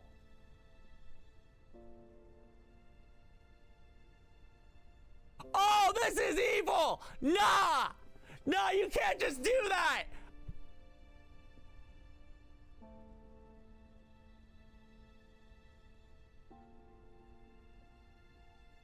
That's so effed up on so many levels! Really? Give me the screenshot. I can't believe you all did that. And let me guess, this scene when we get to the loading screens is gonna be part of the loading screens now. Oh, that's fantastic. Oh, I can't wait to see this forever and ever as a loading screen. Yay! That's the best feeling ever. I hate it here. The song is played. Now then, 45, time to choose. Choose what? Do you want to die here? Die like the dolls we just defeated? Or do you want to leave here alive and escape your fate of being a puppet? They've activated the safeguard program. You know what that means, right? They're destroying our neural cloud. So, are we going to die here? No, only one of us has to die. The program will stop running as long as one of us dies. What are you talking about? Hopeless, isn't it? Oh, isn't, but that's the fate of all dolls. Which do you choose, life or death? Answer me, 45. Before the dolls in magic can answer, Lena has already run up to the mirror. She pounds on the mirror, trying to stop events from unfolding. But it's no use. The scene before her continues playing out. Through the hairbreadth of the mirror surface, 40 grabs the 45's gun and points it at her forehead. Why? Why does it have to be like this? Raise your weapon, 45. Don't pity yourself. That's only for losers.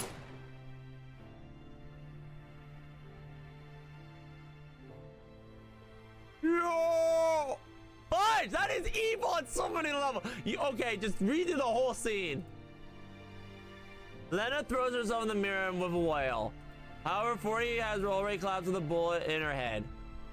Broken, 45 throws her gun and claps her knees in front of 40, clutching her head. Lena covers her mouth in disbelief. She trembles as she sinks her knees swell, looking at 40 with pleading eyes. 40, did all this? Is this the real truth? However, 40 only replies with a calm and graving smile. Yes, it is. Back then, 40 and 45 took part in operation while obeying a secret order, but 45 didn't know that she and 40 had long since infected with the virus. And so, while her teammates were still searching for the virus legacy, the virus was suddenly activated and all the participating dolls were infected. The Griffin dolls defeated each other there in the Ferrari plant. The mastermind of all had prepared to eliminate 40 to 45. Had all this prepared to eliminate 40 and 45 to cover the tracks. They triggered safeguard program. They had to install the neuroclouds beforehand. Once the plan was complete, it would activate a meltdown of 40 and 45's things. But they miscalculated in. In other words, to avoid this tragic fate, 40 asked 45 they can finish it over her. So as long as 45 defeated 40, The response would vanish as well. And then Leva became a doll with no identity. A doll that does not exist, is that right? Yes, 404, meaning not found. By losing everything, she gained her freedom. As 40 speaks, an old gun falls to the ground. As 40's faint blood is still visible on it. So, Leva killed 40, and that's how it was all along. As Leva numbly touches the gun, tears fall out of the gunner's eyes. Leva...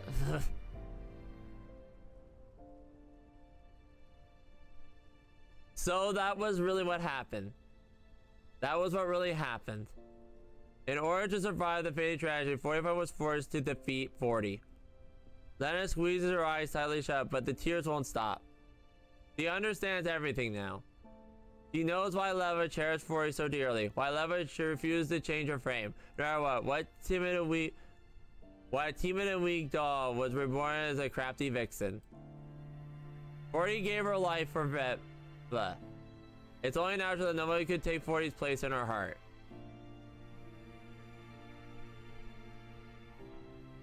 Lena tries her best to wipe the tears away, but she has seen the mirror playing over out again.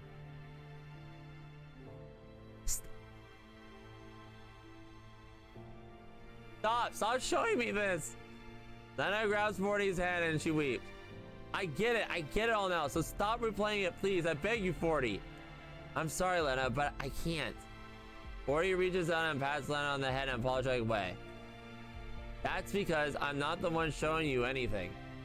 Everything you see here, all this cruel image that keeps repeating over and over, all of them are just the reality that made Leva of today. All these years, Leva has never forgotten the fact that she defeated 40. These tragic scenes have been playing out in her neural cloud over and over again. She grew up quickly as she did because she's unstoppable. Because of this unstoppable energy that repeats in her neural cloud. Defeating 40 defended her so badly that she created me in her neural cloud from the virus. However, even with a stimulated person on it like myself, there is a tranquilizer. No matter how much companionship comfort I gave her, I can't change the cruel reality of the past. 40 goes quiet, simply because Leva's painful past, but she smiles in a strange way. Still, all this is going to end. The neural cloud rewrite has begun. Once the virus finishes rewrite, Leva will no longer exist, and neither will this pain. Virus will draw the veil over everything. Leva will truly bid the past farewell and embark on a brand new adventure. 40, what are you saying? I'm serious, you know. 40 smiles as she strokes the mirror. You see, the interface between level 2 and level 3 are hidden behind this mirror. I wove a lovely dream so Leva would accept the neural rewrite more readily. In that dream, 40 is still alive and Leva is still happy with 404 and her griffin. Of course, that includes you, Lena. Yeah, I bet Leva must really be pleased with her dream, no? After all, she hasn't had some signs of waking up yet. Still, that's fine too. Thanks to you clearing all the extra data this whole time, Leva's neural space has been stabilized. I can return to the mirror and activate the access port. Once I recover the rewrite her neural cloud, I'll be able to replace Leva and become the true master of this neural space. That won't happen. Quit dreaming. Lena gets up and grabs 440 sleep. Leva won't drown in this beautiful dream like you say she will. Oh really? And how do you know? Because I saw all of this. Lena wipes her tears away and stares at her heart at 40. 10 years ago, Leva was strong enough to survive after losing 40. Even after losing her arm, her eye, her name, her identity, even becoming a doll that doesn't exist, she never backed down and bent a knee to anyone. She kept repeating those memories in her heart no matter how much it hurt, taking one step forward after another. That was why Leva could grow so fast. Right now, Leva is 100 times more amazing than she used to be. She will never lose to a pretty but fake dream. Saying this, Lena raises her gun. I believe Leva will wake from her dream. Therefore, as her most reliable little sister, I'm going to help Leva in my own way. I won't let you hold Leva prisoner. I will show Leva that even after losing for her, there's still goodness, something worth reality. That's still someone who will stay by her side. Saying so, Lena activates the weapon. A bullet slams straight into the mirror, but it appears to be transparent coating. In fact, it may be there. 40 laughs mockingly as she sees this. Lena, don't you think you're being terribly naive? Do you think I let such precious mirror go unprotected? Alright then, I'll take you the role of the big sister for once. As soon as 40 picks up the old gun from the ground.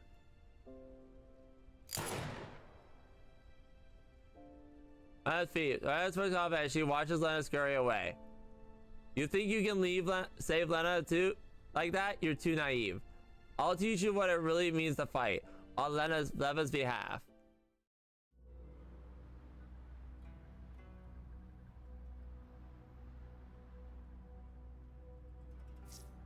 It looks like cuter in the new outfit.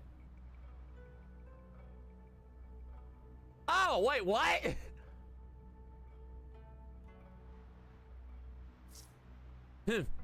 I don't care what you do. I'm gonna save Leva. Oh my, nobody like you. Nobody will like you if you're always so fierce.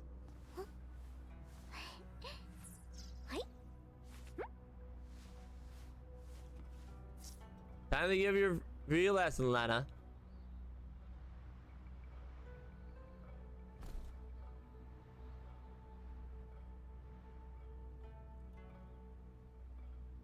Well then, oh wait, can we not select her?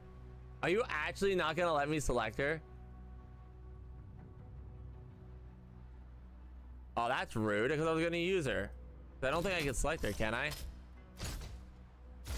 Alright, bet. Oh no, she's right here. I'm dumb.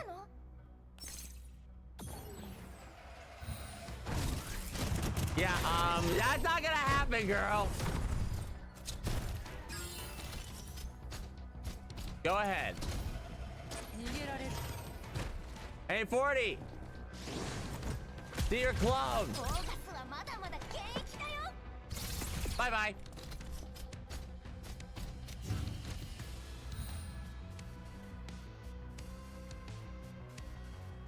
I guess it was supposed to be an epic battle, but we beat it. Nope. Bye. And then we got you. Bye-bye. Got you. Nope. Time for vroom vroom vroom.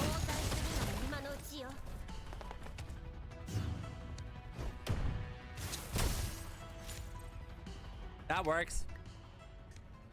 Ah! I've reached battle forces 40 in the corner. You lose, 40.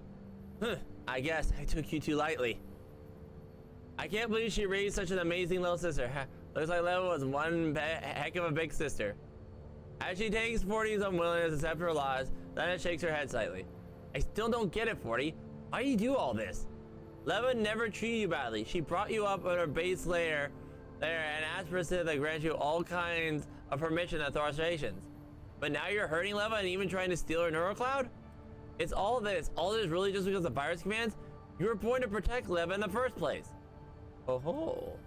Ori chuckles. She looks a little tired. She leans against the mirror and slowly slumps to the ground. If I had to say why, I guess it's because I didn't want to just live like this forever. From the moment I was born, I live in a virtual neurospace. I re-experience reality. Yet I could only ever stimulate the experience of virtual environment. It's true, I was born because of Leva's wish. I never minded the subtleties of 40 or protected Leva for the Council of Leva. But at some point, I started thinking 40, or rather the words of real 40 said. She said, even T-dolls have come to live for her own sake. I know I'm just imperfect, complete persona for Leva's sake. I can't be called a proper doll. Even I want to reason to live for myself. Not for anyone, but for my own sake. 40 realized she slipped out and lowers her head. In the past, when Leva was functioning normally, I could still hold back my desire. But now, after this weird doll attacked us, I just can't get rid of this impulse in my neurocloud. Perhaps it's just the virus instinct. The virus is urging me to seize control of Leva's neurocloud, which led to the creation of that girl. But didn't Leva survive because she... In that case, why can't I rewrite Leva's neurocloud? Wouldn't that be like paying back 40? Still, there's no point in saying all that now, is there? I mean, I lost to you, Lena. 40 shakes her head and tries to raise her at 40. She smiles weakly at Lena. Things are being like they are. You should defeat me, Lena. Use this old gun and the bullet you picked up. What are you talking about? 40 throws the old gun at Lena's feet and gestures her to pick it up. If my fate is to be deleted by Saya, then I'd rather just die here. Defeat me, Lena. The only way to defeat me is the gun and the bullet. Defeat me and you will be free, Leva. Hee. If Leva knew you saved her, she surely think you grow up so much. In the future, she allow herself to fully rely on you. After saying all that, she did... Don't do it. Don't do it! With her head, she closed her eyes without a word, as though she is looking forward to nothing more to her own death. Do it, Lena. Uniform's voice is quiet but very quiet. Then picks up the gun without saying a word. She changes the old bullet and picks up the beginning and takes aim at it for Fred. Her fingers press against the weapon, but no matter how much she tries, she can't gather the will to pull the weapon. Should she shoot her? Should she shoot this liar, this burn of herself? Lena, what are you waiting for? The 40 before her calmly waiting her fate. However, Lena is still hesitating. This person has saved her along her journey many times for her. Even if she flung her off a cliff at the end, what awaited her at the bottom was a stunning expanse of seawater. Lena added once again, but something in her class keeps telling her following through. I should shoot her. Lena reflexively surveys her surroundings. The convent is quiet, so quiet that girl from her rope the advanced by the trace. Only the cruel scenes of the past seem to be moving, still playing over again. There is a faint sound of explosions coming from outside the cabin. Then cautiously looks at a nearby window. Far in the distance so far, she almost can make it. Several glass are fighting the robotic hordes. Meanwhile, 40s before her is still quiet, urging her on. I'm this close to running out of patience. Hurry and shoot. Pitying your enemies for losers. I'm sorry, but I just can't do it. Lena slowly shakes her head. As much as I hate to admit it, the fact is that you're the sole reason Leva managed to survive, 40. So I can't shoot you because I don't want to defeat you. I can't defeat you. How disappointing. Your slowly opens her eyes. She coldly, then struggles to her feet. You come this far, but you're still so soft and weak. In that case, let me give you one final push. As she says, before raising her hand, pressure in the mirror. In response, for a gesture, the looping image of the mirror vanished. A golden breeze suddenly appears in front of Lena. Lena's eyes go wide as she sees a female figure standing seaside. Leva! 私が強かった？あなたの采配のおかげよ。 She's not gonna do what I think she's gonna do, is she?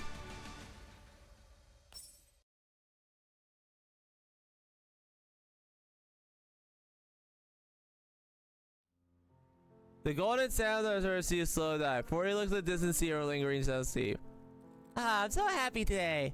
The sea is lovely. Unfortunately, the day is almost over. Yeah, I just can't get enough of the scenery. If only I could spend every day vacationing by the seaside.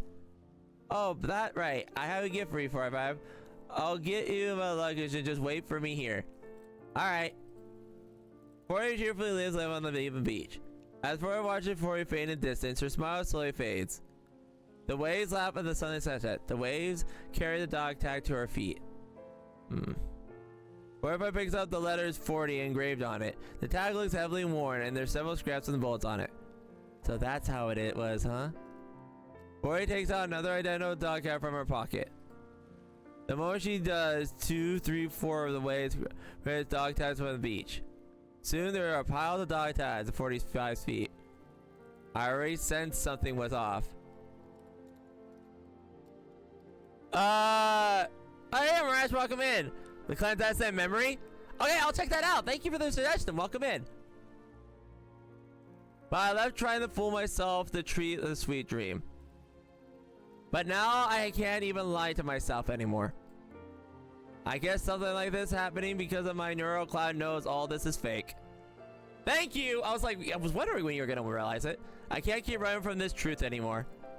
45 tightens her grip around the little piece of metal in her hand and turns and walks into the waves. Revive, don't go! A shout from 40 stops her. If you stay here, this sweet dream can keep going. I can restore everything to how it was and get rid of all those annoying pieces of metal. As long as you're okay with it, all of us, we can keep living like this forever. We can keep training, going on parodies, and going on holidays together. Nope, sorry. Shakes her head. I'm sorry, 40, but I can't stay here. But why? This place isn't everything you wanted. The commander's here. You're far from the battlefield. You far and in 40. But dolls don't dream. However lovely this might be, it's all fake, and I'm not going to lose myself in a fake illusion. Besides, it's not like you're even the real 40. You're just the guardian program for this place, aren't you? So you already realized it. Yep, every time I wanted to remember the actual past, you try to distract me with something. It wasn't just either. Everyone else in the sweet dream acted in the same way. While I still don't remember why it all happening, I think getting close is to the truth. Your mission is to keep this all a dream, but why? I would just want you to be happy. You have everything you wanted in this dream. You can meet with your friends and loved ones and live in happiness. But once you leave this place, all the cruel scenes of fuzzy out there focus will become stark reality. All your joy will become suffering. You'll lose the person who is most precious to you, 45. But he shakes her head. No, that's not right. I have to set out and find the truth precisely because 40 is precious to me. Bet! There's Lilette! Only the truth can remind me of the fact that I've lost 40 forever. Yes, losing 40 was painful, and at the same time it proves how that's what 40 meant to me. Of course, I'd like 40 to be my side. But choosing to forget my pain and drowning in this beautiful dream, that would be the ultimate betrayal of 40. And so I'm sorry, but I have to go. With that, 45 runs towards the door and pounding surf. Dog tags watch off of 45 ankles. Yet another metal sound of the waves, both of them gradually transforming into the sounds of Operation Butterfly.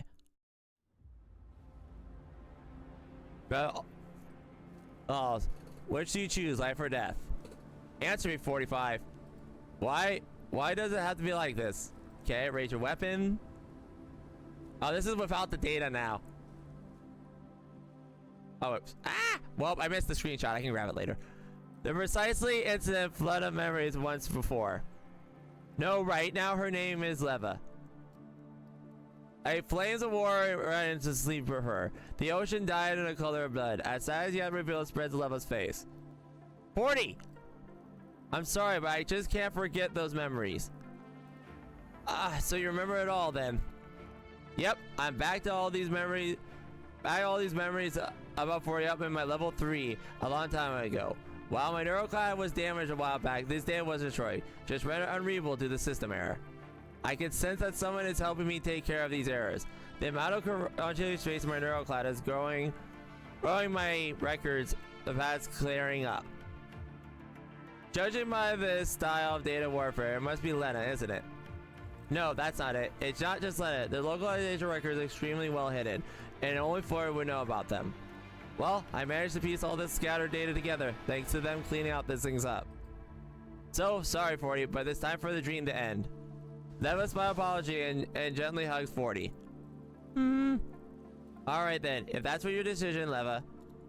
The air seems to go out as 40 as she hungs her head and leans against her shoulder. The crimson dye battlefield instantly vanishes and is seen before a reverse of bat spears her golder. 40 and Leva return to their parents in reality. So wait, does she stop her? Thank you, 40. Thank you for creating this sweet dream for me. I've really missed you all these years. I've always wanted to see you again and go on vacation with you. Tell you so many things. Whenever I have a happy experience, I would thank only for and wanted to tell you to talk about 40 about. 45.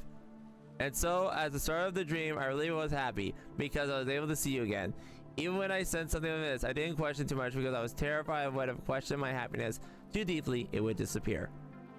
Even now, I would not want to take it all to the end. Still, I have to go. I know someone else is out there trying to break open this space. Someone's calling me, and their voice is getting louder and louder. The voice is calling me Leva. You understand, don't you, 40? When I try running away from them back, once I my present self no longer treats you. Treats 40, my only emotional clutch as Leva. I have more new reason to keep on living compared to when I was 45. I have subconsciously rejected the conclusion because I saw it as a betrayal of you. That's why I kept trying not to think of the why. I almost lost myself in that dream. I won't run away from anymore. Reality is cruel, but I will accept it. Because I've already set it passed down. My present self it will live on as Leva, just as you hope. Not everyone, but my own sake.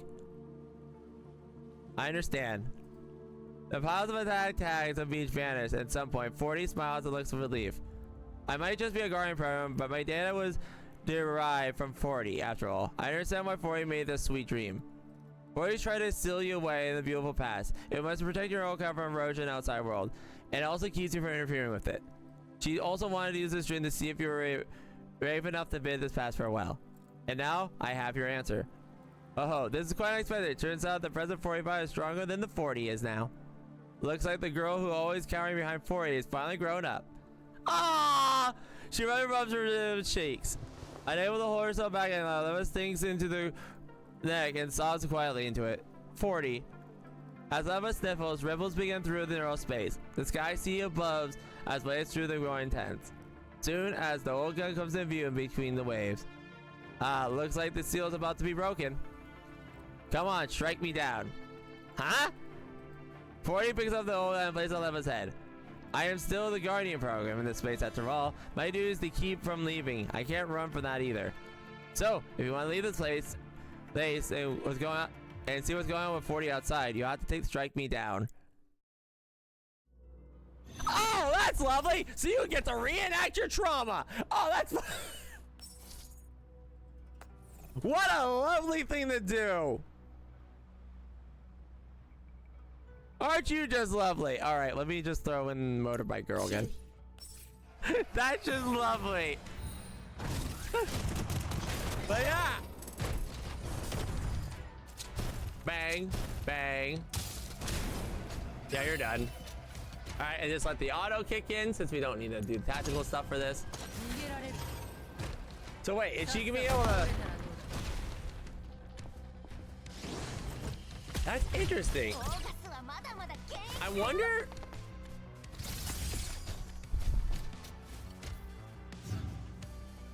Okay. I wonder what's gonna happen now. Because if I wonder if she'll change her mind if she sees Lana.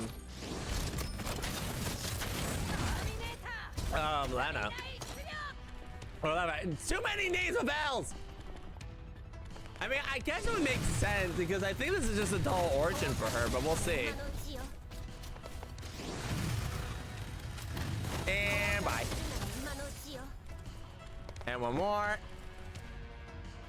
Where's the last one? There he is. Ow.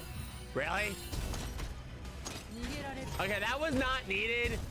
Oh, I thought we were gonna ult. I thought the auto was gonna ult. Alright, let's see it. A gray-haired frantically dodges the bullets on the seaside. After being hit several times, she sinks to her knees and bends. She gives resistance. She looks at Leva and closes her eyes. After several completely worn out, she gives the person a relieved smile. You become really amazing, 45. Look at the mission is truly over now.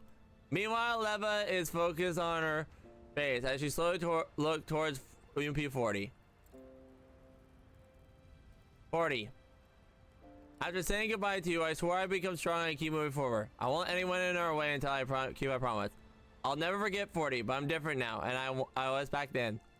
As for 40's memories, they are a life preserver to save me by drowning, but a precious gem of all hope. And I need to let her know that as well. Yes. So do it. Shoot! The only way you can escape is like defeating me like Operation Butterfly. Oh, you're cruel! Come on! What is with you and just shooting this woman in the head? I swear, Girls Frontline just has this thing like, let me just keep shooting you in the head.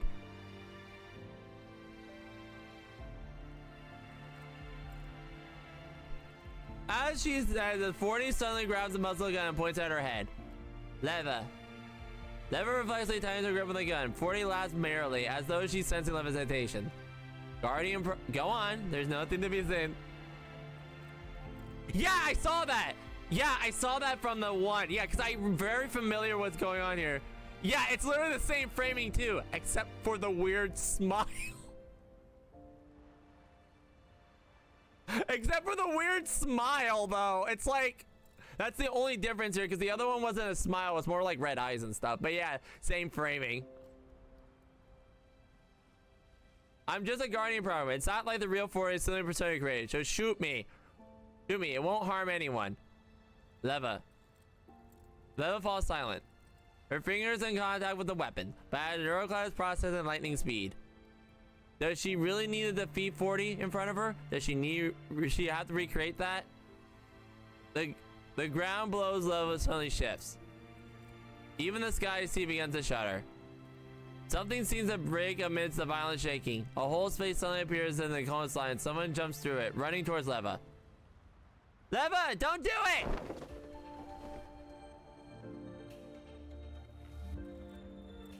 Okay, that's a good one.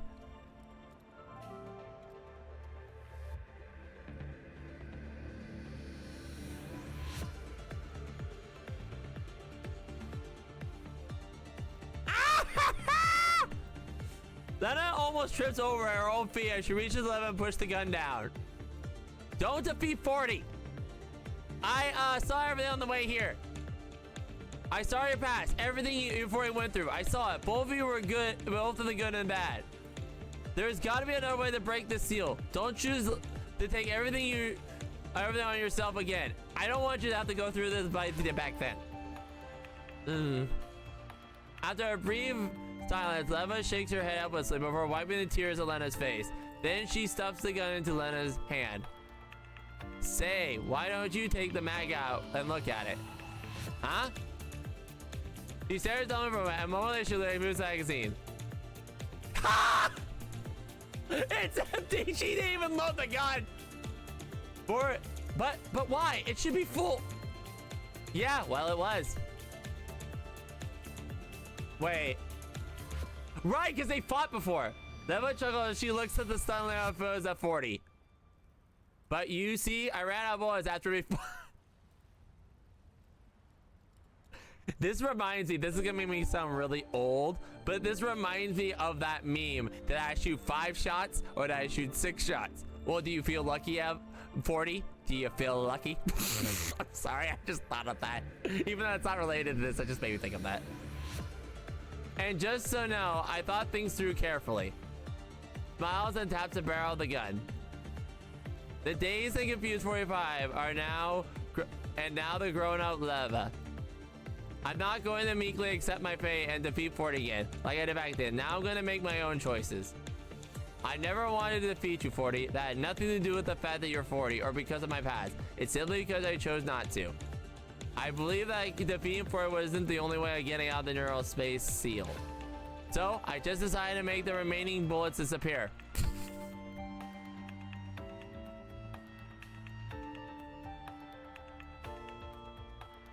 This reminds me of that Max Sword. This reminds me of the thing. Wait, I thought there were bullets. I magically made them vanish. I love this. I love this. I get why, by the way, I get why. I'm not critiquing the writing because they're in the neurocloud. I get it. It's really funny to me because that's why I'm like a level of lie. She's like, oh, I just wanted to make them disappear. Then why'd you do this thing? I mean, this is my neural space, so doing this is a piece of cake for me. After all, it would be terribly tragic if there was a misfire and events played out again. Saying so, Leva makes a finger gun with her right hand and makes a pew-pew gesture at 40's forehead. Oh, you're evil. So you see, Lena is here, which means the seal can be broken from the outside. So it turns out that rather than the dilemma where someone has to die, there's actually happening, which doesn't sacrifice anyone. Isn't that right? That's being the case, you don't need to be such a drama queen. Goodness, what will I do with you? 40 laughs as well.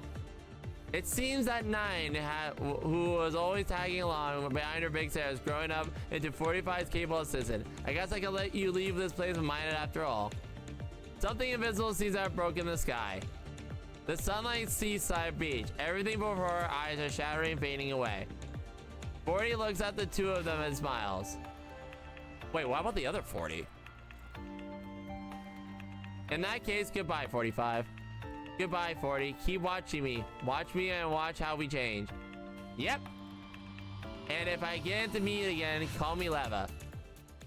I have a feeling you're gonna be meeting again. Hi, cat girl. All right.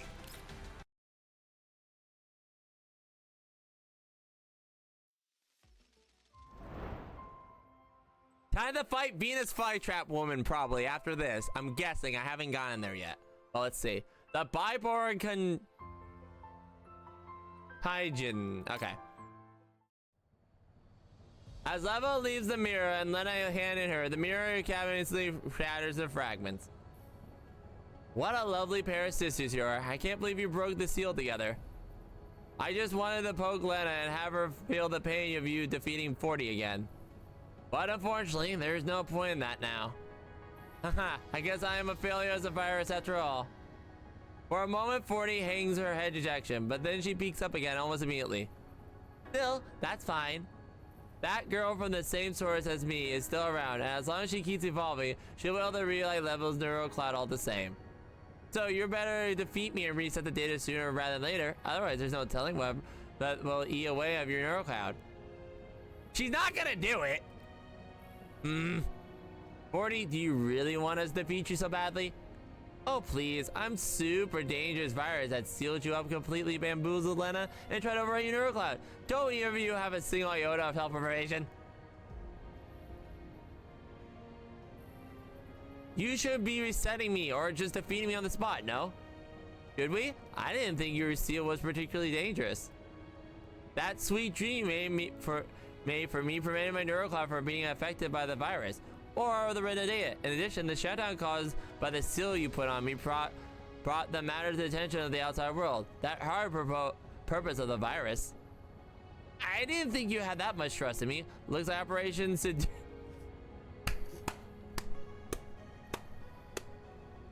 I love that. Looks like Operation Seduce Leva was super effective.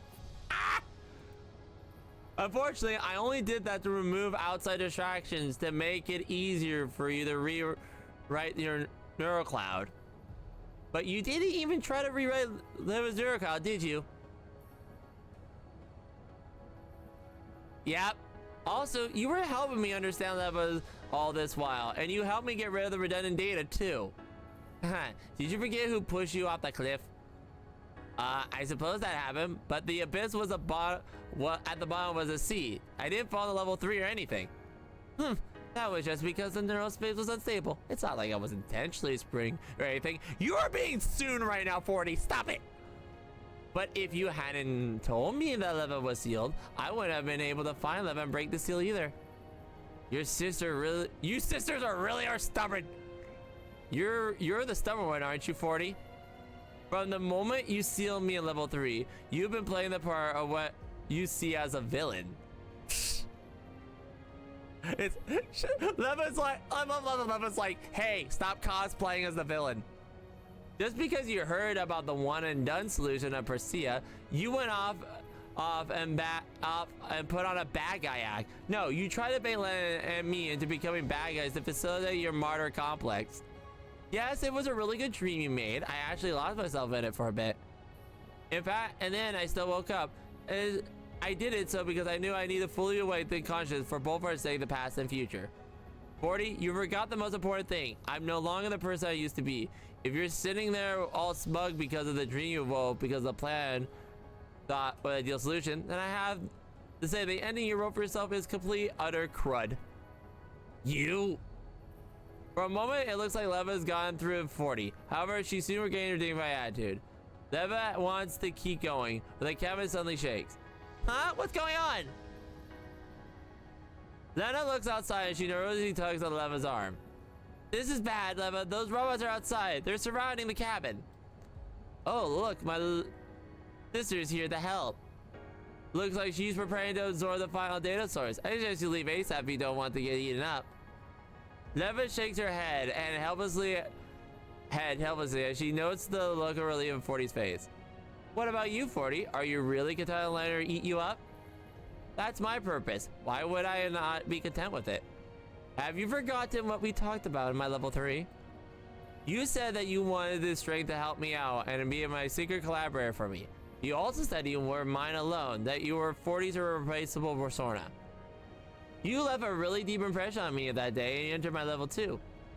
And as I recall, you used my visual models to view the world all day long. You refused to let me close my eyes, even though it was well past midnight and everyone at 4-4 had gone to bed. Even the darkest night was all sorts of interesting lights in it. You look hard enough. I remember that's what you said. Back then, you hated level 3 and the darkness of Valley. Yet now you want to die and go back to the pitch black void? Is there even a point to bring all this up now? I don't think. Kaboom! The sudden explosion cuts all the way halfway. More of the explosion follows the mirror shakes harder and harder. Ah! I can barely keep my footing, and those robots are closing in. However, Levi's attention remains at 40. She could not be any calmer if she tried. I don't believe that there's no way to deal with the virus, just like how we managed to undo your seal without defeating you. I don't want to listen to this. Can't you just leave me here in peace? Oh, so you like peace, 40. Then why don't you keep trying to chat me up every time I return from my neurospace? Because being alone is boring. Also, that was then and this is now. Ah, the roof is coming down. Leva and 40 right now are literally the two that are sitting there with a cup of coffee going, this is fine. That's what Lena's doing. Which, if we go together. I'm not leaving until I bring 40 around. Leva holds out a hand to 40 and determined expression on her face. Leva, look out! As Lena calls out, the cabin means rakes, collapsing down on 2 of them. Upon seeing Leva about the garage, Leva throws herself at Leva. However, Lena's is split second faster, and solving the bees to freeze aside. Seeing that opening, Leva reaches out and grabs Leva 40, slings her on her back, and sprints towards the exit.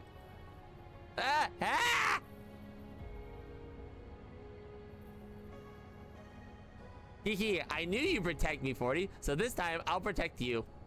Wait, put me down! Lena, let's go. She really went, hey, 40, you're my friend now. Leva runs out of the cabin, 40 on her back. Right after they rush out, a small mirror cabin collapsed with a loud crash. Wow, that was close. Good thing we got out of there. 40, Leva, how are you guys? I'm fine. Leva smiles, then puts the squirming 40 down. The moment 40 hits the ground, she immediately backs several steps away, making space between herself and Leva and Lena. Ho ho, don't be so quick to get mad or celebrate. We got a bigger problem ahead of us.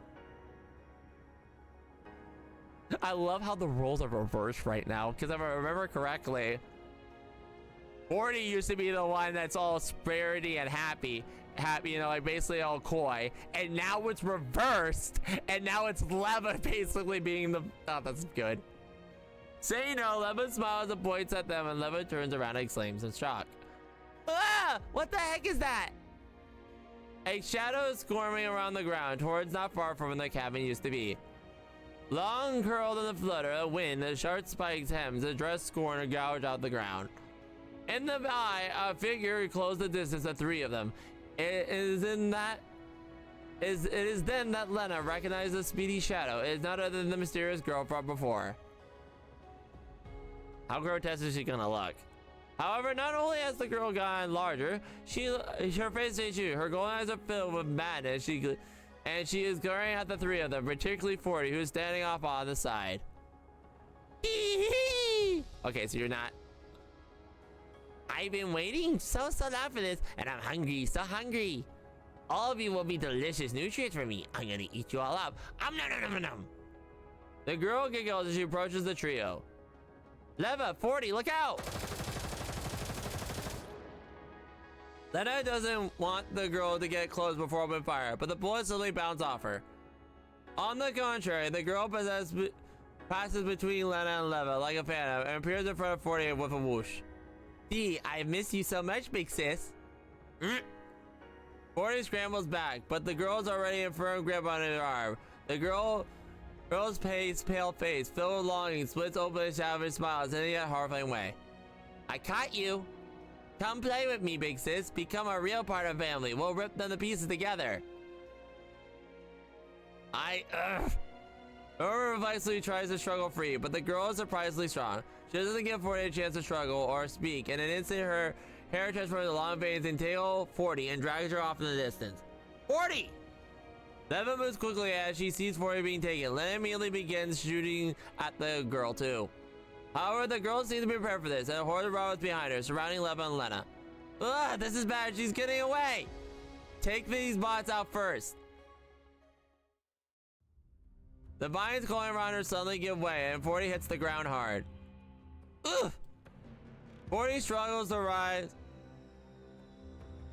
against the ground, but then she freezes up. Countless data fragments are floating out of the jet sky. The swirl gathering, twisting high like a cyclone. But as we're being drowned in and up, the countless fragments rain down again. The blackness surrounding the sky. It is as though someone has opened a giant umbrella in Leva's neurocloud. What is this? This is our home, of course. The girl hops and skips over to 40, pushing her face against 40 again. This is Parpalion's home. You and I are the young ones of Parpalion. Parpalions will grow up here. 40 falls silent. After realizing she's not getting the answer she wants, the girl grabs 40's hand again. Sis, we are all young ones for the virus. So stay here, stay with me. We can grow up together and live here together. Stay, keep me company, okay? The girl tugs at 40's hand with playfulness. Although she fought her several times before, for some reason 40 can feel a sense of actual kindness here. As though she's really the same. She can't help but look at the heart of the girl. Why do you look different? Because I'm growing. I'll become more and more awesome as time goes by. What happens if I stay behind and keep you company? Then we'll eat the two of them and become larger and better. This place, this whole amusement park, it will become our home. We can play together forever here. Then what about the people who get eaten up?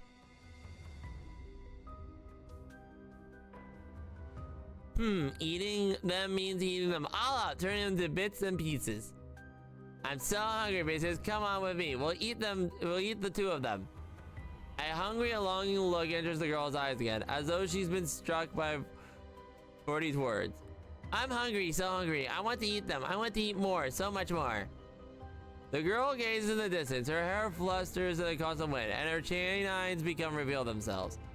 Just then, 40 is reminded of how the girl's entire head had transformed to look like a Venus flytrap earlier.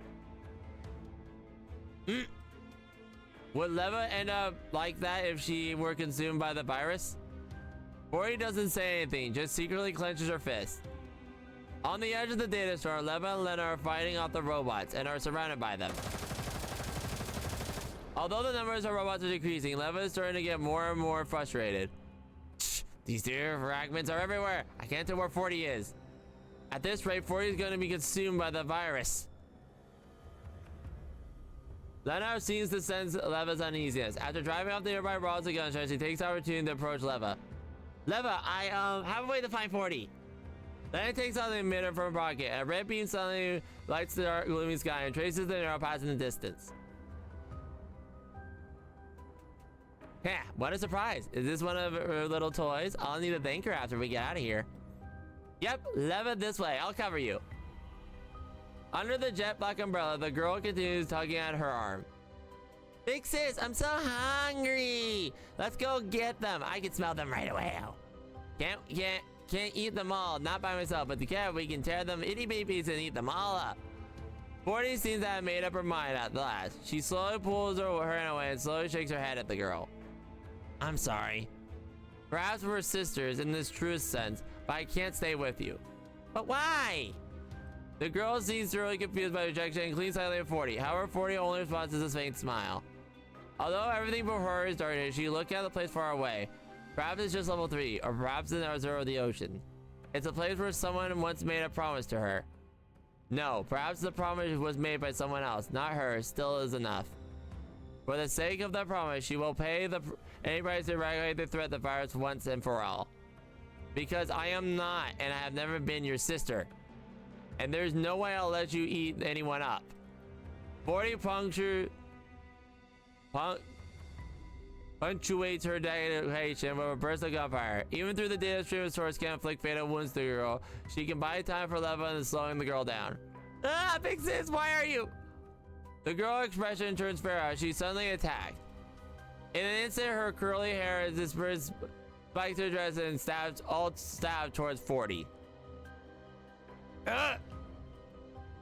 Yuri stumbles out of the way, but the girl glares angrily at her, directing the robots to surround 40.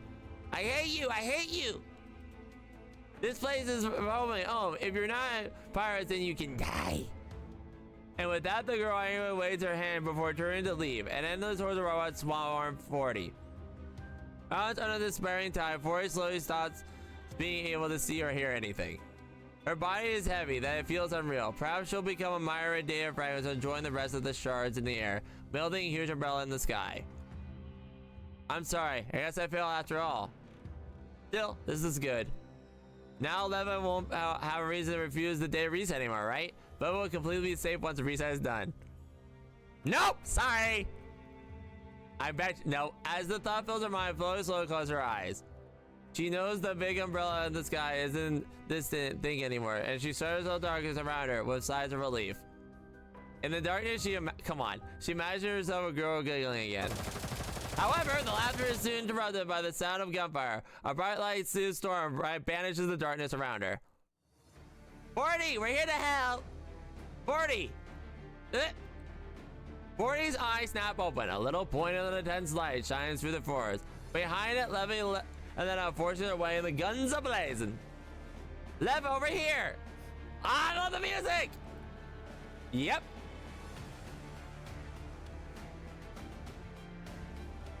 With Lena covering her, Leva guns down all the robots in her way.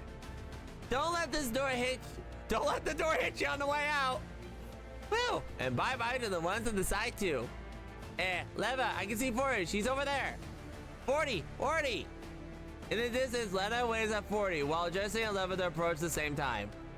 Why are you doing this? 40 goes stiff. She can't stop herself from yelling at Lena and Lev. Lena, stay back! The virus is out of the control. If you stay here, it will devour your neural clouds. However, Lena and Leva ignore 40. Instead, they continue shooting and advancing. We're almost there, 40. Just hang on. Soon, the light of their muzzle flash illuminates the ground in front of 40. Leva and Lena finally break through the swarm of robots to run for 40. The two of them are covered in wounds and then fighting up until now. Lena lays down cover fire and Leva at the ladder reaches the hand of 40. Won't you come with us, Lena? Won't you come with us? Lena and I won't be able to last long if you keep dragging your feet. Why are you doing this? Oh! As she looks at Leva with a gaze, 40 bursts out in tears. Why won't you and Lena give up on me and after everything that's happened? All you had to do was just leave me here and delete me along with the rest of the virus. It would have been solve all your problems. Wouldn't that be better for everyone? You could have finished just to be behind.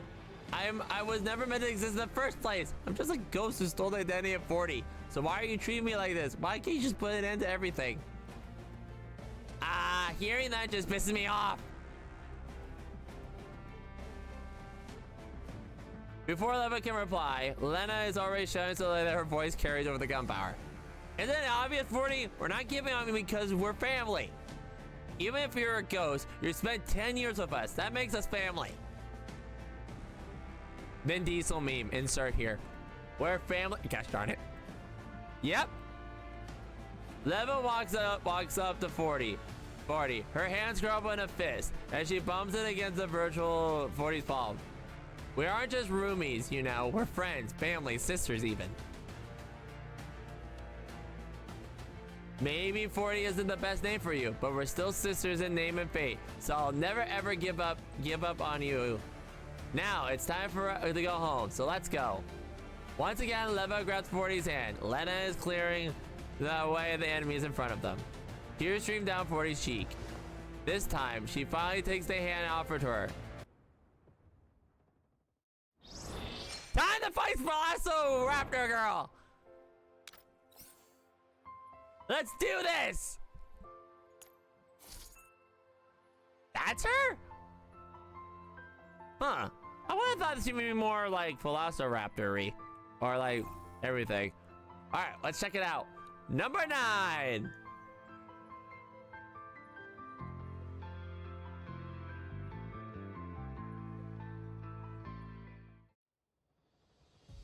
Leva 40 over here. Under Lena's cover, the 3 of them barely managed to escape the storm mirage and managed to really safe place in the neural space. Once Leva lets go, 40 slumps powerlessly to the ground before curling into a sobbing ball. After patting 40's head, Leva sits down beside her. 40, you know, while I did treat you like 40 at first and found myself depending on you, after all these years, you're not a substitute 40 anymore. Right now, to me, you're someone in my neural code who always kept me company, cared for me, someone who's very precious to me. No matter how convenient resetting my urges it would be, I can't accept that as the price of sacrificing you. After I lost 40, I promised myself that I would never give up on my friends. Leva, oh, so please, don't give up on yourself either, okay? Leva squeezes 40's hand. And besides, you never really wanted to die, did you? Leva points at the surrounding area. While in the ruins, they can still make out the multicolored amusement park grounds. You always wanted to visit a real amusement park, haven't you, 40? All these colorful fairground attractions popped up because you were your wish.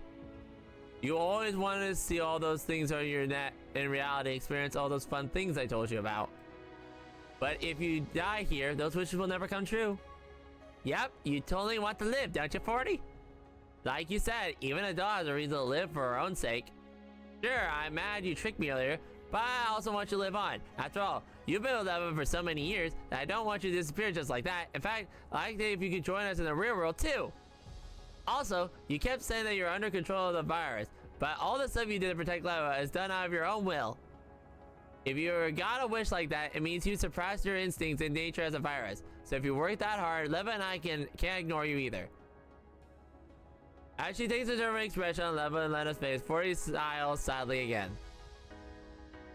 Yeah, of course I want to live.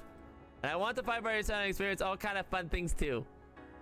But the virus is a huge ticking time bomb. I'm sure you've both seen it too. As long as I exist, the bomb might go off any time. When that happens, everyone around me might get hurt, just like 10 years ago. And I don't want to see that kind of thing happen again. Yuri hangs her head in sorrow. Is that why you decided to sacrifice yourself? Yeah. Chris, it was right. The best way is just to reset your OJ system and delete my data. That would permanently remove any risk of the virus you might pose to you. But you knew I wouldn't accept that. That's why I tried to take advantage of your neural cloud being damaged and to manipulate Lena into doing it. But not only did it not work, I got 2 of you who hurt again. I'm sorry. Oh! 40's head dropped even lower. Actually, I should be apologizing to you. Leva smiles apologetically. She walks to 40 and gently presses her hand on her head. Things got so hard for you as they did because I've always relied on you. I forced you to make the decision to take care of everything on your own shoulders. So, I'm sorry, 40. It was my fault for not realizing this had been bothering you all this time. But please, believe me when I say I'll find some other way for you and me to keep living on. Leva words make 40 raise her head. There's a hint of sadness in the way she looks at the 2 of them, not quite believing what she's hearing. Really? Is there a way to do that? I'm sure there is. Leva tightens her grip on 40's shoulders. I'll find a way, no matter what it is, even if it's only for a minute. As long as you trust me and don't give up, we'll find a way to make a minute count.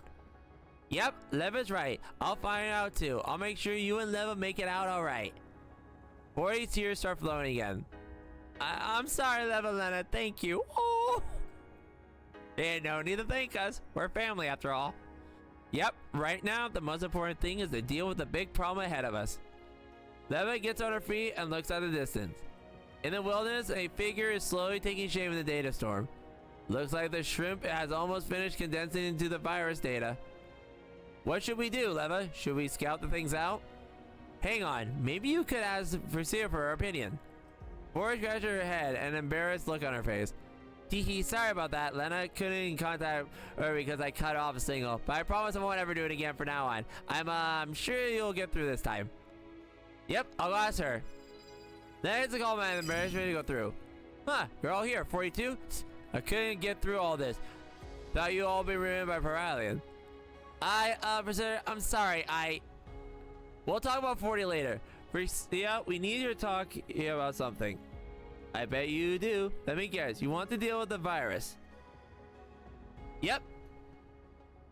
So, what's the situation now? I'm picking up dramatic changes in the new persona is swamped by the virus. What's happening here? Is the virus starting to take views together? He seems to absorb all the junk data. Were you concerned about approaching it because it might affect 40's data too? Yeah, if we let her go like this, 1140's neural cloud might get overridden, right? How should we deal with this? Got any ideas? Let me think. Actually, look at this data that gave me an idea, but I need a volunteer to experiment. Priscilla glasses meaningfully at 40. Huh? What do you want me for me? The hurricane rages forward, and 40 weaves between the wandering robots as she heads straight to the eye of the storm. Countless robots follow her wake, but Leva take them out one by one. Priscilla, is this close enough? No, get closer. 40 continues running ahead, and Lena pace behind her. Is this really okay? Any further, 40 might get sucked into the big umbrella. And if you're trying to communicate with that girl, that's just too dangerous. Given the present situation, there's no option that's too risky. And besides, 40 still has us. If she runs into any problems, we'll help 40 take care of it. Yep, got it. Fortunately, Lena fears do not come to pass. Perhaps it's because it's almost done absorbing data, but the hurricane suction is much weaker than before, and 40 doesn't get sucked in it even when she runs towards it. With Lena and Leva covering her, 40 soon breaks through the cord and remaining robots and reaches the base of the hurricane. Countless data fragments coming together in the Great Sea. Between them, a huge, creepy dark shadow is taking form. It seems to be a girl from before, but it seems somewhat different. 40 raises her hands and waves frankly towards it. Ooh! Hey! The shadow of the sky shifts as though responds to 40's voice. Don't you want to be with me? So come with me! 40 points at herself and then at the shadow. I can keep you company. We can be together. The floating shadow remains silent. Hello, can you hear me?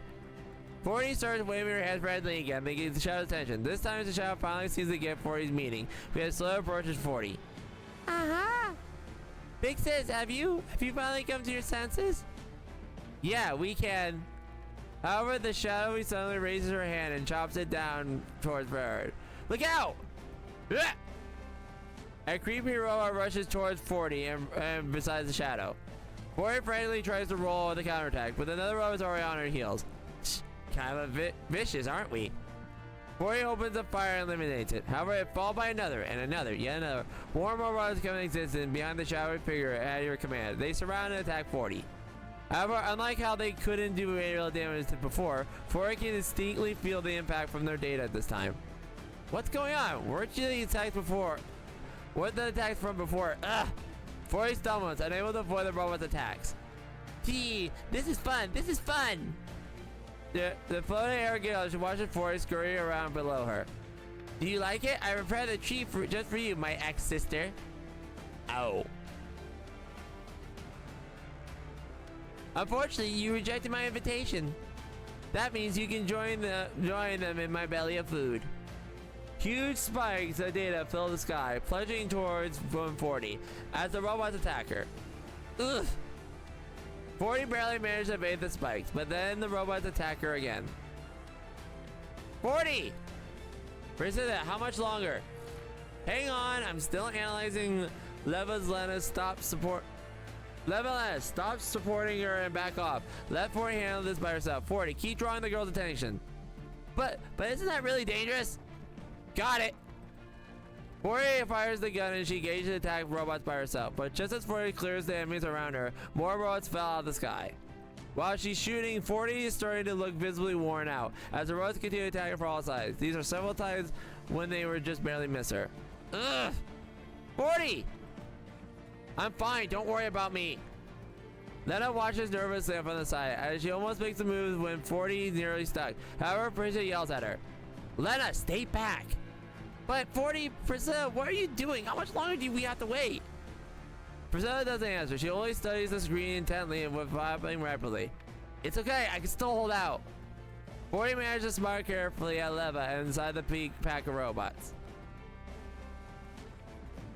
So relax, Leva. Just think of yourself as my guardian angel. This time around. Trust me, the battle will be over soon. 40! While the rational part of her knows that she must have some reason doing all this, Leva finds herself consciously staying set toward away. Anyway, she keeps her eyes trained on 40's form. Leva's hands curl up into a fist as she watches 40 petite shape rolling, shooting, ducking through endless hordes of enemies. This is how 40 felt in the past where she watched her fight. All she could do was wait outside the battlefield and watch. Any switch she could get was limited to Leva's neurocode. But the real battle was a truly dangerous place. 40. If we get through this, I promise the next time we're going to truly fight side-by-side reality. After who knows how long, Priscilla finally speaks up and comes to the channel. Ah, right. I finally figured it out. 40, you can fall back now. No, Lena, Leva, you guys move in and help 40. Huh? What? While she's still confused on what's going on, Lena has already rushed in. And Leva falls close behind and helps 40. The surrounding robots are swiftly cleared away, 1 and 3 counters together. Now that she's some breathing room, at least 40 asks Priscilla the question. Well, thanks. So, why is that we're gonna go back? What's going back there for her?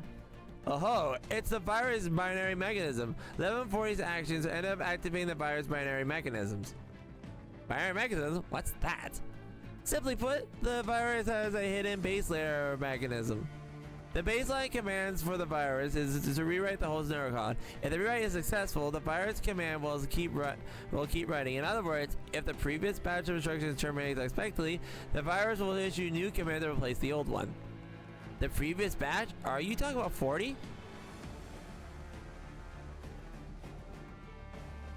Yep, the 40 discovered in Leva's LC, which initially are virtual persona generated by the virus. The persona was supposed to override the world's neurocloud, but unexpectedly ended up inheriting 40's personality, and its mission became to protect Leva. Therefore, the neural rewrite was temporarily halted. Leva's coexist with the virtual persona. However, after Leva was attacked by her neurocloud was damaged, the excess redundant data generated a second virtual persona for the virus. In other words, that girl. Thanks to the carelessness of that virus, the rewrite order triggered again, and the extra data became affected Leva's neurocloud. Ah, so 40 sealed my core way to protect my neurocloud. Yep, that's right.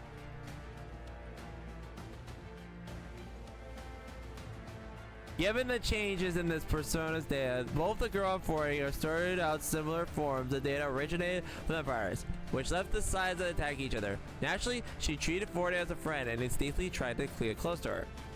Ah, no wonder she kept trying to talk to 40. But she didn't seem to treating 40 as one of her own just now. Was that because of the binary mechanism? That's right. Once the accumulated virus data reached a certain level, the girl, the latest spawn instance, replaced the Forward in command hierarchy. She then received new orders to proceed with the viral rewriting task. Meanwhile, 40, as a leftover from the previous batch instruction, was no longer classified as part of the virus and became junk code. Thanks to this binary mechanism, the 40 persona is no longer considered part of the virus. That's why the girls attacked 40 were effective, and it's why 40 is now free. Oh! So the virus just did it for us. The virus is like, okay, yep, you're no longer. They basically said you're no longer part of the family, and that kind of okay, bet. I'm free. That's right. Normally, dolls infected by the virus are quickly overridden, and their neuroclouds either burn out or fall under the virus. However, the fact that both 40 and 11 were resistant to the virus, rewriting what finally triggered the obscure hidden mechanism. In any case, all this was thanks to your efforts. Well, they do say that so-called miracles are a result of accumulated hard work. Is that what you meant? Heh, perhaps. She paused and smiled before looking towards 40. However, the most important thing is that I need to congratulate you, 40. Since your designation as part of a virus was removed and you're now considered junk code, I managed to track all your data that was originally entangled with the girl and she was attacking you. Does that mean... It means that from now on, you no longer are part of the virus. Eh? Wait, really? Then does that mean 40 and Leva are... Yep, it's exactly what you think. Once you get rid of the Bratty persona, the parts of Barrel Cloud taken over by virus will be completely cleansed. In other words, we can solve level and 40's issue without having to reset the origin system. 40, look out! You should be spacing out on the battlefield, even if you're good news. Yeah, girl. Wait a minute. So I don't have to die, is that right? 40 still shoot, but her tears won't stop flowing. Leva slides into place inside her and the enemy in front of her. That's right, 40. But first we have to deal with this annoying pest.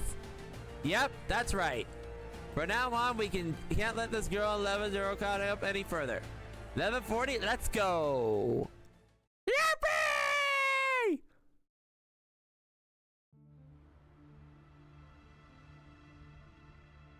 All right. Oh, okay, that's actually kind of horrifying.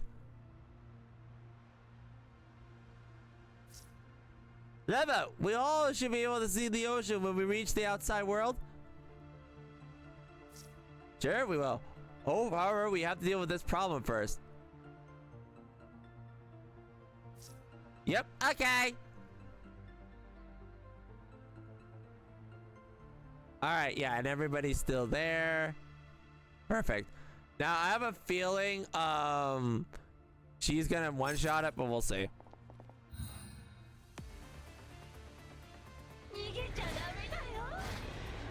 Oh, you're horrifying!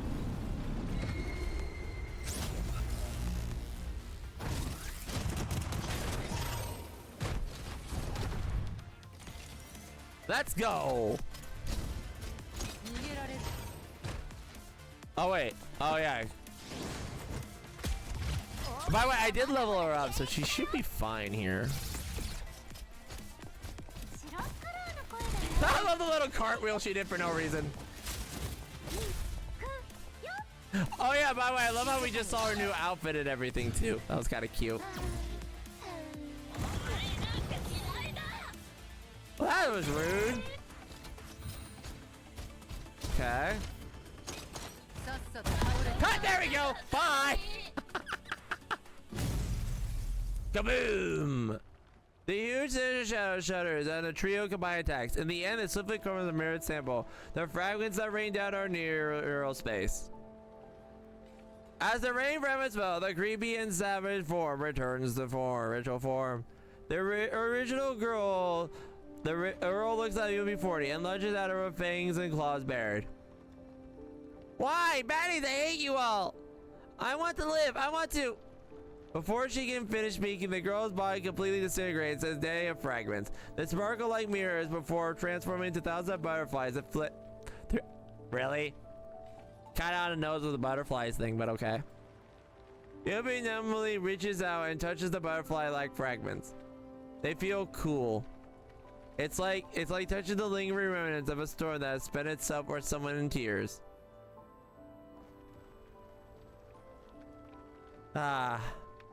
Alright, congratulations are in order now, 40. This problem there has been brought on you level for so long has been solved once and for all. Here, origin system doesn't need to be reset, and I'll have to finally clean up in a bit and get rid of the remaining virus and data in Leva's neurocloud. This might cause your neurocloud signal to vanish for a bit, but once it's done, you exist as an independent neurocloud and continue living with others. Probably you're alright with that, of course. 40 stares dumbly at the communication screen. She opens her mouth as though she's about to speak, but nothing comes out. Oh, you haven't realized it yet?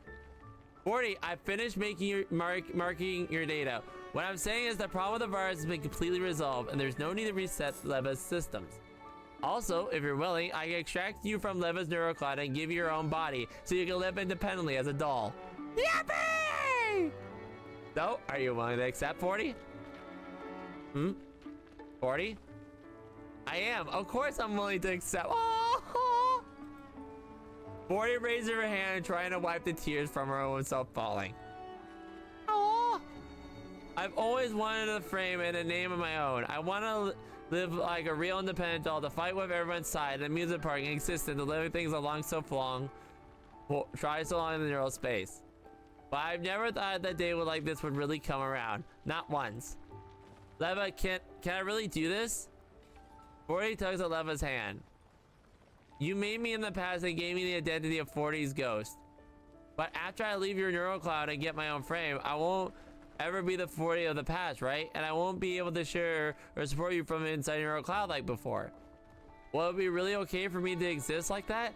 As a real me and not as a substitute for 40? Is it really alright for someone to live in the real world? Of course it is!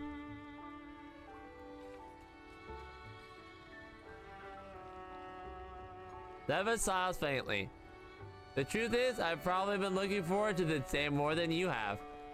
40, both you and the real 40 are irreplaceable to me.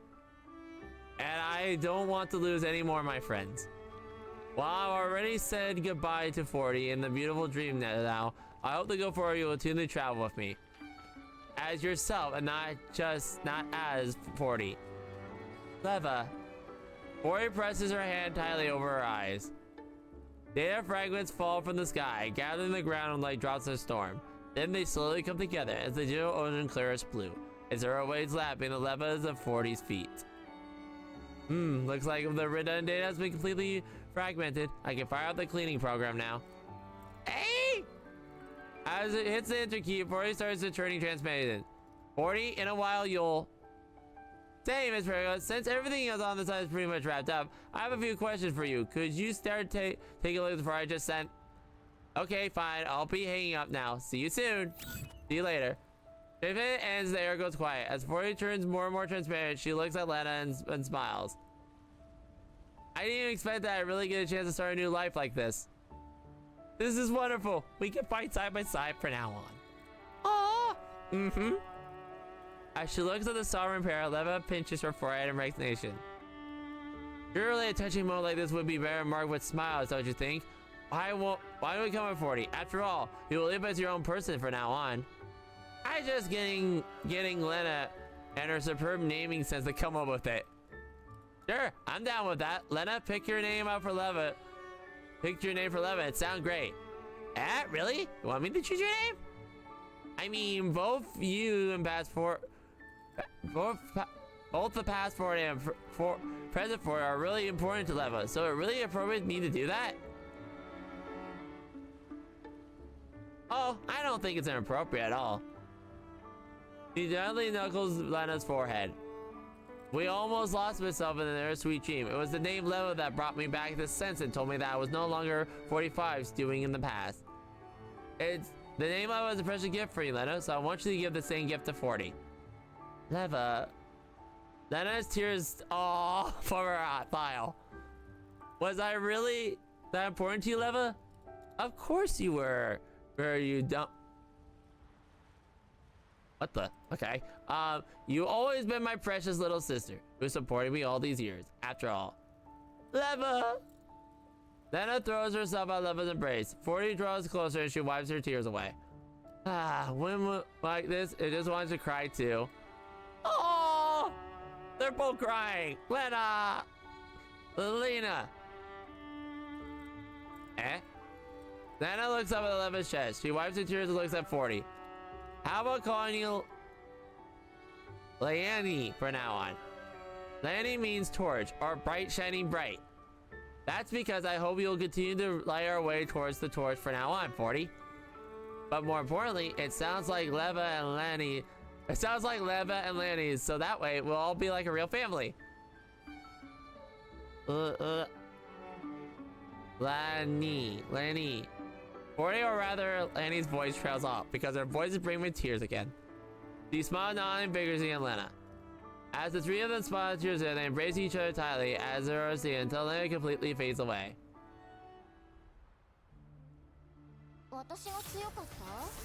Okay, that's appropriate having her there. Okay.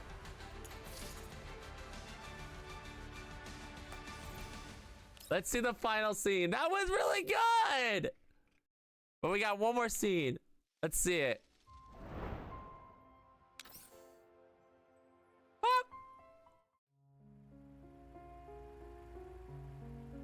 Oh, wait, why are we back here? Well, this is random.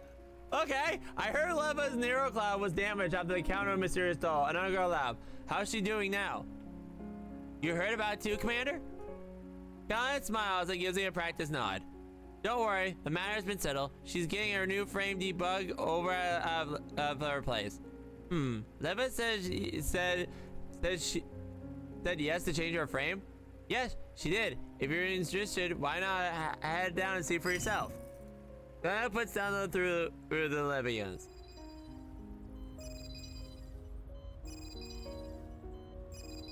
Levian's in the lab. She landed Leva's load. Callan, why are you here? Out here now, or? The commander was concerned about Leva. Could you put him through? Sure thing. Leva turns on the gradation to Leva. She looks at me and waves. She looks at me and waves a smile. Hey, Commander, it's been a while. How's my new frame look? Leva rotates her arms and frantically pushes it down up beside her. Hey, Leva, don't make the big movements. The debugging isn't done yet. Still, your new frame looks really cool. What do you think, Commander? It definitely looks more stylish than before. As I run my eyes at Leva's new frame, I notice something in the distance, far beyond the maintenance capsule. A doll who looks very much like Leva is standing there, talking to Verisha. For some reason, she seems so little familiar. Oh wait, the Commander doesn't know about this! Oh, the Commander's gonna snap when he sees this! I didn't think of this! The doll seems to realize that I'm looking at her because she's sitting in front of the screen waving at me. Hi, Commander. It's been a while. No, that's not right. I think this is our first time meeting in real life. Our first time in real life? Oh, you must be... Allow me to introduce her. This is Lainey. She's been living in Leva's neurocloud until a couple of days ago when she was separated from Leva by Persia. So that was you? It was really been a while. How does it feel being your body your own? Hee, I feel so happy being able to meet everyone in real life.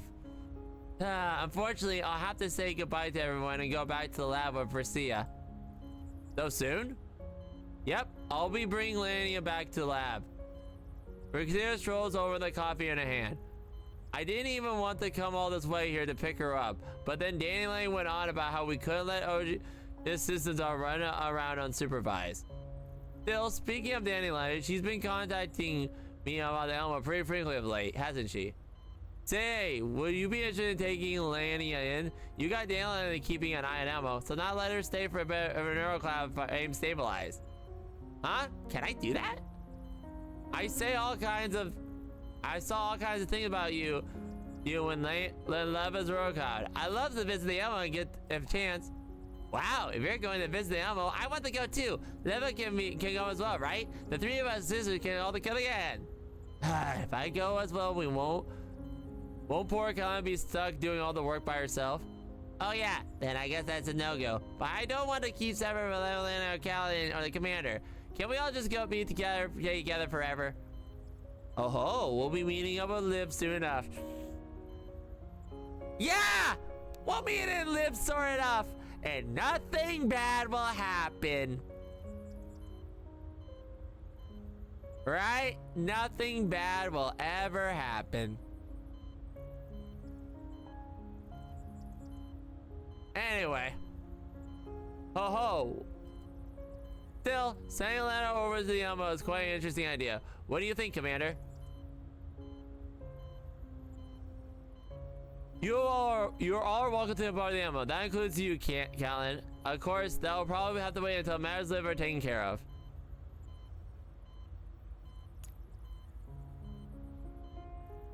Is this them hinting that Callan's gonna come join us at the Elmo? Because I was really pissed off at what happened to her. But they actually finally meet. I'll be very happy. We'll see. I haven't watched the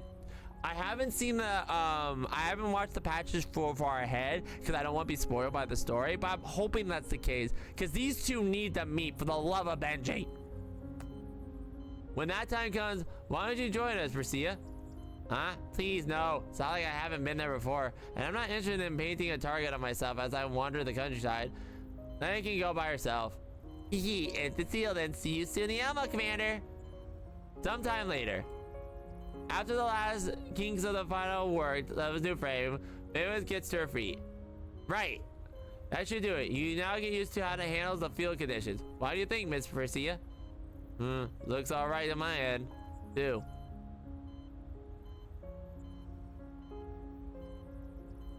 Priscilla nods, then looks at Lania. Alright, let's go, Lania. We're leaving already? Lania tugs her somewhat reluctantly at Lania's hand. Lania smiles and rubs Lania's head. I hope I'm saying it right. It's not like we're never gonna see each other again. I'm just going to the lab for observation. You can call me anytime you miss me. Yep. Leva walks over and passes Lana on the head as well. And besides, we'll be seeing each other again on the Elmo. Alright, then you have to make sure you keep in touch with Leva and me often, okay? I will. Alright then. Leva, I'll be off now. After we arrive there, Lenny heads out to the brushes and the trailer behind her ladder. It's pretty Tia, when will you be coming again? I've got all reports of 3 Ginger Zero Claws research. There are a few things I need to ask you about. Reports, you say? Did you send them to me a while back? She's so done. I love her doneness. I sure did. Have a look. Holds her terminal high as she leaves the room. Lena waves non-stop to her. Bathed in the bright light sunlight, Lena shrieks in the distance. Just as before her, she completely disappears as Leva, view for ties to the wave, suddenly turns back and waves at Leva. Leva raises her hand and her hand too, and waves to Lania in the distance. The sunlight is still pouring down, its brilliance illuminating everything. Past, present, future, the little figure in the distance, or perhaps the darkness sleeping within the abyss. As Leva looks towards the recent hiding shape, it feels like she is looking at a distant, sunnier and higher place. She clenches her fist without saying a word. 40, please watch me. I'll make sure I keep the promise I made with you. And that is it. Let's get these side battles out of the way. That was really good. I like this event. That was really good. So this was actually a whole event about her getting her frame. That is so cool. I like that. I kind of knew about I knew that it was the virus thing because I did do a little research on her, who she was. But it was really cool to see how it came to be because I was very curious how it happened. But that was really awesome. I love that one.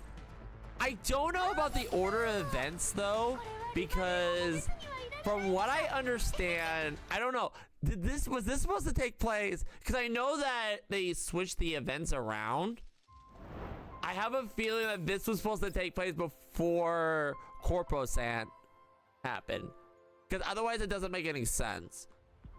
Or, well, it could have been one of those things where they wanted to do it. Because I think the release order is kind of like mad thing, but yeah, that was really good. I like that one a lot. She was very sweet. I might next week, or my next video for Girls Frontline, I might do her covenant with her little ring thing, but we'll see. It just depends on finance and stuff like that, if we'll be able to do that. But that is something I'm going to do because, yeah, like I said before, I am back in Girls Frontlines. After Corporal said I came in, they come in permanently, and yeah, and we will be taking a look. It might not be in the video, but we will be taking a look at clandestine memory in a bit here because I don't know if that's got copyright and stuff like that, and I don't want to risk that. So yeah. Wait, I just heard that me. There we go. Ow. I just realized, have they been leveling up this whole entire time? Perfect. Oh, that's her first scene. That's the first time I saw her scene. All right. But yeah, we will definitely be looking into that song on stream though. Oh wait, we got 2 more. I'm like, we got 2 more. But yeah, so this is gonna be running for about a couple weeks, so we'll see what we got on the docket for there. Which actually works out to my favor. So let me catch the other stuff. But I really like this thing. It was a very well thing. A lot of reading. A lot of reading, I will say. That's kind of, I think that's what burnt me out in the beginning with these things, is because there's a lot of reading for me to do. But I kind of came back to it because I just missed the series so much. I really do like it. I also do want to play the other Girls Frontline games. I know there's Collapse Pieces. Girls Frontline 1, Collapse Pieces. There's like other ones too. Like there's a lot of them, but I need to figure out what the order I need to play them, but I don't want to like rush forward through them. But yeah, I will definitely be doing those type of things in a bit. I also will figure out if she is an actual unit worth building. I do have her max level, but that's only because I wanted to use her for the story. I probably should have used the other ones for the story, but that was my mistake not doing that. But yeah, I'm curious what we're gonna do moving forward, what the next thing, well, that was a quick one. I'm curious what the next one's gonna be.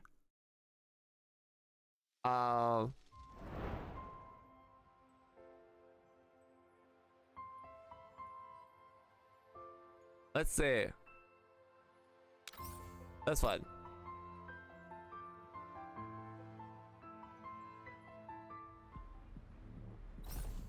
All right, let's go.